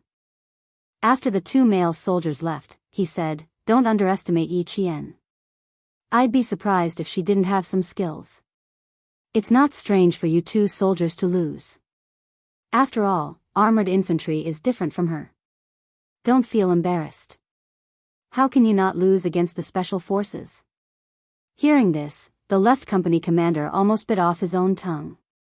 It was already shocking enough that 2 male soldiers couldn't beat a female soldier, and now there was another, 2 male soldiers going up against a female soldier from the special forces. It seemed that there was nothing embarrassing about losing. Also, there were no female special forces soldiers in their company. From the Marine Corps? It didn't look like it. She was also wearing army camouflage. It couldn't be the Marine Corps. A female soldier from the amphibious reconnaissance team. When the Left Company Commander left, he still saw the Major General whispering something to the female soldier from the special forces. From time to time, he would raise his hand to point at the armored vehicle, as if he was introducing something. Chapter 1094. The Major General was a Major General in the army. He came from the armored forces and was very familiar with armored vehicles. Sometimes, he could even participate in the technical guidance and maintenance of armored vehicles. It was no wonder that Xia Jinyuan said that this armored troop was one of the most powerful troops. Since the leading general could be so hardworking and take the lead, the officers and soldiers at the grassroots level would naturally follow the lead of the general.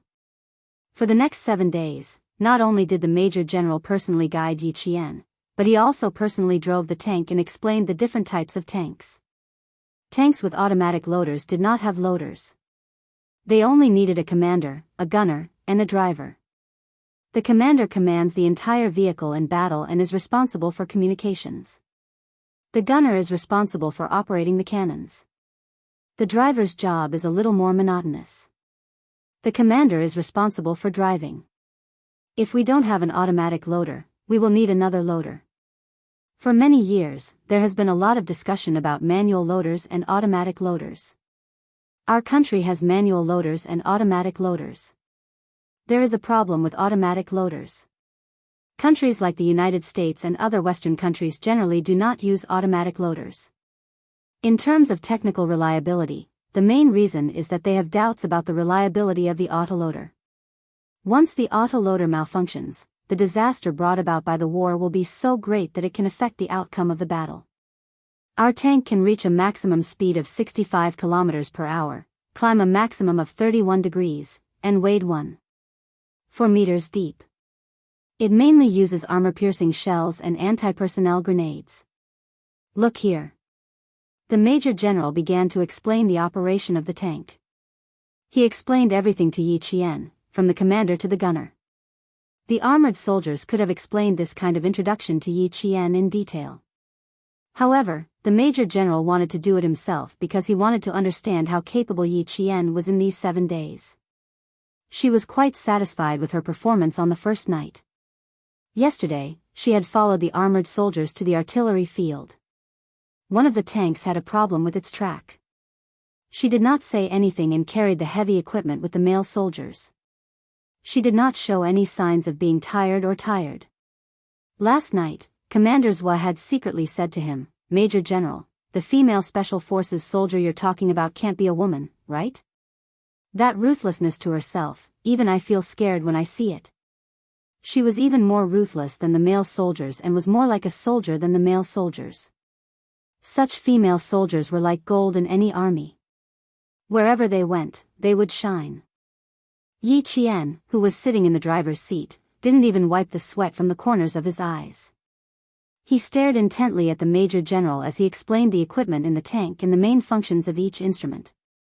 The tank had a ventilation system. Although it was always on, sitting in a sealed space for a long time would cause one to sweat profusely. They were riding in a self-loading tank. The Major General carefully explained to Yi Qian the different types of self-loading. It was obviously difficult to understand, but Yi Qian listened with great interest. The Major General had been paying attention to Yi Qian's expression all this time. He had purposely come over in the middle of the day to instruct Yi Qian because he wanted to see how strong Yi Qian's perseverance was. The more he observed, the more satisfied the Major General was. He was even more impressed by the Soldier King's sharp eyes. If it weren't for his sharp eyes, based on the military's investigation of Yi Qian's family, it was very likely that such a talented person would be buried in the crowd instead of serving the country. Chapter 1095. The main components of a fixed-angle automatic loader are usually placed in the turret. The cannon must be locked at a specific angle before it can be loaded. It has a shortcoming, which is that every time it is reloaded, the cannon must be reset to its original position. Even the observation equipment must be reset. It can be said that although the fixed-angle automatic loader increases the firing rate, it also limits the combat effectiveness of the tank. Our military rarely has this type of tank. It is either manually loaded or non-fixed-angle loader. Yi Qian smiled and said, "I understand. The tank I sat in yesterday was a non-fixed-angle loader because I saw that it was a semi-automatic loader. The reloading and unloading were done manually. It is different from the fixed-angle automatic loader that you mentioned. You are very observant." The Major General smiled approvingly and said, "That's right. Our armored forces mainly use non-fixed-angle loader tanks and fully manual loader tanks. We have fixed-angle loaders, but they are very, very rare. Our country has countless military experts who have been improving the tank research. Just like the tank we are sitting in now, it may be put into production in the near future." In her previous life, Yi Qian did not pay attention to this area. If she did, she would know that China's 4th-generation Type 99 tank would be born soon. Once again, it would represent China's military strength taking a big step forward. As the main weapon of war, the tank could not stay in the same place. Even if the Type 99 tank was produced, China would not stop improving the tank. In order to become a big country, you must first be able to stand on the military side and make other countries fear you. From the Type 59 to the Type 79, and then to the Type 99 tank that would be released in 1999, it could be seen that China had been secretly improving the tank. In 7 days, Yi Qian had a certain understanding of the development of China's armored forces.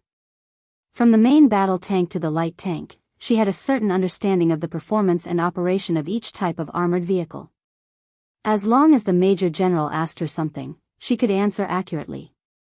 Just as Xia Jinyuan said, 7 days would not make her proficient, but at least she had a general idea in her mind. If there were similar opportunities or formal training in the future, at least she would not be ignorant. After all, armored vehicles were not the strength of the special forces. However, for the special forces of the Snowfield Brigade, they needed to understand the functions and usage of their country's weapons and equipment. They were a mysterious special forces team. Their mystery lay in the fact that there was nothing they couldn't solve, no weapon they couldn't use, and nothing they didn't know. The Snowfield Brigade was full of mystery and terror. Other than the important leaders of the military, no one else knew about its existence. They had no name, no organization, and no one knew where their base was.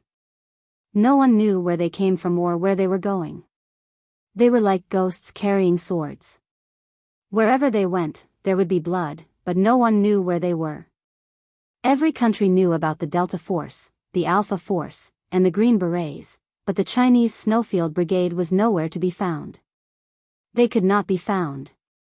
They could carry out anti-terrorist operations, and they could also carry out activities that were unfavorable to China abroad.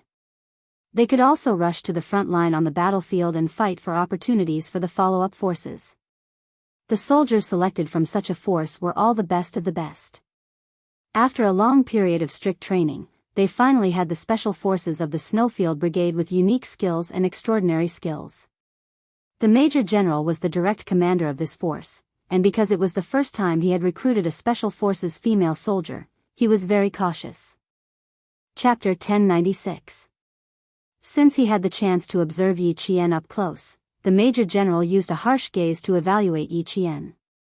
From his language to his attitude, from his ability to his intelligence, and from his physical and mental qualities to his training, he needed to give an objective evaluation of Yi Qian within 7 days. Yi Qian did not know that he had been included in the evaluation, nor did he know that the reason why Xia Jinyuan asked him to let her stay in the armored division for a week was to bring her to the Major General and let him evaluate her personally instead of reporting to the Major General through him. There were some things that Xia Jinyuan could not mention to Yi Qian before he became a member of the Snowfield Brigade, nor could he explain everything to her. Everything would proceed according to her wishes. Step by step, she held Yi Qian's hand and walked into his world, a world that she could not imagine. What was the most beautiful love? Xia Jinyuan did not understand. The only thing he understood was holding her hand and accompanying her in the way she liked as she grew up. Every day for 7 days, the Major General personally wrote down his evaluation of Yi Qian's overall abilities. He did not let anyone else do it. After Yi Qian left, this evaluation would be sent to the military as a top-secret document. Yi Jian's departure made company commanders heave a sigh of relief. Yi Jian could carry cannons, carry guns, kill people, and save people. She also had the godly marksmanship of 100 spears piercing a leaf. This made him, the company commander, feel a lot of pressure. After Yi Qian boarded the plane, he could not bear to let him go. He said to the Major General, "Major General, if such a soldier were to be placed in our division, he would be able to arouse the competitive spirit of the male soldiers. Save me some trouble. Every time after training, I see Yi Jian stronger than your soldiers. She intimidates Mr. Bao's face and roars in the middle of the night. Fortunately, she has a good mentality. Otherwise, she would be scared away by you." The Major General watched the helicopter take off and fly out of the mountains. He then smiled at Commander Zhua. "I heard you roaring the entire spring festival. If you still want Yi Qian to be placed in the division, the commander will fall out with you." As he spoke, the Major General's expression turned cold. Your training needs to be strengthened. I can understand that you can't beat her one by one. But I was so embarrassed that you didn't even notice that she had killed 4 sentries in the middle of the night. Although he was criticizing Yi Qian, he was very satisfied with his performance. With the Snowfield Brigade's abilities, it was normal for him to kill 4 sentries in one go. Commander Zhua straightened his back and saluted. Roger. The story of a female soldier killing 4 whistlers spread throughout the army for a long time. Everyone wanted to know who the female soldier was, but no one knew who she was. Who would know who she was with that painted face of hers all day? The sun was shining brightly at the border, but the southern province was still cold. Yi Qian stepped on the snow and returned to her residential area. Uncle Chen knew she was coming back and had prepared dinner for her. She pushed open the door to her room with Spring Festival couplets and saw a white-haired old man walking slowly in the living room. Grandpa Jen. Yi Qian's voice trembled in surprise. She threw her backpack to the ground and ran into the living room without even changing her shoes. Grandpa Jen, why did you come all the way here? Why are you here? Her voice trembled, and her eyes were red with tears. It's been more than 10 hours. How can your body take it? For years had passed, and Grandpa Jen was already 80 years old. His hair was all white. Although he was walking slowly, his back was still straight. No matter how much hardship he had gone through, this first-grade sergeant major still maintained the dignity of a soldier. Chapter 1097. Uncle Jen gently patted the back of her hand and smiled kindly.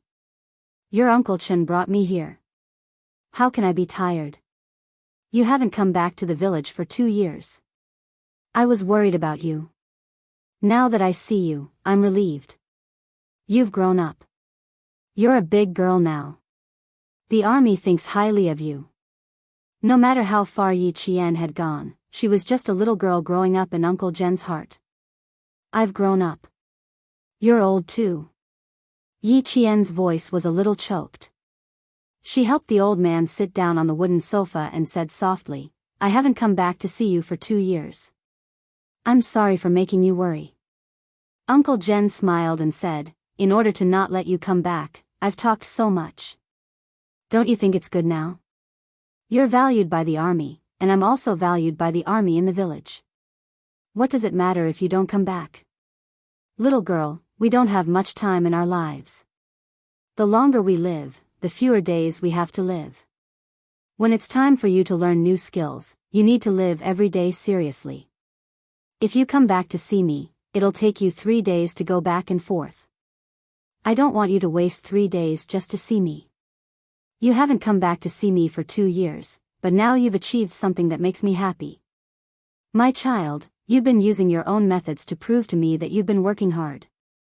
You've lived up to my expectations. That's good. That's good. When people get old, they understand how precious time is. The 80-year-old old man used his life's experience to educate the child he had watched grow up. He only hoped that she would grow up and live up to her time. Yi Qian secretly wiped away the tears that she couldn't hold back. She tightly held the old man's withered hand that didn't have much vitality left. She pursed her lips and showed a stubborn expression. She smiled faintly and said, I haven't come back to see you. I can only tell you with my own actions that I won't let you down. I won't let you down. Grandpa knows. Grandpa knows. You're a good child. You're Grandpa's pride. Uncle Jen had lost a lot of weight in the past 4 years, but he was still in good spirits. Although he spoke slowly, his words were clear and firm. Judging from his condition, the old man's body was still in good condition. When he saw Yi Qian wiping his tears, he couldn't help but laugh out loud. Look at you, child. I didn't see you shed a single tear after 15 days of intensive training. Why are you crying now? The old man had lived to this age, and had experienced the flames of war, so he was able to see through everything better than others. His witty yet insightful conversation soon made Yi Qian laugh heartily. She should be the one making the old man happy. Why was the old man making her happy instead? Knowing what the elderly liked to hear, Yi Qian picked the ones that he liked to hear. Snakes should be hibernating, but I met 2 pythons that were coiled around a tree. Those drought magnolia locusts were as thick as a pinky finger, and they stuck to their bodies. When they felt the pain, "Heh. Good fellow, I'm full. There are these in the mountains. It's much better than before." Back then, there were many tigers and wolves. When we crossed the mountains, we had to be tense. We didn't want to be eaten by the tigers before the battle even started. When they talked about Yi Qian's training, the smile on Uncle Jen's face deepened. This child looked cold, but he was kind-hearted. He even knew to pick the ones that he liked to hear. Chapter 1098. I went out to get some rice wine and little Miss Jian came home. Principal Chen's cheerful laughter came from outside the unlocked door. "Little Miss Jian, drink with me and Uncle tonight and celebrate the Spring Festival together." Ever since Yi Qian graduated from junior high school, she had never celebrated the Spring Festival together. She used to train even during the first month of the year and only rushed back the day before school started. From the beginning of the year until the end of the year, training took up most of her time. The rice wine was mellow and the food was fragrant. Tonight was the day Yi Jian smiled the most and was the happiest. Saying something that hurt child Xia made her happier than when she was with him. Yi Qian didn't drink too much, not even one tael. She asked the 2 elders to persuade her to go to bed early. 22 days of continuous training was considered high-intensity training in any military unit. She needed to rest early. Yi Jian's mood was fluctuating when she came back. She drank some wine and chatted with her 2 closest relatives for 2 hours. Yi Jian, who was very happy, naturally listened to them obediently. After washing up, she really went to bed and fell asleep. After she fell asleep, Principal Chen poured a cup of warm rice wine for Uncle Jen in the living room. After touching the cup, he said, "In my opinion, you shouldn't talk about what you want to talk about for now. Why don't you talk about it after the college entrance exam? It's not long before the college entrance exam. Let her finish it in peace. The military is also waiting for her to pass the college entrance exam and officially enter the military." "Uncle Jen, I'm afraid something will happen at this critical juncture. It's not worth it to affect Yi Qian's college entrance exam because of the Yi family's trivial matter." Uncle Jen took a sip of the wine and sighed. "That old woman from the Yi family is going crazy. She allows her son-in-law to do whatever he wants. I'm afraid that he will cause trouble in school and little Miss Jian won't be on guard. There's something wrong with that old woman and her son-in-law. I don't understand why they want you to talk to Yi Qian and persuade her to meet with them. Also, I heard old woman mention a jade pendant that night. Why do I feel like it has something to do with little Miss Jian? There's one more thing I wanted to ask you that night. Since you knew that Sun Yaozu was a wanted criminal, why didn't you contact the police to arrest him directly? Now, he's become a big scourge." When Principal Chen went back to fetch Uncle Jen to the provincial capital, he bumped into old Madame Yi with her son-in-law and daughter. He wanted to stop them, but Uncle Jen persuaded him to go back to his room. For the sake of Yi Qian, he must not come out. He didn't show himself, but he heard a lot of things. One was about the jade pendant, and the other was about Sun Yaozu's wanted criminal, who went from being a fugitive to being innocent. After asking, the living room fell into silence. After a while, someone said, "It's something that can't be explained in a few words, but I do regret not telling the police. As for the jade pendant, Miss Jian actually knows about it. It can be considered as her mother's relic, but I advise her not to take it back." Principal Chen's hand that was holding the peanuts paused. "I'm a little confused by your words. Since it's the relic of martyr Sun Xueqing, why would it become a scourge?" After she got the jade pendant, she put it in a small box when she came back. She was gone and turned into powder. When he mentioned Yi Qian's mother, every wrinkle on old Master Jen's face was serious. She also mentioned to me that if she were to sacrifice herself one day, it would be related to the jade pendant. Chapter 1099. Back then, Sun Dongqing and Yi Jifan were the ones who received the jade pendant from Miss Ye's mother. I didn't know what happened back then, until one day, when Yi Zhifan was transferred to the town. After drinking, he said something incoherent. He roughly said that it was thanks to the jade pendant that he was where he was today. Coincidentally, the village chief, who I asked to take care of Miss Jian, overheard him. Uncle Jen didn't seem to be as spirited as he was when he was talking to Yi Qian. His voice was as bleak as the autumn leaves. I rushed back from the army and found out that the jade pendant was in Yi Zhifan's hands. After leaving the pendant, I saw Yi Zhifan rise from the town government to the deputy mayor. He held the position of deputy mayor for 3 years. After that, he was promoted faster and faster. He went from deputy mayor to mayor, then to city mayor, and now to the provincial office in just 4 years. As Yi Zhifan climbed higher and higher, so did the owner of the jade pendant. That's why he had the power to promote a deputy mayor to a provincial office in just 4 years. Uncle Jen had been paying attention to Yi Zhifan's promotion over the years. He knew that he couldn't let Yi Qian face Yi Zhifan head-on. Principal Chen picked up a peanut and put it in his mouth. His mind was racing. In other words, this jade pendant isn't a good thing for Yi Qian and Yi Qian's mother? You can say that. Uncle Jen narrowed his eyes slightly. His serious expression had the wisdom of an old man who understood life. It's not a good thing for Yi Zhifan either. He was suddenly given so much power. Think about it. Why? There's no good or bad without reason. There's always a reason for everything. Ever since Yi Zhifan got the jade pendant from the village to the town, his career has been so smooth that it's amazing. The more I think about it, the more certain I am that someone is directly controlling Yi Zhifan. If an official is controlled by someone else, that official might become someone else's scapegoat. Principal Chen was shocked. He lowered his voice and said, "Are you saying that martyr Sun Xueqing was ordered to investigate the jade pendant, but unfortunately, she was killed because she was exposed? Then why didn't the owner of the jade pendant immediately take it back? Why did they let Yi Zhifan have it and promote him so arrogantly? Aren't you being too high profile? Aren't they afraid that the higher-ups will find out? Moreover, from the looks of it, I can only see that this piece of jade has brought benefits. It has allowed Yi Zhifan to rise all the way to the provincial office. Also, don't you think it's strange that Sun Yaozu was acquitted? Who investigated the case for him? Who overturned the case? I don't think it's possible for Sun Yaozu to appeal on his own. How could a fugitive throw himself at the muzzle of a gun? Are you saying that someone secretly helped him? Uncle Jen didn't think about this point.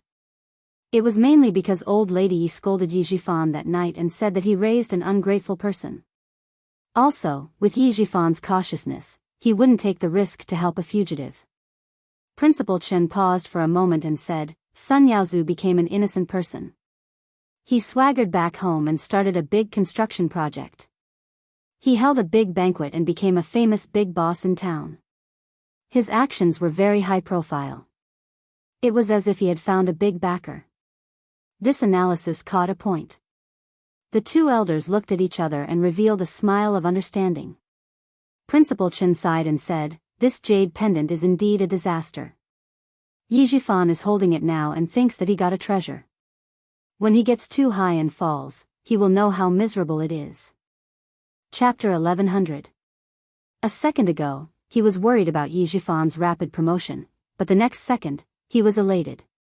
The owner of the jade pendant knows how to use checks and balances. He used the relationship between Sun Yaozu and Yi Zhifan to restrain Yi Zhifan. He wasn't afraid that Yi Zhifan wouldn't listen to him. Principal Chen picked up the small aluminum wine pot that was still warm in boiling water and poured himself and old Uncle Jen a small cup. I didn't expect this person to be so powerful. This thing is indeed a scourge. Old Uncle Jen smiled and sighed. There was sadness in his old voice. If the jade was a good one, would have asked Miss Jian to take it back. Unfortunately, it's not a good one. It caused Miss Jian's mother to sacrifice herself. How can I let it stay by Miss Jian's side? It's not a bad idea to let Yi Zhifan take it. I want to know if Miss Jian's mother sacrificed herself while carrying out a mission with the jade pendant. Or was it related to the mission? If we want to know, We need someone to help us lure out the person behind the jade pendant. I've only persuaded one person to join the army in my life, and that was Yi Qian's mother. Also, you said that it was a waste of talent for Miss Jian not to join the army. I thought about it for a long time and only agreed when I knew that she was willing. Old Chen, I didn't let Miss Jian go back to the village all these years. I let her train with you alone so that she can become stronger. She won't be bullied because she doesn't have parents, and she won't be harmed by the person behind the jade pendant. After the college entrance exam, you can continue training with Miss Jian. You don't have to come back to the village. Granny Yi has already returned to the village. You don't have to let Miss Jian see such an old woman. The two elders talked in the living room until 11:00 at night. They didn't let Yi Qian know about their conversation. There were some things that they needed to tell Yi Qian, but it wouldn't be too late to tell him after Yi Qian was admitted to the military academy. Outside the window, the cold wind rustled. Leaving the stove in the house without heating, one would feel cold all over. It was too late at night, and the lights in the houses were gradually extinguished. Some people, like Yi Qian, went to bed early. Yi Zhifan, who had just returned from a business meeting, was still awake. He sat at his desk, smoking cigarette after cigarette. Not only did Sun Yaozu come back openly, he even called him to tell him that his identity had been settled. How could a fugitive who had been wanted for so many years have the police withdraw the arrest warrant? How could this be? He had been in the coastal area for so long and had yet to settle his identity. Suddenly, it was settled in less than 3 months after he was promoted to the provincial office. There were even rumors that someone important was helping him. Noble? Who is the benefactor of trash like Sun Yaozu? Why didn't he settle it earlier or later? Why did he have someone to settle it for him when he was transferred to the provincial office? Strange, too strange. It was so strange that it made him feel extremely uneasy. He was so uneasy that he couldn't sleep for the past few days. He had a feeling that this matter wasn't simple. It was as if they were coming for him. Dad, why aren't you asleep yet? Yi Ying pushed open the unlocked door of the study. She was wearing thick cotton pajamas and holding a pen in her hand. The moment she entered, she choked on the smell of alcohol and cigarettes in the study. Don't smoke so much. It's like the house is on fire from the smoke. He walked over to open the window and let the cold air outside blow away the smell in the room. He then heard her advise, you don't have to smoke or drink to solve your stress at work. It's the same to relax.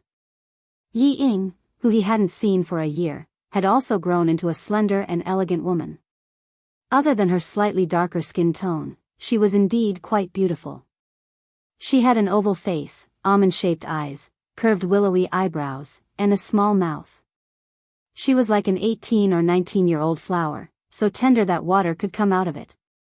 She was so bright that she shone brightly. Chapter 11:01. Yi Zhifan pressed the cigarette butt into the ashtray and watched his daughter stand up. He frowned and asked, why aren't you asleep yet? It's so late. Did I wake you up? His gaze fell on Yi Ying's right hand, which was holding a pen, and his frown deepened. You're staying up late to revise again. You can't stay up so late just to study. Why didn't your mom remind you? Where's your mom? Dad, I'm revising secretly. Mom doesn't even know. I'm fine. You're the one who's in trouble. Yi Ying seemed to be afraid that Yi Zhifan would blame Sun Dongqing. She quickly said, you look troubled. Is your work not going well? She pursed her lips and revealed a worried expression. You're busy enough outside during the day, and sometimes you have to entertain clients at night. You should be the one who takes care of your health the most at home. I'm fine. Mom will take care of me. You're so tired.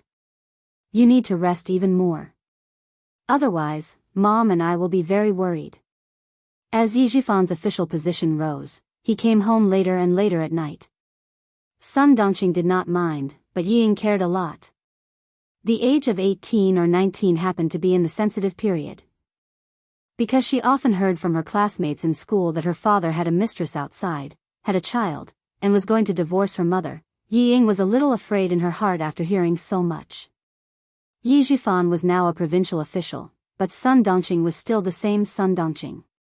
She had not made any progress in the past few years and only enjoyed life. Fortunately, she had learned how to dress up and take care of herself. In order to be able to stand tall in front of the official's wife and consciously lose weight, her mental state could not keep up with Yi Zhifan's. In terms of appearance, she would not embarrass Yi Zhifan. Yi Zhifan could not guess what his daughter was thinking. However, seeing that his daughter was concerned about him, he was naturally happy. He smiled and said, "Dad is fine. Go back to sleep. You have to get up early when you go back to school tomorrow. Go to sleep. Dad is going to sleep now." Seeing this, Yi Ying did not insist. She softly said, "Then you should rest early. Good night." When she walked to the door, Yi Zhifan suddenly called out to her. "Ying, did your grandma call recently?" "No, I didn't answer grandma's call, but Mom should have." Yi Ying replied casually. Over the past year or so, the family had been in contact with their youngest aunt and grandmother a lot, but it was usually grandmother who took the initiative to call. She added, "Every time grandmother calls, she's looking for you." She asked mother to reject the call. On this point, Yi Zhifan firmly believed it. Now that he was an official, Sun Dongqing, who had been ruthlessly stabbed by the old woman when she was young, could stand straighter and straighter in front of her. As long as it was related to her family and him, Sun Dongqing would never be polite. It was also because Sun Dongqing was wholeheartedly devoted to this family and her husband that he could accept some things even if she didn't do as he wished. Yi Zhifan didn't ask any more questions. He motioned for his daughter to go back and rest, while he stayed in the study for a long time. The next day, Sun Dongqing, who was preparing breakfast for her daughter, said angrily, "What's wrong with your father?" She was like a firecracker early in the morning. When she asked him, she was even yelled at. "I asked him to send you to school, but he said he didn't have time. What kind of father is he? Mom, you should be more concerned about Dad. It's useless for you to worry about my studies. You can't help me. Instead of talking about Dad by my ear every day, why don't you ask Dad what happened these past few days? Also, Dad suddenly asked me if Grandma called last night. Dad never asks, but he suddenly asked me. Something must have happened. If you want him to be nicer to you, Mom, you should at least know what Dad is worried about." Chapter 1102. Why was it that some women could coax their men so well that they wouldn't dare to go against her if she told them to go east? Wherever she told them to go, the man could only go there willingly. It could be seen that coaxing people was a skill. Yi Ying was quite proficient in the art of coaxing. Ever since she learned that Wang Dandan's father had a mistress outside and did not return home for a few days, Yi Ying, who had a pretty good EQ, immediately realized the situation at home and felt a sense of crisis. So every time she saw Sun Dongqing's expression that said, "He dares to abandon me," she was always angry. But after all, she was her mother. Even if she was angry, she had to suppress it and remind her mother. "Mom, look at yourself. Have you said anything to Dad this week? Dad has been busy since the second day of the new year. He comes home at 11 or 12 o'clock every night. As his wife, have you waited for him? Have you cared about him? You said that Dad is always angry with you. Mom, I beg you to think about your own reasons, okay? Don't focus on me all the time. I'm already an adult. Don't I know how to take care of myself?" Ever since Yi Ying entered high school, Yi Ying could make decisions for Sun Dongqing in some matters at home. Sun Dongqing could choose not to listen to her husband, but she must listen to her daughter. Seeing her daughter's cold expression, Sun Dongqing quickly took out a boiled egg and put it in Yi Ying's bowl to please her. She continued disapprovingly, "I've been married to your father for decades. Do you think I don't know what kind of person he is? Give him some color and he can start a dye factory. Eat an egg. I heard that eating an egg every day before the college entrance examination won't make you catch a cold. Eat, eat." Her disapproval made Yi Ying's suppressed anger burst out. She slammed her chopsticks on the table and said angrily, "Mom, Are you really waiting for Dad to abandon you before you know what fear is? Who is Dad now? Do you think he's still the little village official in the village? Dad is now a provincial official. Do you know how colorful the outside world is? Do you know how many women are dreaming of being an official's wife? How old is Dad now? He's just in his early 40s. The golden age of a man. Powerful, and mature. Mom, do you know how many people outside can't wait for Dad to leave you and divorce you? Yi Ying had never said these words to Sun Dongqing before.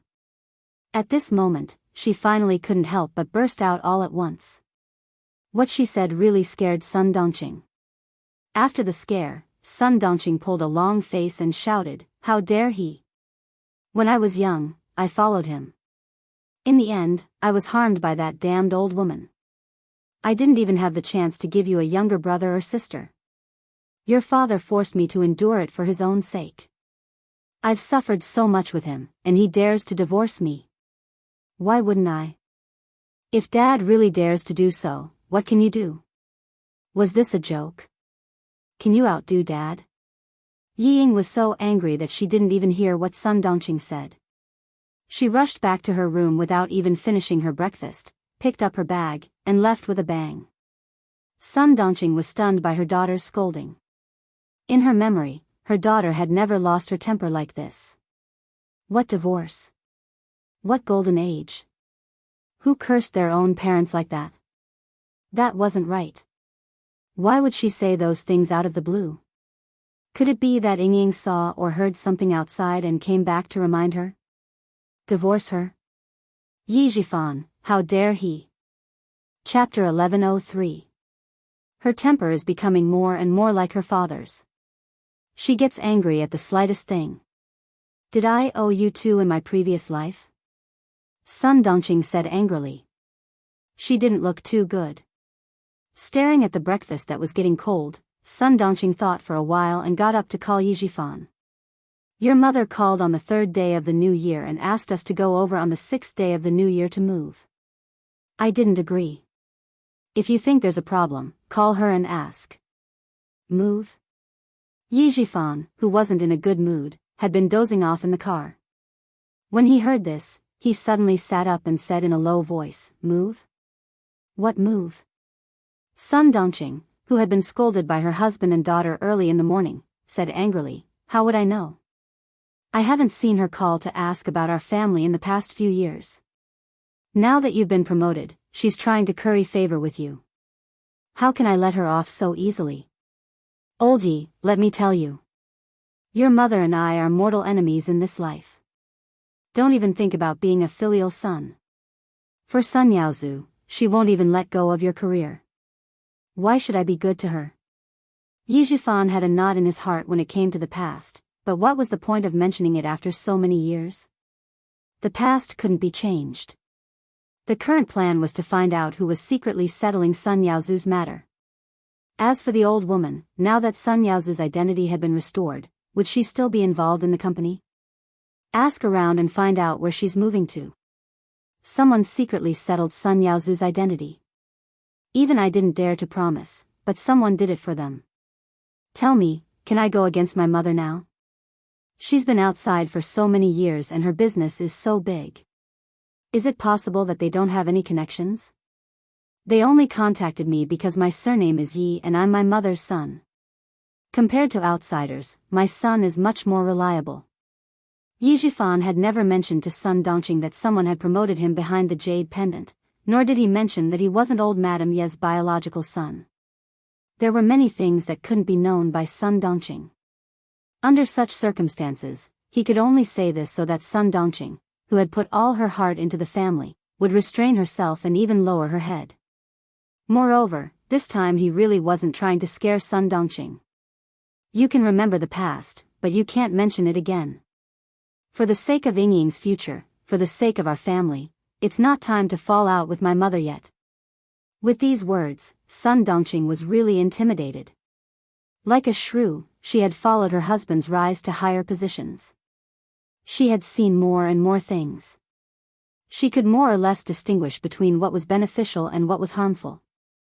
Hearing this, Her face turned ashen as she said, "Old fart, you really do have some ability. I'll call back to the village and ask her where she's moving. I'll call you once I know the answer."